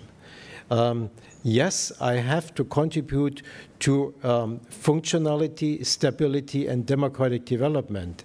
Yes, sometimes I have to do it with non-democratic decisions, which have to be very well embedded as well in the tension of European Union. But my experiences, and this is not only for Bosnia-Herzegovina, that we are living in a region where people want to see solutions and they want to see decisions, and then they are as well committed to follow. I could imagine a little bit more civic state development among the citizens in Bosnia-Herzegovina, but they are counting on the international community and especially on US. I am not under any rule of not commenting during a campaign, but so I would join Jim O'Brien's observation. I have my impressions. I only know that this person in the administration who has over the years, and I know this from my own experience and former competence, done really a dedicated job. This was Joe Biden and is Joe Biden. No doubt, especially we remember what he said about Bosnia many, many years ago. But that was, again, decades ago. Which brings us to the last participant of the first round, Nikola Stojanovic, State Secretary in the Serbian Ministry of Foreign Affairs. We have been touching upon some bilateral conflicts here, and I would like to mention another one. Everyone who follows the Balkans knows the so-called Banska incident, a violent attack in, when was it? September, yeah, in September last year, so almost a year ago. And, well, I would like to be very blunt. We have a main culprit who has publicly admitted that he is a culprit, Mr. Milan Radojcic, who was representing the party, the governing party of Serbia in Kosovo, even though it has a different name in Kosovo, but it is basically a branch of the governing party, who has, as I admitted, that he has caused this deadly attack, that he was behind it. Well, it's almost a year on, and we have not seen any decisive reaction of the judiciary. What do you think can we expect in this regard? Is something going to happen, and what is going to happen? Or is this man, I mean, in a country, and even if you do not consider Kosovo independent, if you consider it part of your own country, if someone takes up guns and shells and kills policemen, there should be a reaction from the judiciary, shouldn't there? What can we expect to happen? Thank you for the question, and I would like to thank the organizers for the hospitality of me being here at the Dubrovnik Forum. So, in general, if I can zoom out a bit, for us as the government of Serbia, and generally speaking for the leadership of Serbia, key priority is maintaining peace and stability in the region. And that's not necessary, that's not at all just a catchphrase. Over the last 10 years, we have managed to achieve a tremendous amount of economic improvements, which ranged from doubling country's GDP, doubling average salaries in the country. We have managed over the same period to build a record high amount of highways, infrastructure, and all of this would not be possible without peace and stability in the region. So in that sense, we have a truly vested interest to maintain the same policy in the upcoming period. Now we have a very ambitious agenda looking forward.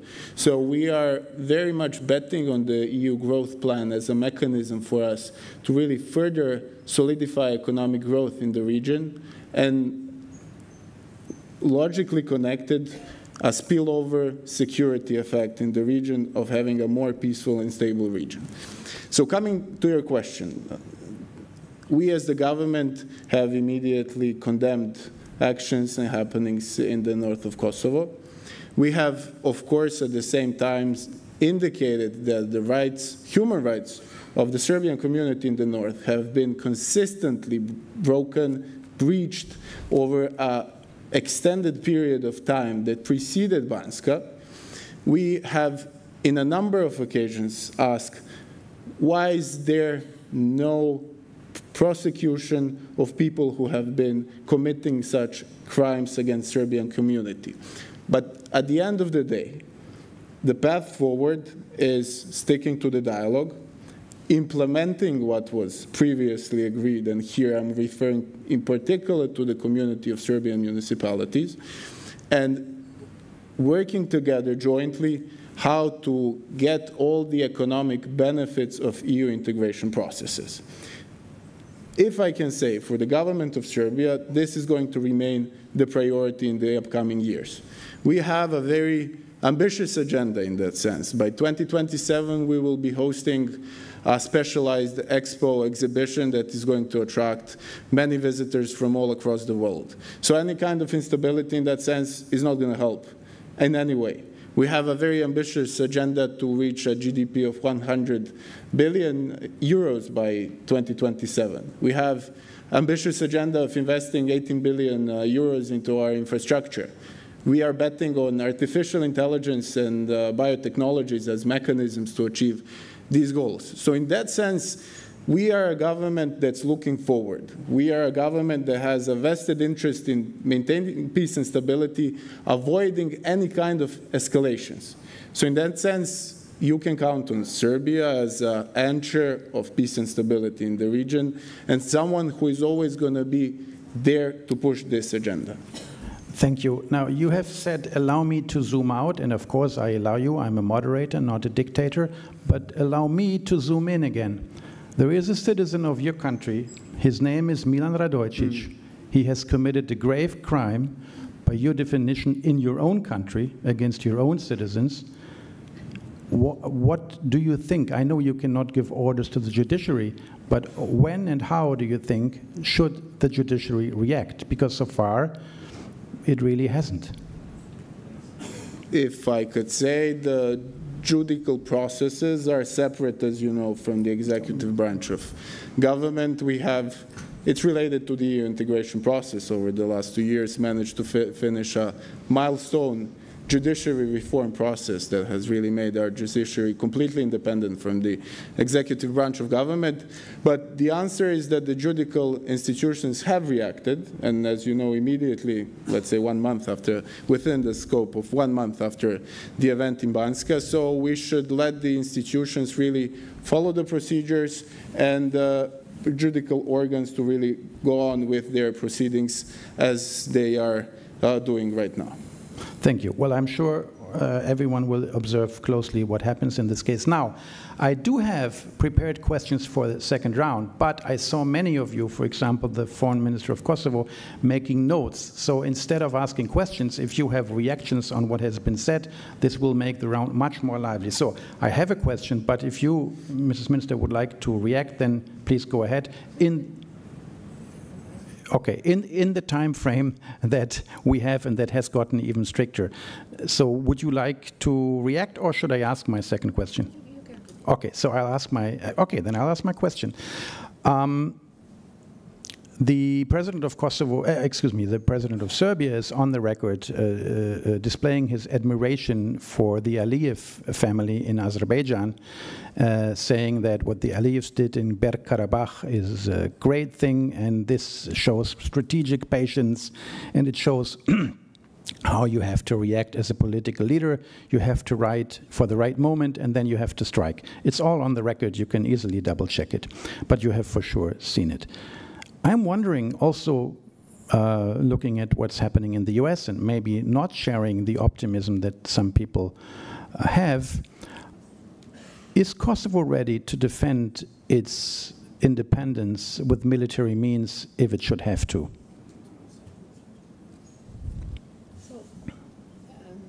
Let me start with the last language. In Kosovo, we do not use to comment the elections in other countries, not in France, not in the United States, and this is of course I'm not asking you because of one reason, that in the United States and in other partner countries, the support for Kosovo, for its independence and for its peace and security is a bipartisan issue, and we are very happy to have supporters on both sides, and we do not believe that we need to tell the Americans whom they need to elect. They know exactly whom they want to elect. But when we talk about the president of Serbia, I would like to continue with showing photo like Minister Konakovic did, and because we are in Croatia, I would like to show a photo from the Serbian newspaper Informer, where the Serbian President Vučić uses to publish his statements. And here stays, Hrvati spremaju Oluju 2. That means that for those who do not understand the language, the Croatians are preparing Oluja 2. And then,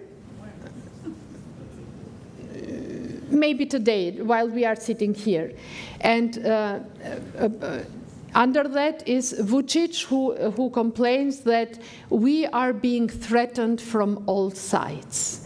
So this is the understanding of peace and security in our region, and this is the understanding of how neighborly good relations are being developed and maintained by this president of Serbia. I'm far away of saying by the Serbs, but this president of Serbia is has not only not a government that looks in the future, but if you look at the composition of this new government of Serbia, you will see their Milosevic ministers. You will see their ministers who are sanctioned by the United States and by United Kingdom. And you will see a lot of hegemonic rhetorics towards all neighbors, not only Kosovo.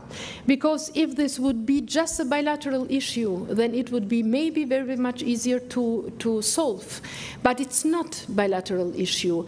It's the fact that this leadership, this political leadership of Serbia hasn't distanced themselves from their past, and they allow our region to have this past to define our present relations. It's not talking about history, but this old history of Serbia, and Vučić and the Deputy Prime Minister and Minister of Internal, he was Minister of Foreign Affairs before, has been a very active part as ministers and spokesperson of Milosevic in the past. So while we all want to and work to look in the future, it is Serbia's past who doesn't let us to walk forward.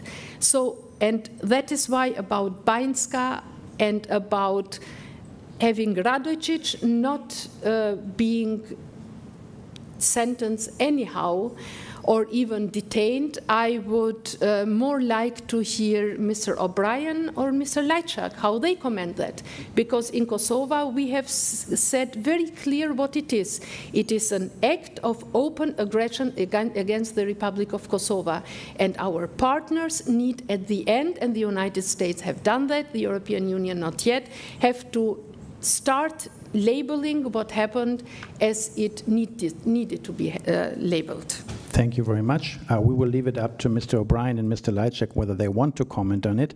But we'll get back to our host, and thank you also really for inviting us and having us here and giving us this opportunity to discuss issues. We talked about Bosnia-Herzegovina, and I would say there is no country in the European Union who has so much interest in Bosnia-Herzegovina making progress, and maybe also there's no country in the European Union who has so much responsibility for Bosnia-Herzegovina. How do you think can Croatia contribute? And I'm telling you already now, I will also ask this to Mr. Konakovic to double check whether he thinks you are doing your best or whether there is still some room for improvement. What, from your point of view, has Croatia done and can Croatia do to help Bosnia on its path to the European Union? So thank you, and Croatian position is visible and justified, having in mind that we share, first of all, a common history. Croatia was among the first country to recognize the independence, sovereignty of Bosnia and Herzegovina. Bosnia and Herzegovina is a multinational, multi-religious country with its specific, it's a sort of miniature. Cultural miniature, and the Croatian they are autochthonous people, indigenous people. They are one of 3 constituent people there in Bosnia and Herzegovina. So the Dayton, the functionality, stability of Bosnia and Herzegovina, it rests on 3 pillars and others. That means that functionality, prosperity of Bosnia and Herzegovina is only possible if all the 3 people are equal, that it's a respect of the equality of 3 peoples. Also in praxis guaranteed according to the Dayton-Paris Agreement. Dayton-Paris Agreement is international law, and international law should be also respected. Of course, having in mind that Croatia fulfilled all its foreign policy goals, what remains is stability of Western Balkans, namely Bosnia and Herzegovina. We share the longest border with Bosnia and Herzegovina. It is in our interest to have a stable and functional Bosnia and Herzegovina. And it is only Croatia that had with Bosnia and Herzegovina GTG. Last year we organized the government session in Croatia. It's a big achievements. Of course, there are some outstanding issues, however, but we are ready to solve it. And is it fair to say that after Croatia reached membership in Schengen and Eurozone, now the membership of Bosnia in the European Union is the next most important foreign policy goal for you? I think so. Bosnia and Herzegovina deserve it, and Croatia also. I have to say that, so I know very well, how we engaged there, also on my minister level, prime minister level, just to raise awareness of my colleagues during the FAC that it's important to have Bosnia and Herzegovina in the European family. Otherwise, we will just lose Bosnia and Herzegovina because of negative tendencies, not only separatism and so on. However, unfortunately, still of some political leaders in Bosnia and Herzegovina existing. However, but once Bosnia and Herzegovina is so close to the European Union, like for example now with accession negotiation, I look forward to open as soon as possible, and it's now up to the political leaders to fulfill some criteria. But so really we encourage them. We appreciate very much what they did and what has been done. So Bosnia and Herzegovina, similarly to Ukraine, Moldova, should be similarly also treated. Thank you very much. Elmedin Konakovic, I was on the verge of asking you, do you think Bosnia has the neighbors it deserves? But then again, this is a rather unfair question, so I phrase it differently. Do you think your neighbors behave fair towards Bosnia, or would you wish some other approach sometimes? You are really good.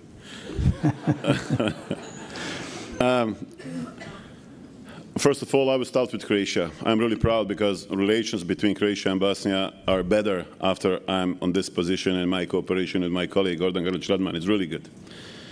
And I have to say that the role of Croatia, especially Prime Minister Plenković and Mr. Grlić-Radman, actually was maybe crucial in this process, together with, of course, with the group of friends of Western Balkans, with Tanja Fajon, with Schallenberg, with Slovenia, Austria also. But the crucial moment, maybe the key moment for the decision, Brussels decision, was a visit of Ursula von der Leyen, Andrej Plenković, and Mark Rutte together to Bosnia and Herzegovina, when actually Dutch Parliament was so doubtful, let's say, regarding Bosnia's future into European Union, and it helped a lot. And in this process, we can say thank you to Croatia, and that was really important. On the other side, of course, we still have open issues. We hope that about Bosnian property in Croatia, we will move further. We have this famous border stone. What is the name of that island? Actually, that one stone actually still is a problem between our countries, and we need to Klek. That's Klek story. And Škunj. What is the name? Yeah. And Školj. I hope we will solve that also. And I think, of course, there is always a room for improvement, and I think we should continue with improving our relations, because for us, I told you already, economy, geography are actually telling to all of us the EU is the only way for Bosnia and Herzegovina to develop economy and to keep young people to stay in our country. My first visit, actually, after I'm appointed in this position, was a regional tour. I started with Croatia, I went to Serbia, I went to Montenegro, because I consider regional cooperation as a top foreign policy priority, and we will also continue, but we are expecting our neighbors to respect territorial integrity and sovereignty of Bosnia and Herzegovina, but also international law. And I have, of course, few words to say to this intelligent young guy from Serbia. Serbia cannot talk about the respect of international law while Serbia is denying international court decisions and trying to interpret decision that genocide happened in Srebrenica. That's international court decision. It cannot be interpreted. You can be happy or unhappy with that, but that's a fact. And of course, also when we talk about regional cooperation, our regional trade is huge. I said 92% of our exports goes to EU. That means 70% to EU member states, but 22% to our neighbors, to the region, but to the countries who are candidate countries for EU. So that's EU. And that proves also that we can cooperate together, but we have to respect each other. So I understand Croatia because they are interested in a position of Croats in Bosnia and Herzegovina, because I'm Bosniak, you know. I'm interested in position of Bosniak in Croatia. I'm interested in the position of Bosniak in Serbia, Montenegro, all other neighbor countries, fully respecting international integrity and sovereignty of these countries. So I understand. But you also have to know that we have probably the worst, the biggest discrimination in my country, because if you are Croat or Bosniak, you cannot run for the presidency if you live in Republika Srpska. On the other side, if you are Serb, and if you live in federation, you cannot run for the presidency also. And the worst thing, if you don't belong to the ethnical communities, you cannot run for the presidency at all. So it was good with zooming in, zooming out story between two of you. If we want to zoom out the story, we need to be aware of all of these complexities in Bosnia and Herzegovina and try to solve all of them together. Thank you. Thank you very much. Of course, I encourage you, if you want to directly answer to someone else, do it. You can also be, as long as it doesn't get physical, I will not intervene. I see you, but allow me to... Remember, I'm the tallest one and probably... I know. It would be to the advantage of the Bosniaks, but we will not follow that path. with Elmedin, but of course also the Croats have to elect themselves further and to have a representative in the presidency, and not that, for example, there are who is representing for Croats in Bosnia and Herzegovina? Someone who is not elected by Croats. It's important, Justin. It's important, and we discussed this. To eliminate all discrimination during the election process. We discussed this in an interview, as you remember, but you will probably also agree we need a separate panel in order to discuss this issue, or maybe an entire... yeah, exactly. We need a conference, the Dubrovnik conference on the Komšić model. Mr. Hassani, of course, you can ignore my question, say whatever you like, but if you don't ignore it, I'm happy. Our official time is over, but the organizers told me we can have some extra minutes, and I will use it. And I look in the audience every once in a while. With one exception, I didn't see anyone who fall asleep. So I guess we are still kind of entertaining the people because we have substantial things to discuss. So, Mr. Hassani, what I wanted to ask you, from your perspective, from the perspective of your country, do you think that the process that we talk about, the European Union membership enlargement process, is still merit-based? From the discussions that we are hearing, I understood that, I confirmed actually, I didn't understand, I confirmed that the centrifugal forces in the region are still strong, and the centripetal force towards the European Union needs to be boosted. But since we are out of time and you prejudiced my reply, I will reply you with a question. What do you mean? Define what you said. Because when it comes to Albania, the merit-based is clear. We prepare ourselves, we fulfill all the obligations, we are fully aligned with the CFSP, we continue with the reforms, we are begging to open the first chapters. Opening doesn't mean anything except of opening and starting and preparing, and by opening the first cluster of the chapters, the fundamentals, it's all based on human rights and fundamental values, and everyone can scrutinize us on every letter, word, comma, sentence, and paragraph. So that is what we believe, the merit-based, and as I said, we will continue to deliver, because we don't deliver for the European Union, we deliver for ourselves. I have a difficulty understanding that my country has organized only one intergovernmental conference, and others have done the same, and I'll keep it short. Thank you. I saw Miroslav Lajčák. It's your turn anyway, and you raised your hand before. I think you wanted to react something that Mr. Konakovic said, if I'm not mistaken. Please. No, I wanted to react, but I was asked by Minister Gervala, so that's why this is what I wanted to react. And I want to say that the position of the European Union has been formalized and is very clear, namely that the perpetrators of criminal acts on September 24th, but also on May 29th, must be held accountable. There is no immunity for them, and European Union repeats this official position also in bilateral meetings. I also feel obliged to respond to the question you asked Minister Hassani, since I represent the European Union here, and I want to say that this process absolutely is merit-based. There is a lot of politics and geopolitics in the preparatory phase, the decision to grant candidate status, to invite the open accession negotiations. But once you are in the process of accession negotiations, you have to fulfill the criteria. There is no discount, there is no shortcut. Yeah, thank you. No, I was thinking of the other side. Yeah. Sorry, I never said shortcuts.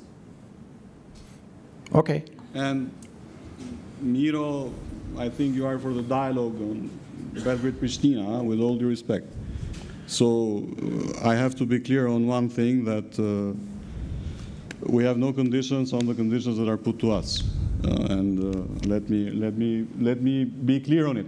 I'm not in polemics with you. I know. Therefore, keep it at the dialogue, and we'll be very happy if you have some results. And we will support you continuously as we have supported. You know that the dialogue my mandate is wider than the dialogue. There is also other regional issues, and but keep it at the dialogue. It's also 25 years of personal experience, which I cannot ignore. So I have been through this process, my own country, and I've been part of this process for the Western Balkans, so I dare to say that I know something about this process. Mr. Muczynski, a question at the end of your first week in office. I know 3 of your predecessors personally and have discussed with them over the years time and again. And your direct predecessor, Mr. Osmani, and Buya Osmani, we discussed last time when I was in Skopje an issue that he is very much supporting, and this is the idea of, okay, European Union enlargement in the sense of full political membership is very difficult for obvious reasons. And this is not only because of conditions, it's because certain countries like France do not really support new members with veto rights in the European Union. And while we have elections and we'll see, it will not get easier probably in the future. But the idea that Osmani and others have been picking up is, okay, let us introduce a new intermediate step in the process, which is membership in the single market, basically like Norway has it. Which solves the question with the veto right, because you have no new member with a veto right, but it still would give your citizens a tremendous advantage, because basically in daily life they would be already in the European Union just without a couple of elements like the veto right, the own commissioner, and participation in the European elections. Do you think this could be a good intermediate step for any country, but also yours? Whoever has followed the history of the European enlargement, it always has various phases of development that are both technical as well as political.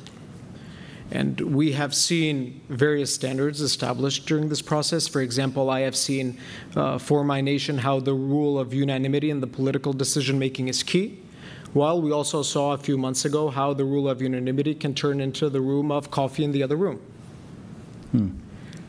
But speaking realistically, we all have the same end goal, and that is full integration in the Western Balkans. We understand, let there be no doubt, that while this process is ongoing, the European Union will need to reform itself internally.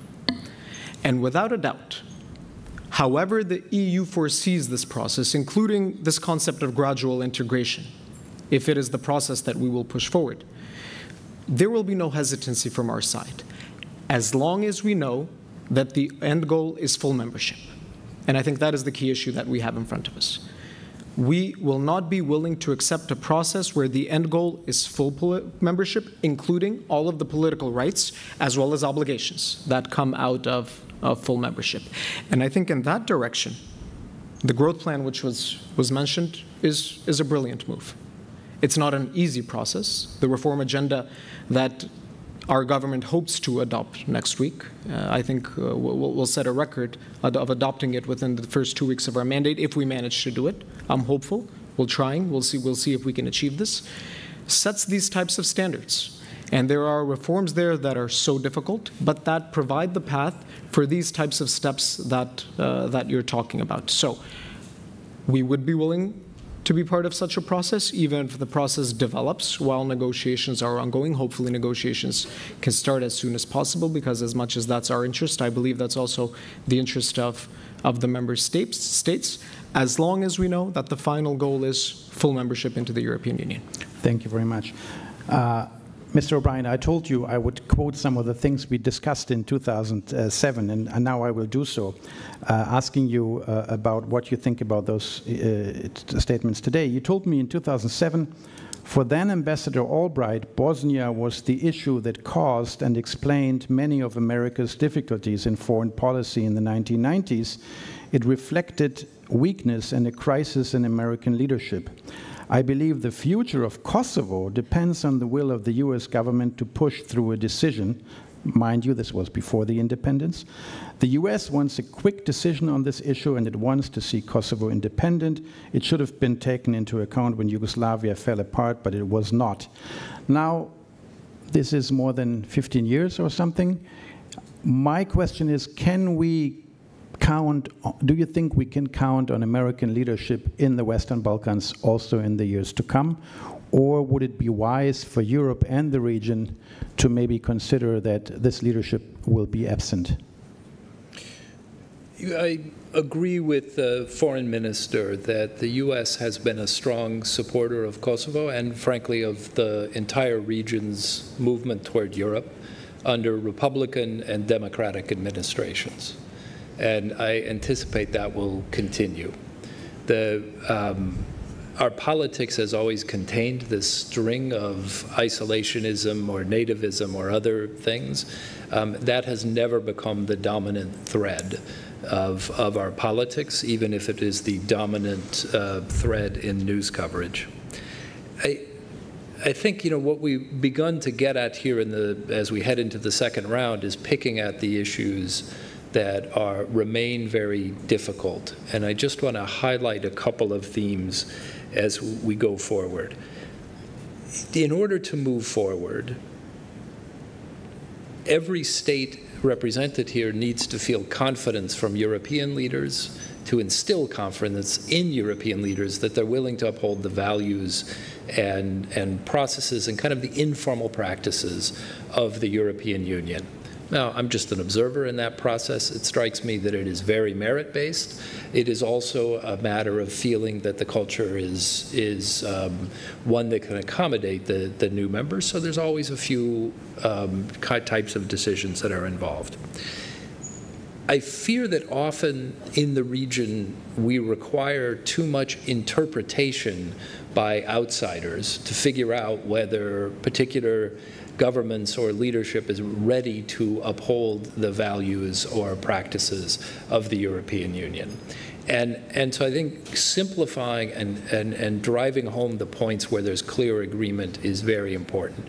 So just to take a couple of examples here where I hope that with whatever help's appropriate from the U.S. we can make some progress. I think one is always retaining a clear commitment to international law and to the processes by which the EU hopes to see enlargement in the region.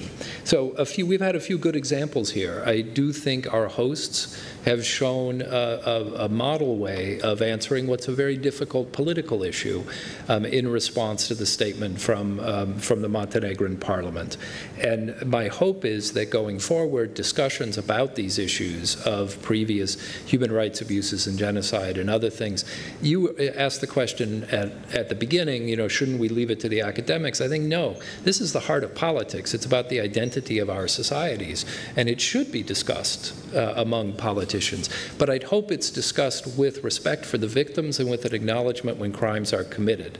So in talking to President Vučić about Srebrenica, I've praised him for his statements in 2015 that this was a horrible crime. I really appreciate that Prime Minister Plenković has regularly taken steps to talk about the actions that are called out in the Montenegrin resolution. And I think that makes the society a healthier society. And I hope that these discussions continue on that basis going forward. And I'd note in this regard that, you know, the U.S. has said consistently, as the EU has, that the crimes committed in September 2023 need to be punished. We expect and believe we've been promised that Mr. Radojcic will go through the full process of the law in Serbia. Now, it is a very good thing that he seems no longer to be as active in northern Kosovo as he was. We see that that has some positive benefits, but he continues to be, he's been indicted, and we expect the process to be finished. That's part of the commitment to the rule of law. But there are broader points that we have to address as well, and I'll just note a couple, and then I have one small legalistic footnote. That what I would hope to see is, and I'll just say, to continue just with Serbia, we've seen some very positive steps, and you've seen a lot of it publicly recently, with the commitment to support of Ukraine, with the commitment to supporting Europe's energy transition in moving forward with the lithium deal, but also in and around Kosovo, the statement of the Prime Minister that they're prepared to negotiate and to compromise is a significant statement because it changes the rhetoric. Having divisive, harsh rhetoric rhetoric makes it much more difficult for politics to proceed as normal. And what we've seen on the ground is the removal of a senior Serbian government official from a position in which he did a great deal of damage to relations between Serbia and Kosovo. The person's back in government, but not in the position to directly influence this. And in these matters, it is very helpful. Now, it would be more confidence instilling to also see the rhetoric match the steps that have been taken to normalize relations with Kosovo. At the same time, we would like to see less talking, unless there's a clear way to revise the governing arrangements in Bosnia. I think we should talk about how to help them work. And I think there should be some revisions of Dayton. I've always favored that if they're negotiated among the parties, or if it's necessary to come in compliance with European law. And as we begin this phase of Bosnia's European path, I think we'll have the opportunity to see what changes may be necessary without it becoming a political issue in different constituencies. The final point I'll make and is also with regard to the actions taken by the government of Kosovo. We want to see it in the Council of Europe. We want to see it as a fully recognized operating member of the UN and the UN system. And the US will work toward that end. It would help to have clear policies that indicate that every citizen of Kosovo has full rights. So the very good work that Miroslav Lajčák and his team have done to provide for payments of pensions and other items, I think that should be implemented. I think the possible agreement that would have Kosovo represent itself in CEFTA in return for securing an open border, a secure open border, should be implemented very quickly. And I think these kinds of steps, along with steps that maybe all the governments have to take to make sure that the Serbs of northern Kosovo are fully represented, that they participate in the governing institutions, but also that there's an opportunity for them to have an election that provides mayors that actually represent them. I think all of these things would instill more confidence that we're prepared to move forward. So I guess I'm asking for a little less ambiguity about European commitments and international law, and a little more perhaps softness or moderation in the rhetoric on the points that divide us. And that may be overly optimistic. My legalistic point, back to the point about President Vučić and President Aliyev. As I mentioned, I've just come from seeing President Aliyev again. He has always been very clear to say that he exhibited strategic patience, but his goal is to take only the territory that is internationally recognized without dispute as belonging to Azerbaijan.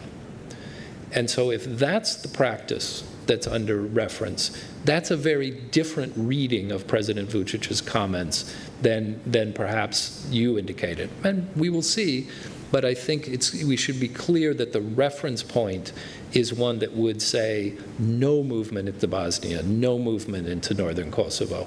And I think that's consistent with the practices I've seen over recent months, and we want the rhetoric and the practice to come together as we work forward together. Thank you. I'd have a lot to say, but this is not the forum for it. Mr. Schmidt, you raised your hand before. If you want to intervene, fine. Otherwise, I would go to Mr. Stojanovic, who may want to answer what he was addressed at. If not, I would give the closing remarks to the minister for the sheer reason that we have taken already more than 15 minutes extra. But if you wanted to say something, Mr. Schmidt, then please go ahead and make it very short. Thank you. Would like to say more, but not today. We will continue. I think it is needed to get the understanding of declarations, positions, as well rechecked with the people. What some people in Bosnia-Herzegovina are drawing out of the so-called all-Serbian Sabor statement is not encouraging, because it puts things into question which should be the fundament for joint future development for a better future. You cannot put Dayton in question as it has been done, and you cannot put in, including Srebrenica as a synonym for the war and for the genocide, as well put in question. I hope that there we get some clearance and clear position that this is something which does not will be seen in the politics and in reality. But this has to be done and to be made. Politics is about confidence, and not, including in this region, and not telling the others that what has been done wrong.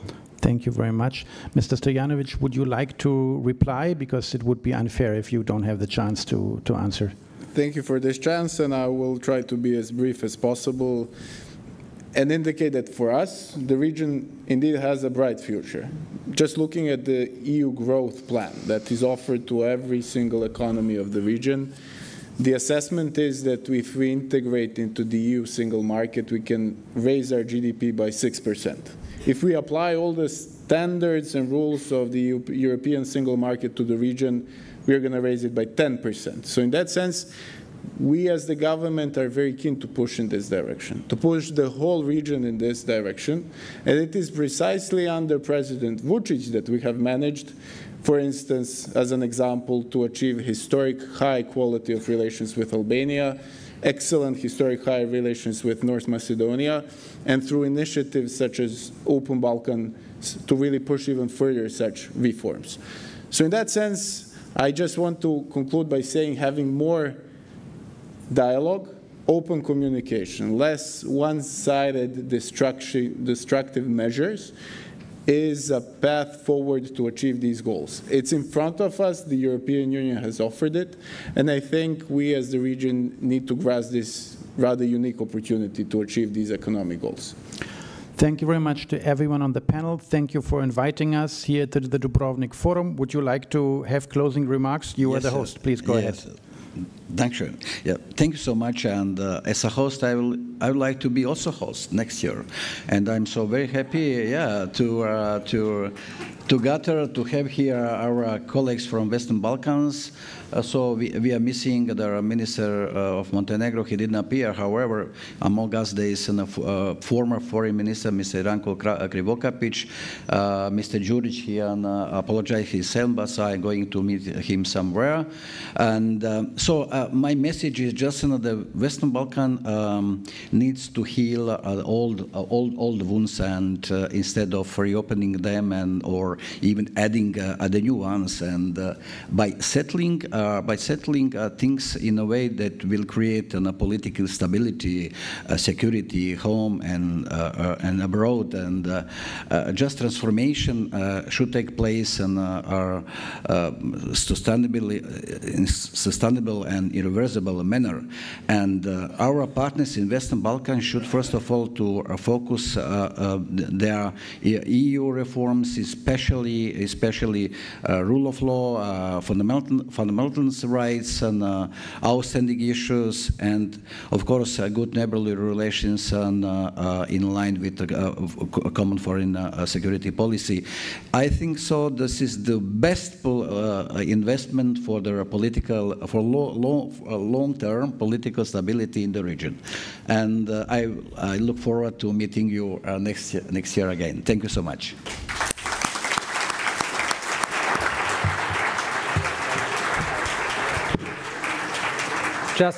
Just a short information after this panel. The next panel dealing with artificial intelligence in international relations and global cooperation will start directly after this panel. So please remain in the hall.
Your seats so we can start the discussion.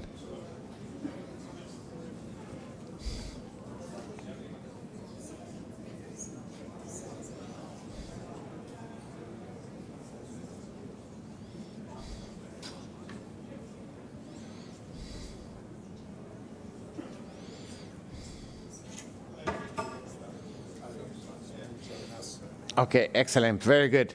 So thank you so much for being with us. We have a tough panel right at the end of the day. After 2 days, we are the thing between people going for a swim or having the end of a discussion of the day and our panel on artificial intelligence. And everyone has been talking about artificial intelligence, but this is really something condensed and specifically dedicated to the topic of AI, and we're hoping so that people can leave today with a key takeaway or something really concrete about why they should care about AI in this context. I'm Javier Espinosa. I'm the Financial Times correspondent in Brussels, and I cover digital policy, and AI is one of the key subjects that I write about.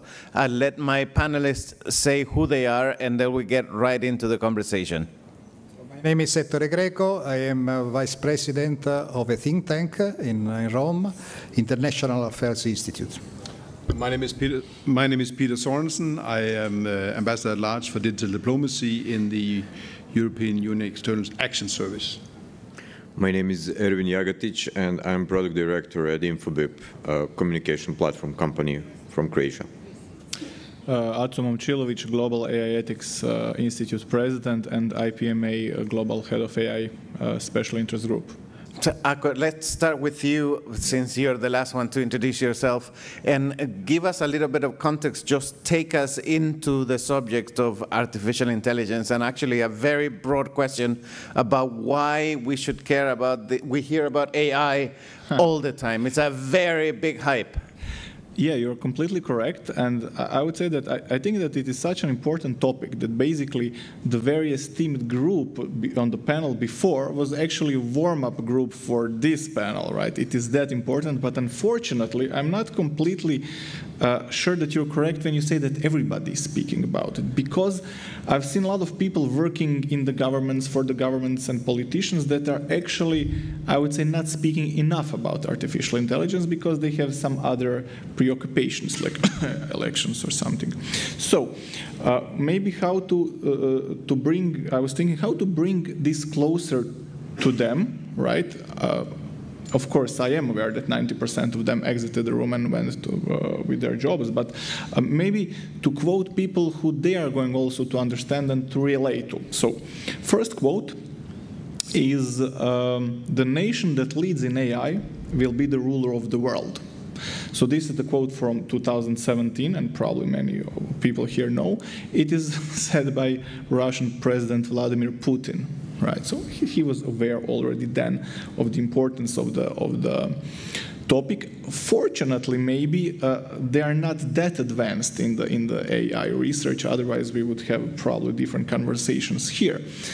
The second one is coming, it's a little bit more recent, from 2023, from the Benjamin Netanyahu, right, the Israeli Prime Minister, and he said there is no option of not entering AI with the full force. Right, so this is how and what they understand about the importance of the topic. Then comparing it a little bit to our domestic and regional politicians and some other countries in Europe, I have that very subjective feeling that there is a certain discrepancy in the amount of attention they are paying to that exact topic. And of course, maybe to conclude this first part and not to take too much time from other panelists who are having also interesting things to say, just if you're speaking about international relations, and I think that this is going to dominate the conversation in the relations in the next few years, as long as I can predict, we can then maybe mention the words of the UN General Secretary, who said something that is quite obvious. Tech race is on the way, right? And we already now, in year 2024, have billions of people that are left behind, right? So this is the question for all of us and for all of our leaders, to ask them, okay, where are we? Are we in the race? Are we, to quote the representative from China from this morning, with a very nice picture that he painted, if you're not at the table, you're in the menu, right? So this is, and I was giving in the recent years one lecture that was, the subject was, what are the risks for countries in neglecting the AI development, right, for the country leaders. So then there are, I think, many very important questions that we should ask our presidents, prime ministers, ministers, and people who were present here during these 2 days. So I think that this is enough for the beginning. That's a very dramatic introduction. Erwin, I'm curious to hear how you see it from your perspective. Yeah, I can speak from from my perspective. So I'm coming from communication company. It's a first Croatian unicorn. Pretty much we're in 75 countries across the globe, and we are sending over 500 billion messages across during 1 year. So pretty much we are reaching out to every single person multiple times on the planet. From the perspective of communications, AI and generative AI plays a big role, because today on the market pretty much you have like two really big trends on the tech market. One is the rise of generative AI, and the second trend is the rise of super apps. So pretty much applications as WhatsApp. Now there will be like a response from Apple and Google called RCS. And pretty much you have like communication apps on your phone which have powerful features, like you can share pictures, you can share your location, you can share multiple, you can schedule appointment, like a lot of functionalities. Combining this with capabilities of generative AI will pretty much transform how we are communicating and how we are engaging with digital content. And pretty much combining those two trends will set the customer experience, like the new era of customer experience. The important part, where we are focusing, since we are kind of democratizing already SMS communication and democratizing overall communication efforts, what we would like to, from strategic point of view, down the road in the future, is also focus on the democratizing AI, because we believe that AI will become like a really complex ecosystem, heavily regulated, and there is a possibility that pretty much not everyone will have same possibility of accessing the AI, and especially generative AI. And this, like, as a communication company, which is, as I said, like present on 75 countries, we're kind of dedicated to democratize AI and pretty much make conversational AI available in the same way pretty much as possible across the globe. So this is kind of vision of InfoBip, and here we are like here we will be like investing heavily and focusing our resources and pretty much our roadmaps and the next steps. Excellent, Erwin. Peter. Yeah. Thank you very much, first of all, to the Croatian government for putting this on the panel. This is a panel of the future. I'm not saying all the others have been of the past, but this is really the issue of the future we're dealing with here. And I can say that from the European diplomatic perspective, it's been very clear that the past 5 years, 6 years, we have geared up very much in the way we have been dealing with new technologies, with the digital portfolios in Brussels. The Getting Europe Ready for the Digital Age has included the enactment of a number of legislations, GDPR, which most of us know by now, DSA, DMA, and the AI Act, and this is the last brick in the puzzle that came on the table, or has been enacted here this year. And it's very clear that we have done that because we believe that our market, our union, is best served in regulating this. But it's also been clear that we have had conversations about AI with like-minded partners, It will get into G7, OECD, and others in the preceding years. And this year, 2024, United Nations lifts us into a conversation where we will have, or at least offer, a conversation about this with all countries in the world. Up and until this year, 7 countries or so about has been present in all conversations. 70 countries has been present in some, and 112 has not been in any. So this will change. AI will come on the agenda for everybody, and it's doing that right now in the United Nations. We just had two resolutions on AI go through the General Assembly, where everybody was present. And in September, we will have hopefully a global digital compact in which some of these key things important for governing this technology will come on the table. So starting with this, just to say that we are very clear that we couldn't get Europe ready for the digital future if we were not handling artificial intelligence, and that was the reason why we in 2018 started to develop the legislation that is now being enacted as the AI Act. And we should talk more about that, Ettore. So I work in a foreign policy institute, so I'm concentrating mostly, we are as a team, a research team, mostly on the diplomacy of AI, and particularly the efforts that have been undertaken for many years and have intensified very clearly to regulate AI through different instruments. So perhaps before delving into the role of G7, because this is just the first round, and so perhaps it's better to make some general consideration, and the ones that I would like to make are related especially to the difficulties that make particularly complicated this effort to regulate AI and to reach agreements at the global level, but also in more restricted forums or frameworks. And I would mention perhaps 4 main factors. Of course, the first is that, as you know, the AI is developing very fast. It's a moving target. And that complicates a lot regulatory efforts. And there is, of course, a strong resistance by the key stakeholders and actors. They want to avoid regulation that can hinder innovation. These are typical dilemma between regulation and innovation. Although big companies, the key players, are also interested, have a vested interest, in fact, in having some fair competition, the level playing field, but also some form of harmonization that may, of course, help their activities.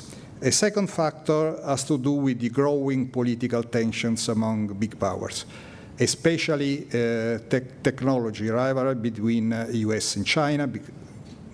They are, of course, the largest and most important AI power. And this is technological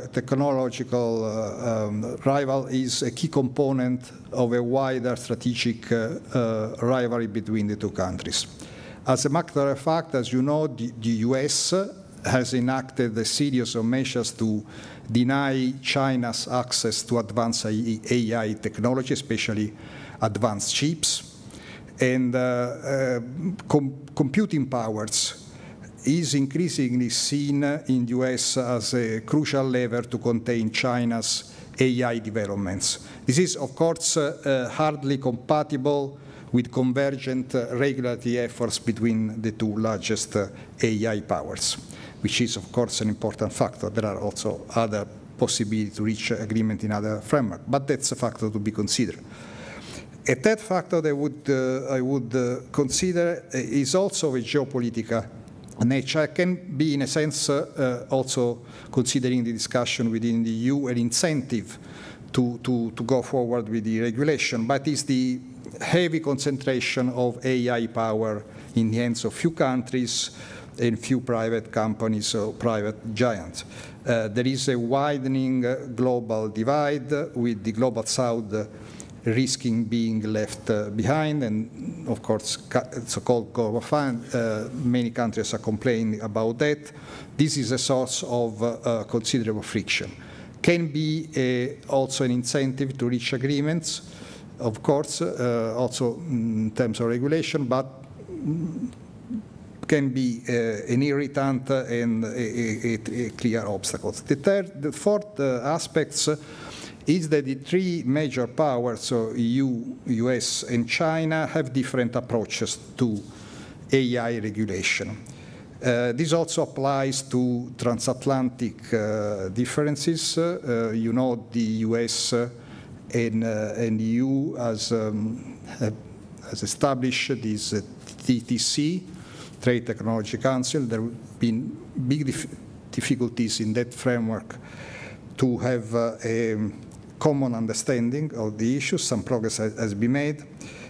Some have characterized the US approach as a market-driven approach, and the EU as a right-driven approach of personal right. I'm not sure this characterization is a correct one. There are many overlappings in terms of concern, and also instruments that are being considered.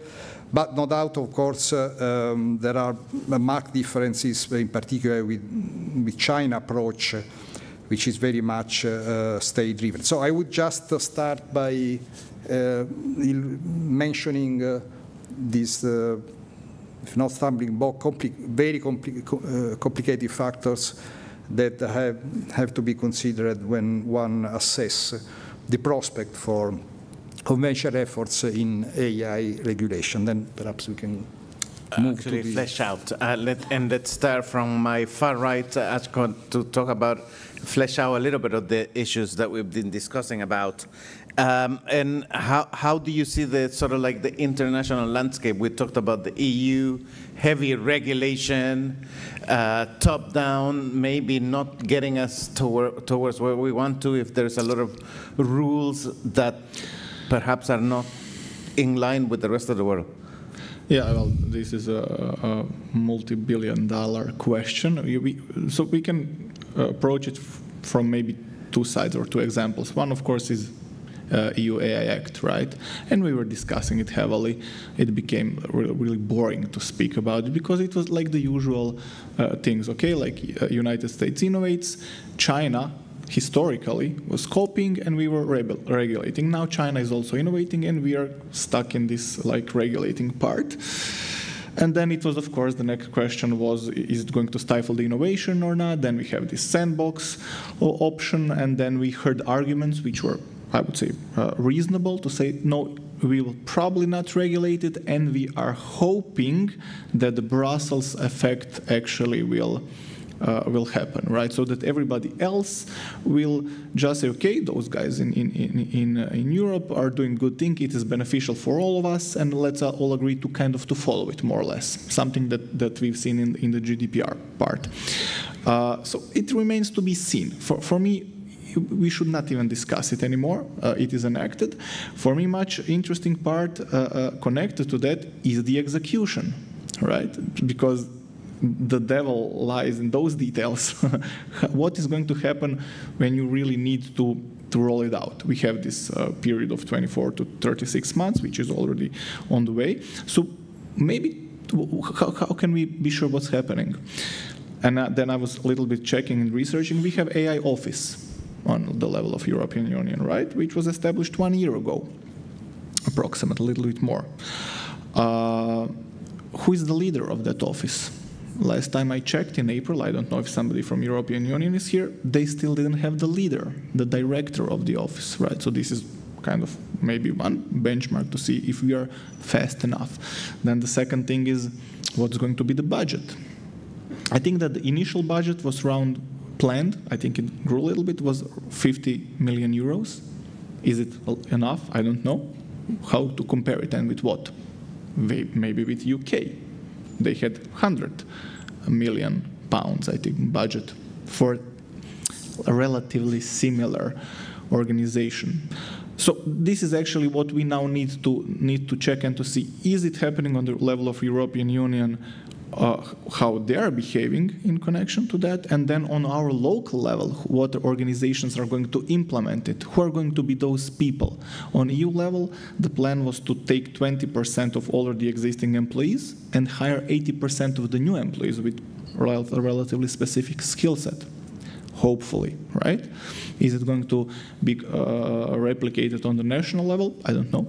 I don't have any information about that. But this is probably what is going to happen inside of the Europe, and then we will see how it is going to reflect on the global level on other players. Are they going to kind of mimic us or not? So this was the one example. The second example, which is also very, very interesting and in a very interesting niche, I think it was partially mentioned by Ettore, and I agree with everything that he said, like very important things. So a few years back, we were discussing laws, and it was the short form, Little Autonomous Weapon Systems, right?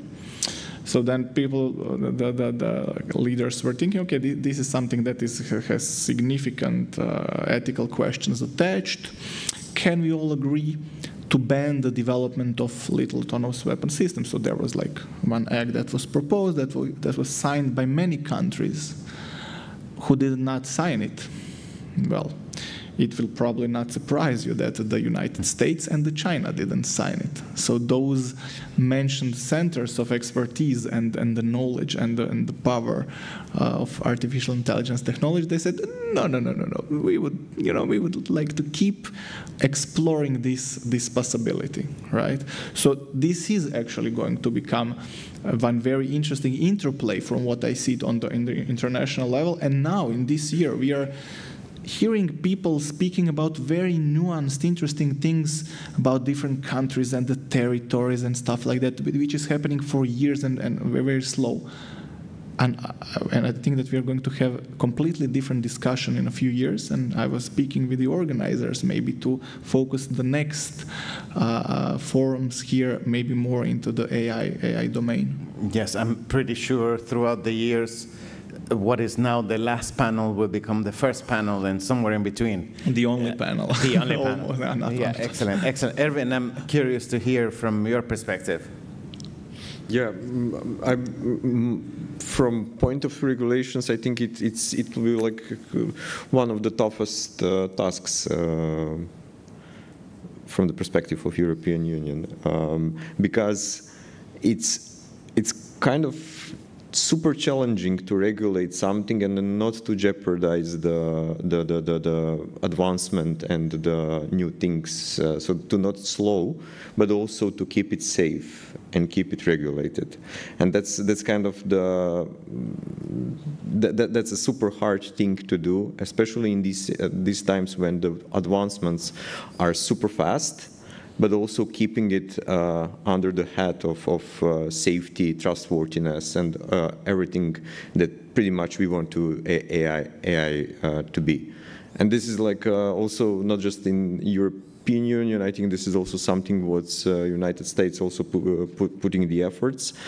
And there is like also in terms of OpenAI and the new companies that are diverging from the OpenAI super safe AI company. So pretty much this is like a big challenge, not upon of European Union. It's a big challenge for the humanity in general. But I think I'm like always optimist, and I think that we are going generally in a good direction. And maybe there was like with the commoditization of Gen AI models that's like going on in the last 2 years. There is like a lot of FOMO, like fear of missing out. There is a lot of things that people are generally believing that this is like everything will be now auto-magically done, but this is not the reality. Large language models and Gen AI has like a lot of downsides, and they will bring a lot of good things to the humanity. But we are like still not there with the advancements of AI in terms of like next steps. What's after the generative, after the large language models? So from my perspective, yes, this will help humans. there will be like a lot of things that we need to consider, but overall I think that we're going in a good direction, and I think that the society and humanity will benefit from the advancements, and therefore like any regulation needs to like also follow the pace of the technological advancement. Excellent. Erwin. Peter? Yeah, obviously a lot of focus has been on the European Union because we were the first to regulate the way we've done. We will see who will follow. AI office is installed, the head is in place, we will see with the budget, but you're absolutely right, Art. So the proof is in the pudding is in the eating. How will it be implemented? It will take time. I think when we look at the figures that of startups and SMEs that are actually interacting with companies like NVIDIA and others, I wouldn't be so worried about the situation in Europe. The numbers are actually pretty significant and pretty impressive. But again, there is a discussion about creative development and regulation. It's not worth wasting more space on it. It's there, and the regulation is there to stay, and we will see how it will be implemented. It's a part of the bigger puzzle for how we have made Europe ready for the digital age. Some will copy parts, some will copy all. We don't know that. That is not that interesting. What is interesting for me as a diplomat is that the conversations we have in the international fora clearly discuss the same things as we have been discussing in our member states when they were regulating for us. So we have been focusing on keeping it Hubert-centric values inside what we have been doing, transparency and explainability to the systems, robustness, security and safety, and accountability. And if you look at the AI Act, that is what sieves through that.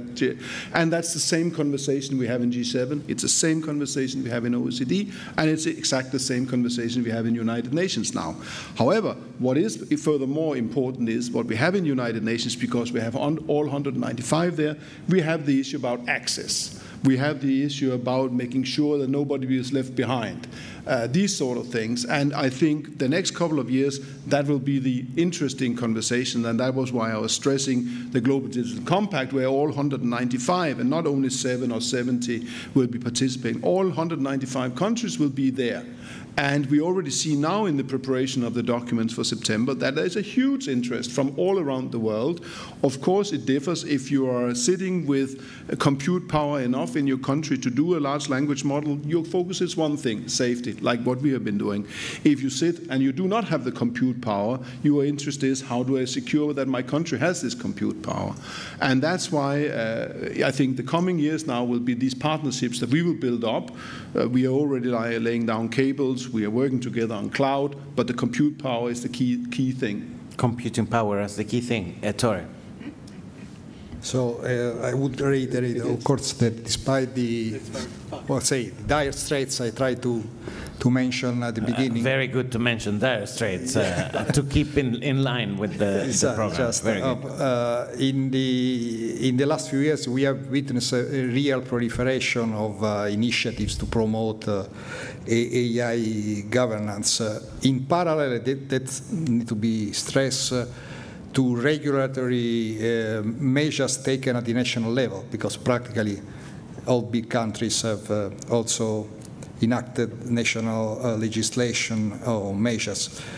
So this landscape of AI global governance is increasingly crowded, and there are a variety of multilateral organizations that have elaborated principles for AI governance, including OSCE, UNESCO, etc. But also, another factor to be considered, also several tech giants have put forward various principles that should be taken into consideration. Now, clearly the EU, with its AI Act, can play an important role, and some provisions in the in the Act may provide a basis for regulation also at the global level. The point is that these efforts may be insufficient, not least because the EU is find itself trailing behind in terms of investment and also capacities in this field. That's why this effort undertaken at the level of the G7 is important because, of course, G7 includes also other important countries, especially the US and Japan. And this started last year under the Japanese presidency. So the process is called the Hiroshima process. And essentially, the main product was a code of conduct, spelling out some principles that are more or less also reiterated in many frameworks. But there are two important things to be considered concerning the G7. The first is that what emerged also, especially I would say, under the Italian presidency at the last summit, is a real effort to share practices, to establish cooperation between offices, institutional bodies that have been established in the meantime. This can be particularly important for convergence. But the most important thing is another one, is that this code of conduct is targeted specifically to AI developers. So companies developing AI and also the use of AI, of course. And so they are stimulated, they are asked to join this code of conduct. So our institute, for instance, under the aegis of the Italian presidency, organized a couple of meetings with the representative of major AI developers to see if they agree with those principles, can join those principles. But now the G7 is concentrating on the next step, which is implementation, possible enforcement, not speak about impossible, but at least implementation. So this company should undertake, should commit to prepare, submit, and make public reports about their commitments. Commitments that may concern, for instance, their internal restructuring to take into consideration the new developments, but also what they are doing to identify vulnerabilities when they are developing technologies or when they are using those technologies.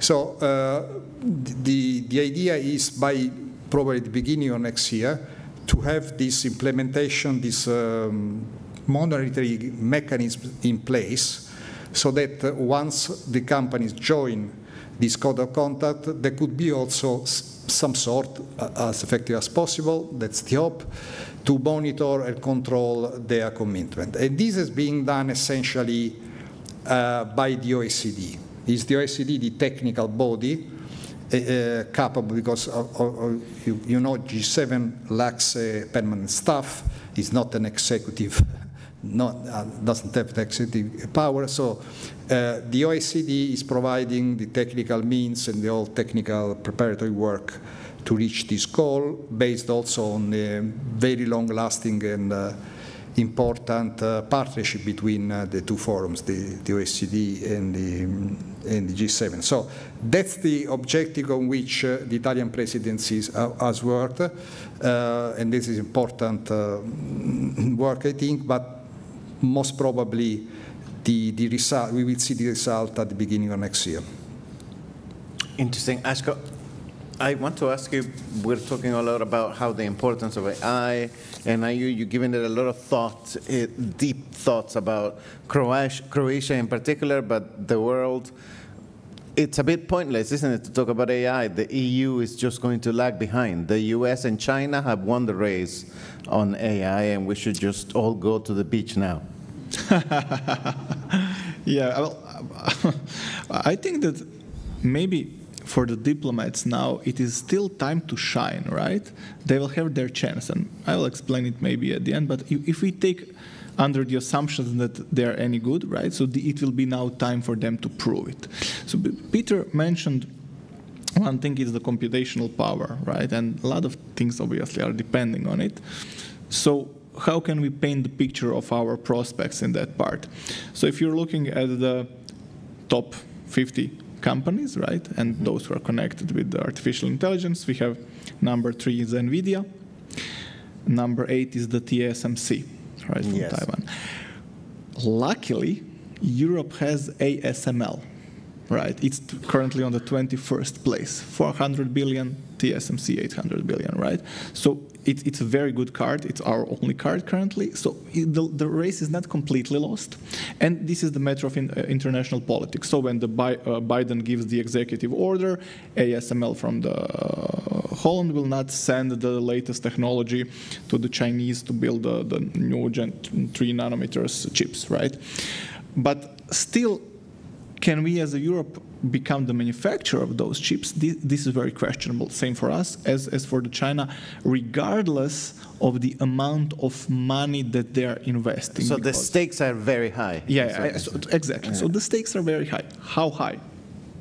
There is, of course, very common and popular term to describe what is happening and why nobody is actually slowing down and maybe thinking a little bit about the guardrails and what is going to happen if we just throw the money at the development.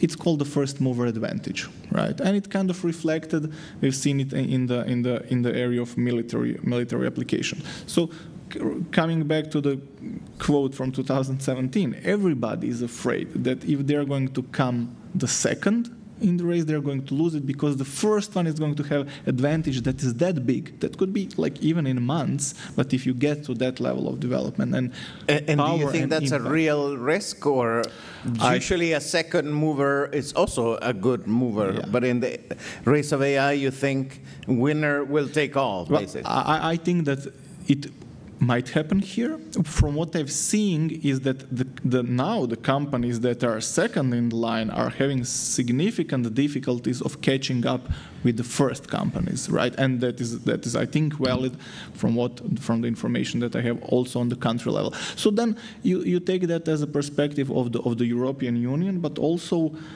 individual countries, right? So I can default back, for example, to the country level and the Croatia, and to ask, where are we there? Because not everybody is same on the European level. So how can we measure that? There is one very concrete factor, and I like to call it's the national AI strategy, right? So you have a group of countries that have national AI strategies. For example, Slovenia, their ambassador was here, they finished it in 2021, and they were not among the first, but they have it. And there is a smaller group of the countries who don't have the national AI strategies.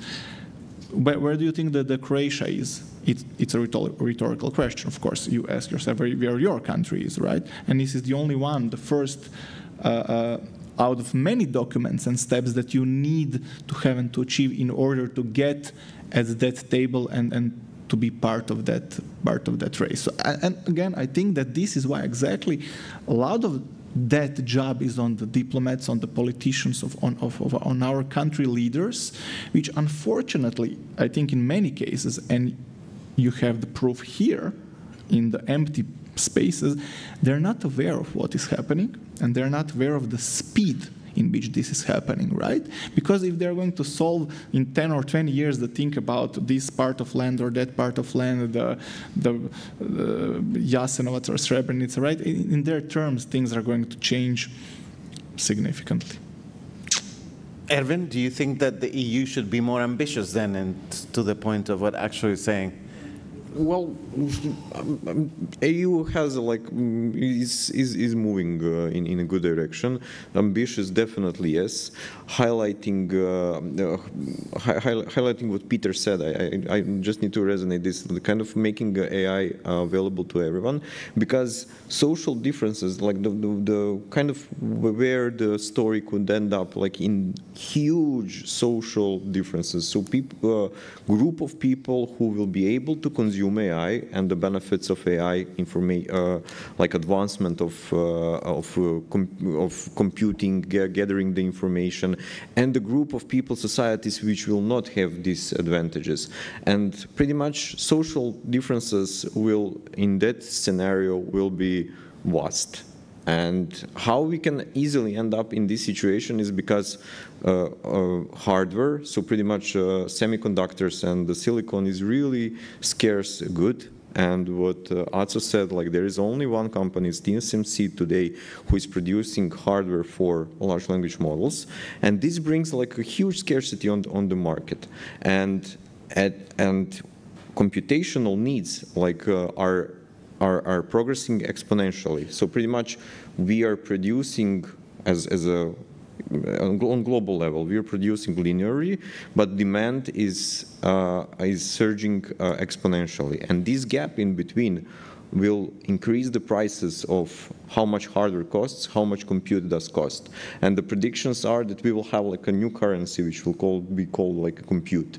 And societies like European society, US society, or some different fragments of European society someone will have a compute and someone else will not have a compute.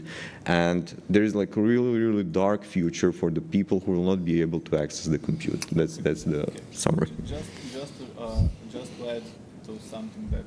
I don't know if we can hear you. I'm not, yeah, it's just to add to something that Erwin said in the first part, so it's about the education. So can we quantify it? I'm accidentally heavily involved in the educations, going into the companies, doing in-house trainings and on lecture stuff like that. So we have a number that from one research from the 2023, so from the last year, it was done by the IBM, but also some others did similar. So they said, if you're speaking about the workforce, only about the workforce, and to upskilling them, the projection was that we would need to upskill and to educate, to use the AI tools 30 to 40% of the global workforce, right? So it is, when you put it in the exact numbers, it's 1.4 billion people. So obviously, I completely agree that this is a significant project. It is very hard to achieve that because we are 1 year already has passed. Do we have like more than 1 billion people that are educated? Probably not. Is it possible to do it in additional 2 years? I'm not sure.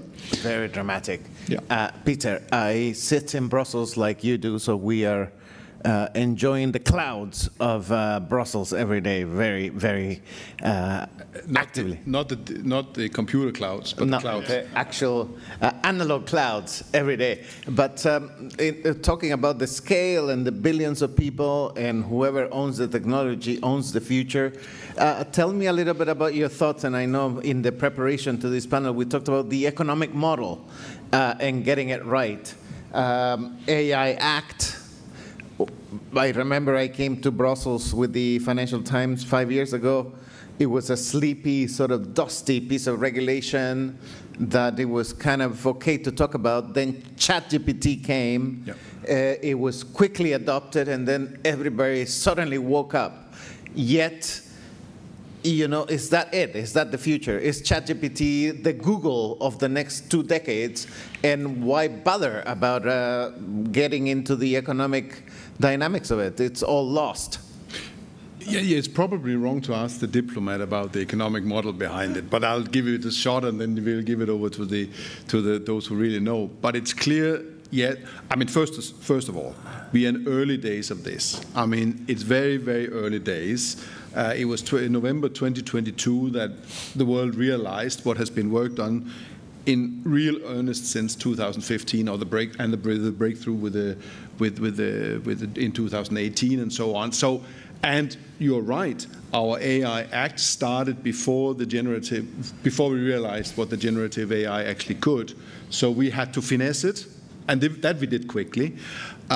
So all of this, and I really agree with that, so that next time this will be up first, because early days. This panel is about early days in the process. And you know, diplomats like I have to write briefing for bosses, and I sit down and say, okay, let me try and quantify what this AI actually means for my boss. And I can tell you, there are three consultancy houses that have written reports about it. They quantified it to 4 trillion a year to the economy. No methodology how this was calculated or not. Just to say that it's early days, we can't quantify the economic promise But we are absolutely sure when we start seeing what it can do in healthcare, what it can do in transport, what it can help in various things, that there will be an uptake on this. And that is the reason why this is so interesting and why it's moving so fast. Now, to your question about is first mover necessary, it's for sure on some parts, first mover is absolutely clear. On other parts, second mover is equally good. Some of the startups you see here in Europe will so be second mover, but they are moving very, very fast as well. And but we are early days, and I can't tell my hierarchy yet. This is where the money will be made, but we know it will be so. So the future is metaphorically cloudy as well. Erwin, and then I want to ask Ettore about the warfare diplomacy aspects of it. Yes. Yeah, maybe just to. It's coming. Yeah. Okay, maybe just to highlight this commercial aspect. So pretty much today, you're already monetizing part of Gen AI in a way for instance, like providing help and support, like frequently asked questions, optimizing support to end customers. So AI assistants are kind of already there. We have multiple commercial solutions deployed globally. Also the aspect of marketing, so pretty much when some business can create a tone of voice for a particular brand, it's really impactful in terms of creating new leads, creating new customers. And also, like when I touched upon the support, it's not what we see. Like there is no fear that AI will kind of take over the support, and there will be no people anymore like working in customer support. There will be people, but they will be like more efficient because they will be using AI solutions and they will be providing like business critical tasks.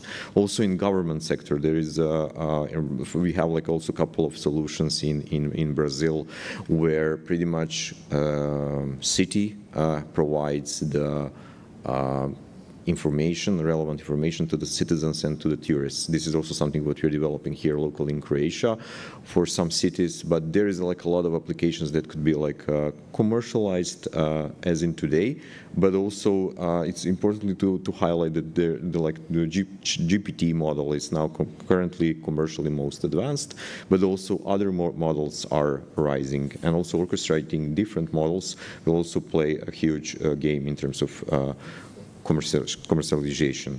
Very interesting. And before we open up to the audience, as we're running out of time, Ettore, let's talk about the defense. After all, we're in a geopolitical. What is clear is, of course, AI technologies have had changing dramatically warfare and the way in which wars are conducted. The recent publication by the RAND Corporation, which has become a sort of seminal work, has clarified how that practically AI is applied to the entire spectrum of military activities, not only for killing machines, to of course identify targets, killing targets, etc., but also logistics, training, etc. And we have seen a steady progress, particularly in intelligence, killing machines such as you know, drones of different types, etc. And we have seen a growing role of AI, application of AI also in some war context, including, as has been recalled, the Gaza war, but also Ukraine.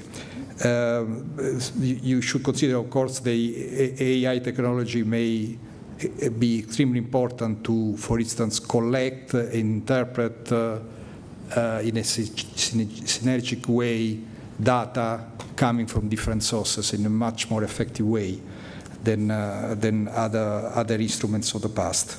So the point, the key point is that we have entered a new era where decision-making in warfare is now different. It's a combined, at least, machine and human intelligence. So there is really the prospect that human can be increasingly taken out of the decision-making. And this is a scary prospect for many reasons.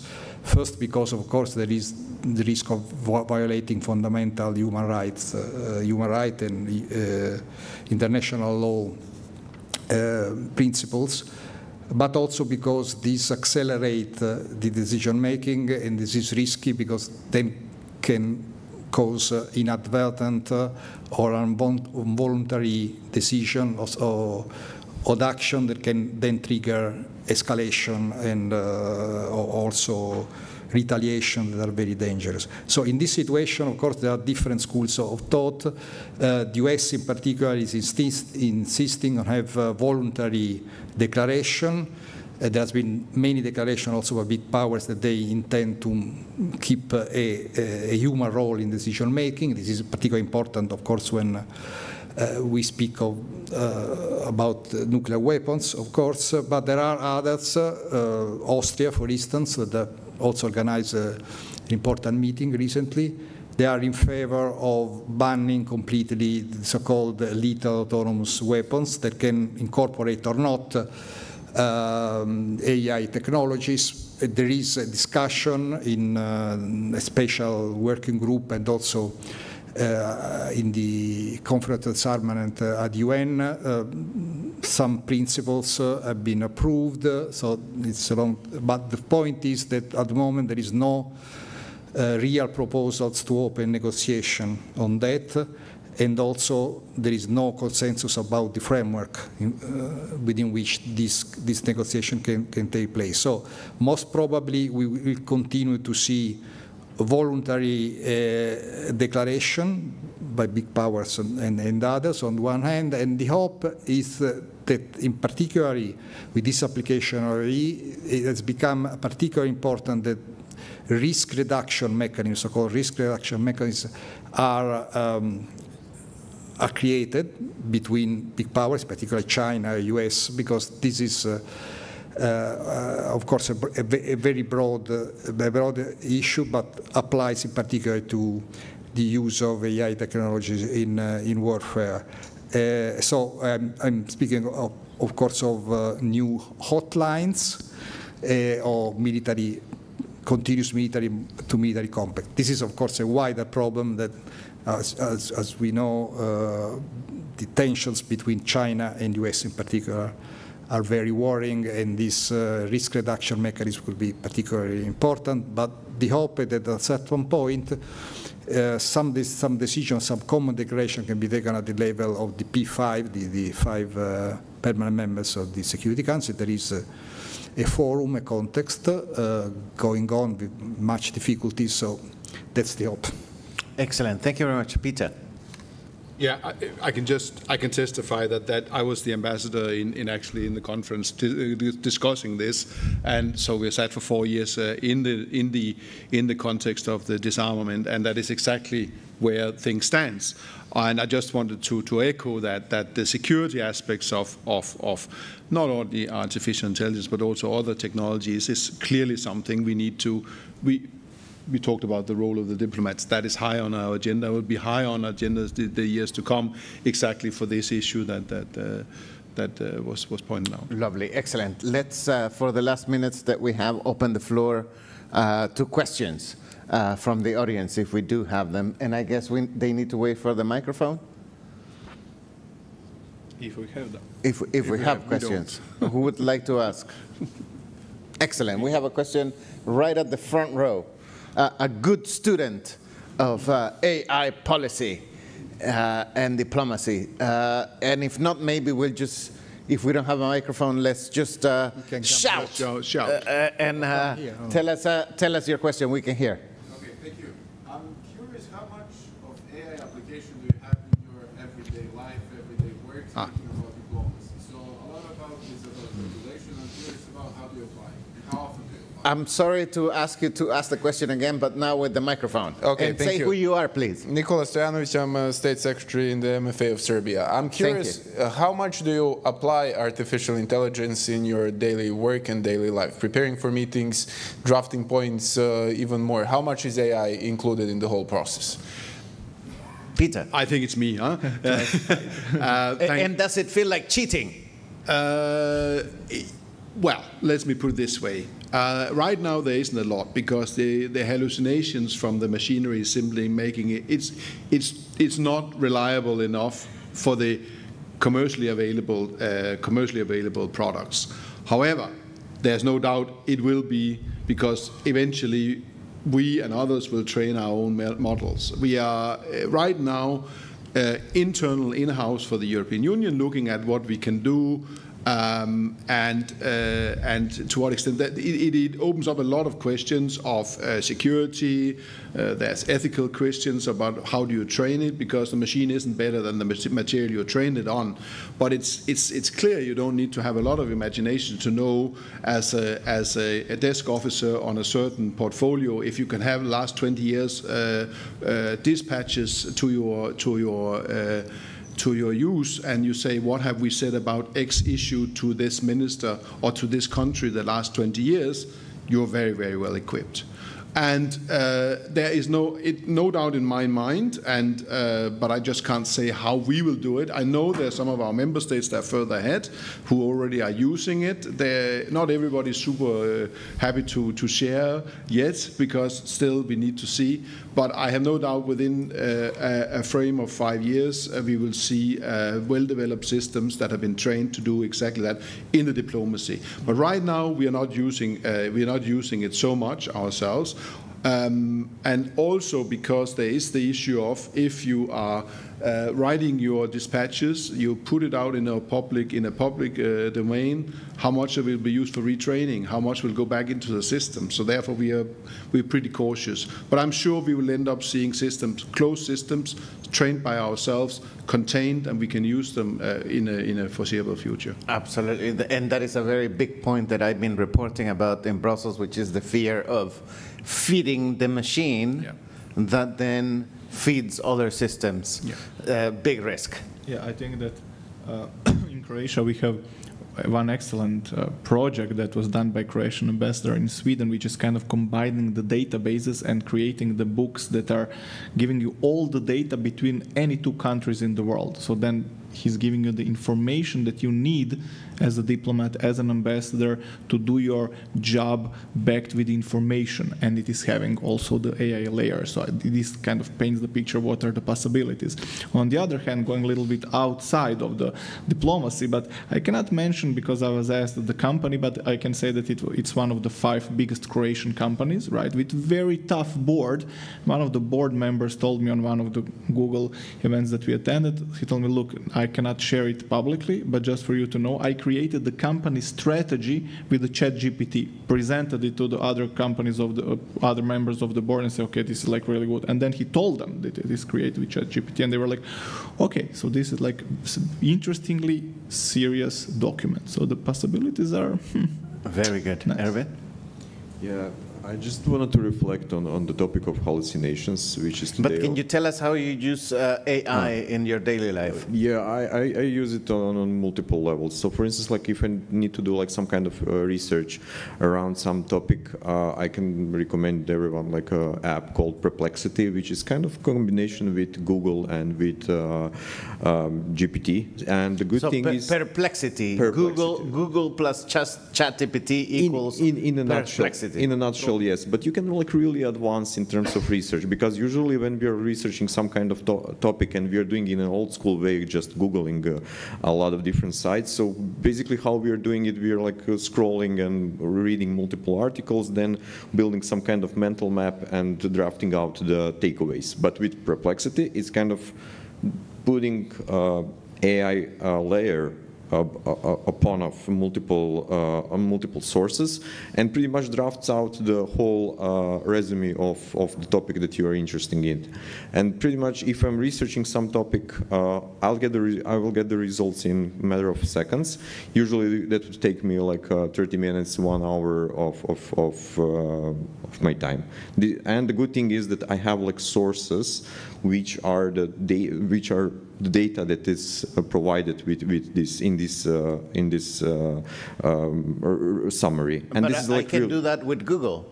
Well, I can do that with Google, but it takes time, and this is like a matter of seconds. Like just you can just type in like, hey, can you give me like a short overview of Dubrovnik and development of public sector in Dubrovnik, and you will get the outline like really well structured. But and also you will get the sources where this is originating from, which can give you like the credibility of the summary. This is like just one way how I'm using it. Also, we have like assistants on our company channels where we have like where we can ask like a particular topics in the company and then like faster get the result, faster get the data. So this is pretty much how application of AI is emerging, is pretty much how we are consuming the content in a different way. Like just this is like powerful search. Very good, Ettore. Yes, as to answer the question. Of course, in the research world, AI is playing a growing role. Although I might say my younger colleagues are smarter than I am in applying I'm sure it's not systems. the case. And the key point is that, of course, AI can be used also to identify plagiarizing, for instance, or negative practices. And this is a point I would like to stress as a positive note. I attended the sessions this morning on mines and mining. And so AI technologies are cited often in relations to mines and the triggering mechanism of mines. But this year it was also emphasized the AI can be used to human demining in a positive and very effective way. So we should always look both at the bright and that side of AI technologies. That's the note I would like to, make at vote. And I would say quickly that as a journalist, I deal with a mountain of information, and it's like a funnel. So it has to be from a lot of irrelevant information all to the end of what actually matters that then I write about. And I think what I've used ChatGPT as is an assistant or even as a conversation where I ask questions and get some answers, but always with a pinch of salt, because I don't want to be like that lawyer who asked about specific case law studies that ended up to be not true and then got fired. That is never a good scenario, so I always want to avoid that. Do we have another question from the audience? In that case, maybe as we wrap up this panel, maybe let's leave our audience today with some key takeaway as what they would take home to their colleagues, to their families, to themselves about AI. So from my side, I have been writing a lot about the AI Act, which is this landmark piece of legislation that the EU put together to tackle AI. We were joking before, as we were preparing this panel, that we cannot hear AI Act anymore. But one thing that I have learned is that there was a lot of political tension and fighting over what this AI Act needed to be. And as a result, the conversations that I've been having in Brussels is that the AI Act has become very broad, very wide, and not very targeted, and that there will be many dozens of secondary legislation to try to fix the issue that because of a lack of a political agreement of understanding, we just put an act together just so that we had something. And I guess that's the danger of political compromise. That's something that if you came today and you didn't know about that, I think it might be worth living with. And Axel, from your side, one thing that you want people to take away about AI in the broader sense that we discussed today? You said that before this I was being dramatic. I think I was not being dramatic enough, but I will not then. It was the most dramatic thing that I have to say, but just maybe I'm curious to see if the prediction from Bill Gates is going to come true. And he said in his blog that the 2024, this year is going to be the turning point for AI for many different aspects. So let's see what happens for all of us. We must and we will remain vigilant at home and abroad, right? Yeah, just a short summary from my end, short takeaway, like just explore AI, talk about AI, challenge AI, and pretty much this is how we will make AI better. It's just if we are like aware of things that are going on, and if you challenge those things, this is like how we will as a society bring the AI in a way that it's actually helpful and something that can bring our humanity and society on the next level. Peter. Yeah, it's here to stay. That's very clear. The positive note, look at what the cancer treatments now are benefiting from it. But it will be an integral part of our lives henceforth. And next year we will take quantum computing into it. So going beyond the AI Act, because of course the EU should first and foremost concentrate on the domestic regulation. The key points are, first of all, regulation of technological innovation is essential, because that's an element that can help the development of those technologies and also create an environment where they can also thrive without causing particular tensions. And the second point I would emphasize is the need for the EU, but other actors, to look at the global context, because this is, of course, a typical technology that needs an effort, a regulatory effort at the global level. So, of course, this achievement, big achievement by the EU, may be a very important elements to then develop a global regulation, but of course they should find a way of having a dialogue at the global level with other stakeholders and main actors. Excellent. Thank you so much. Thank you for staying with us, and join me in thanking our panelists for such a great discussion.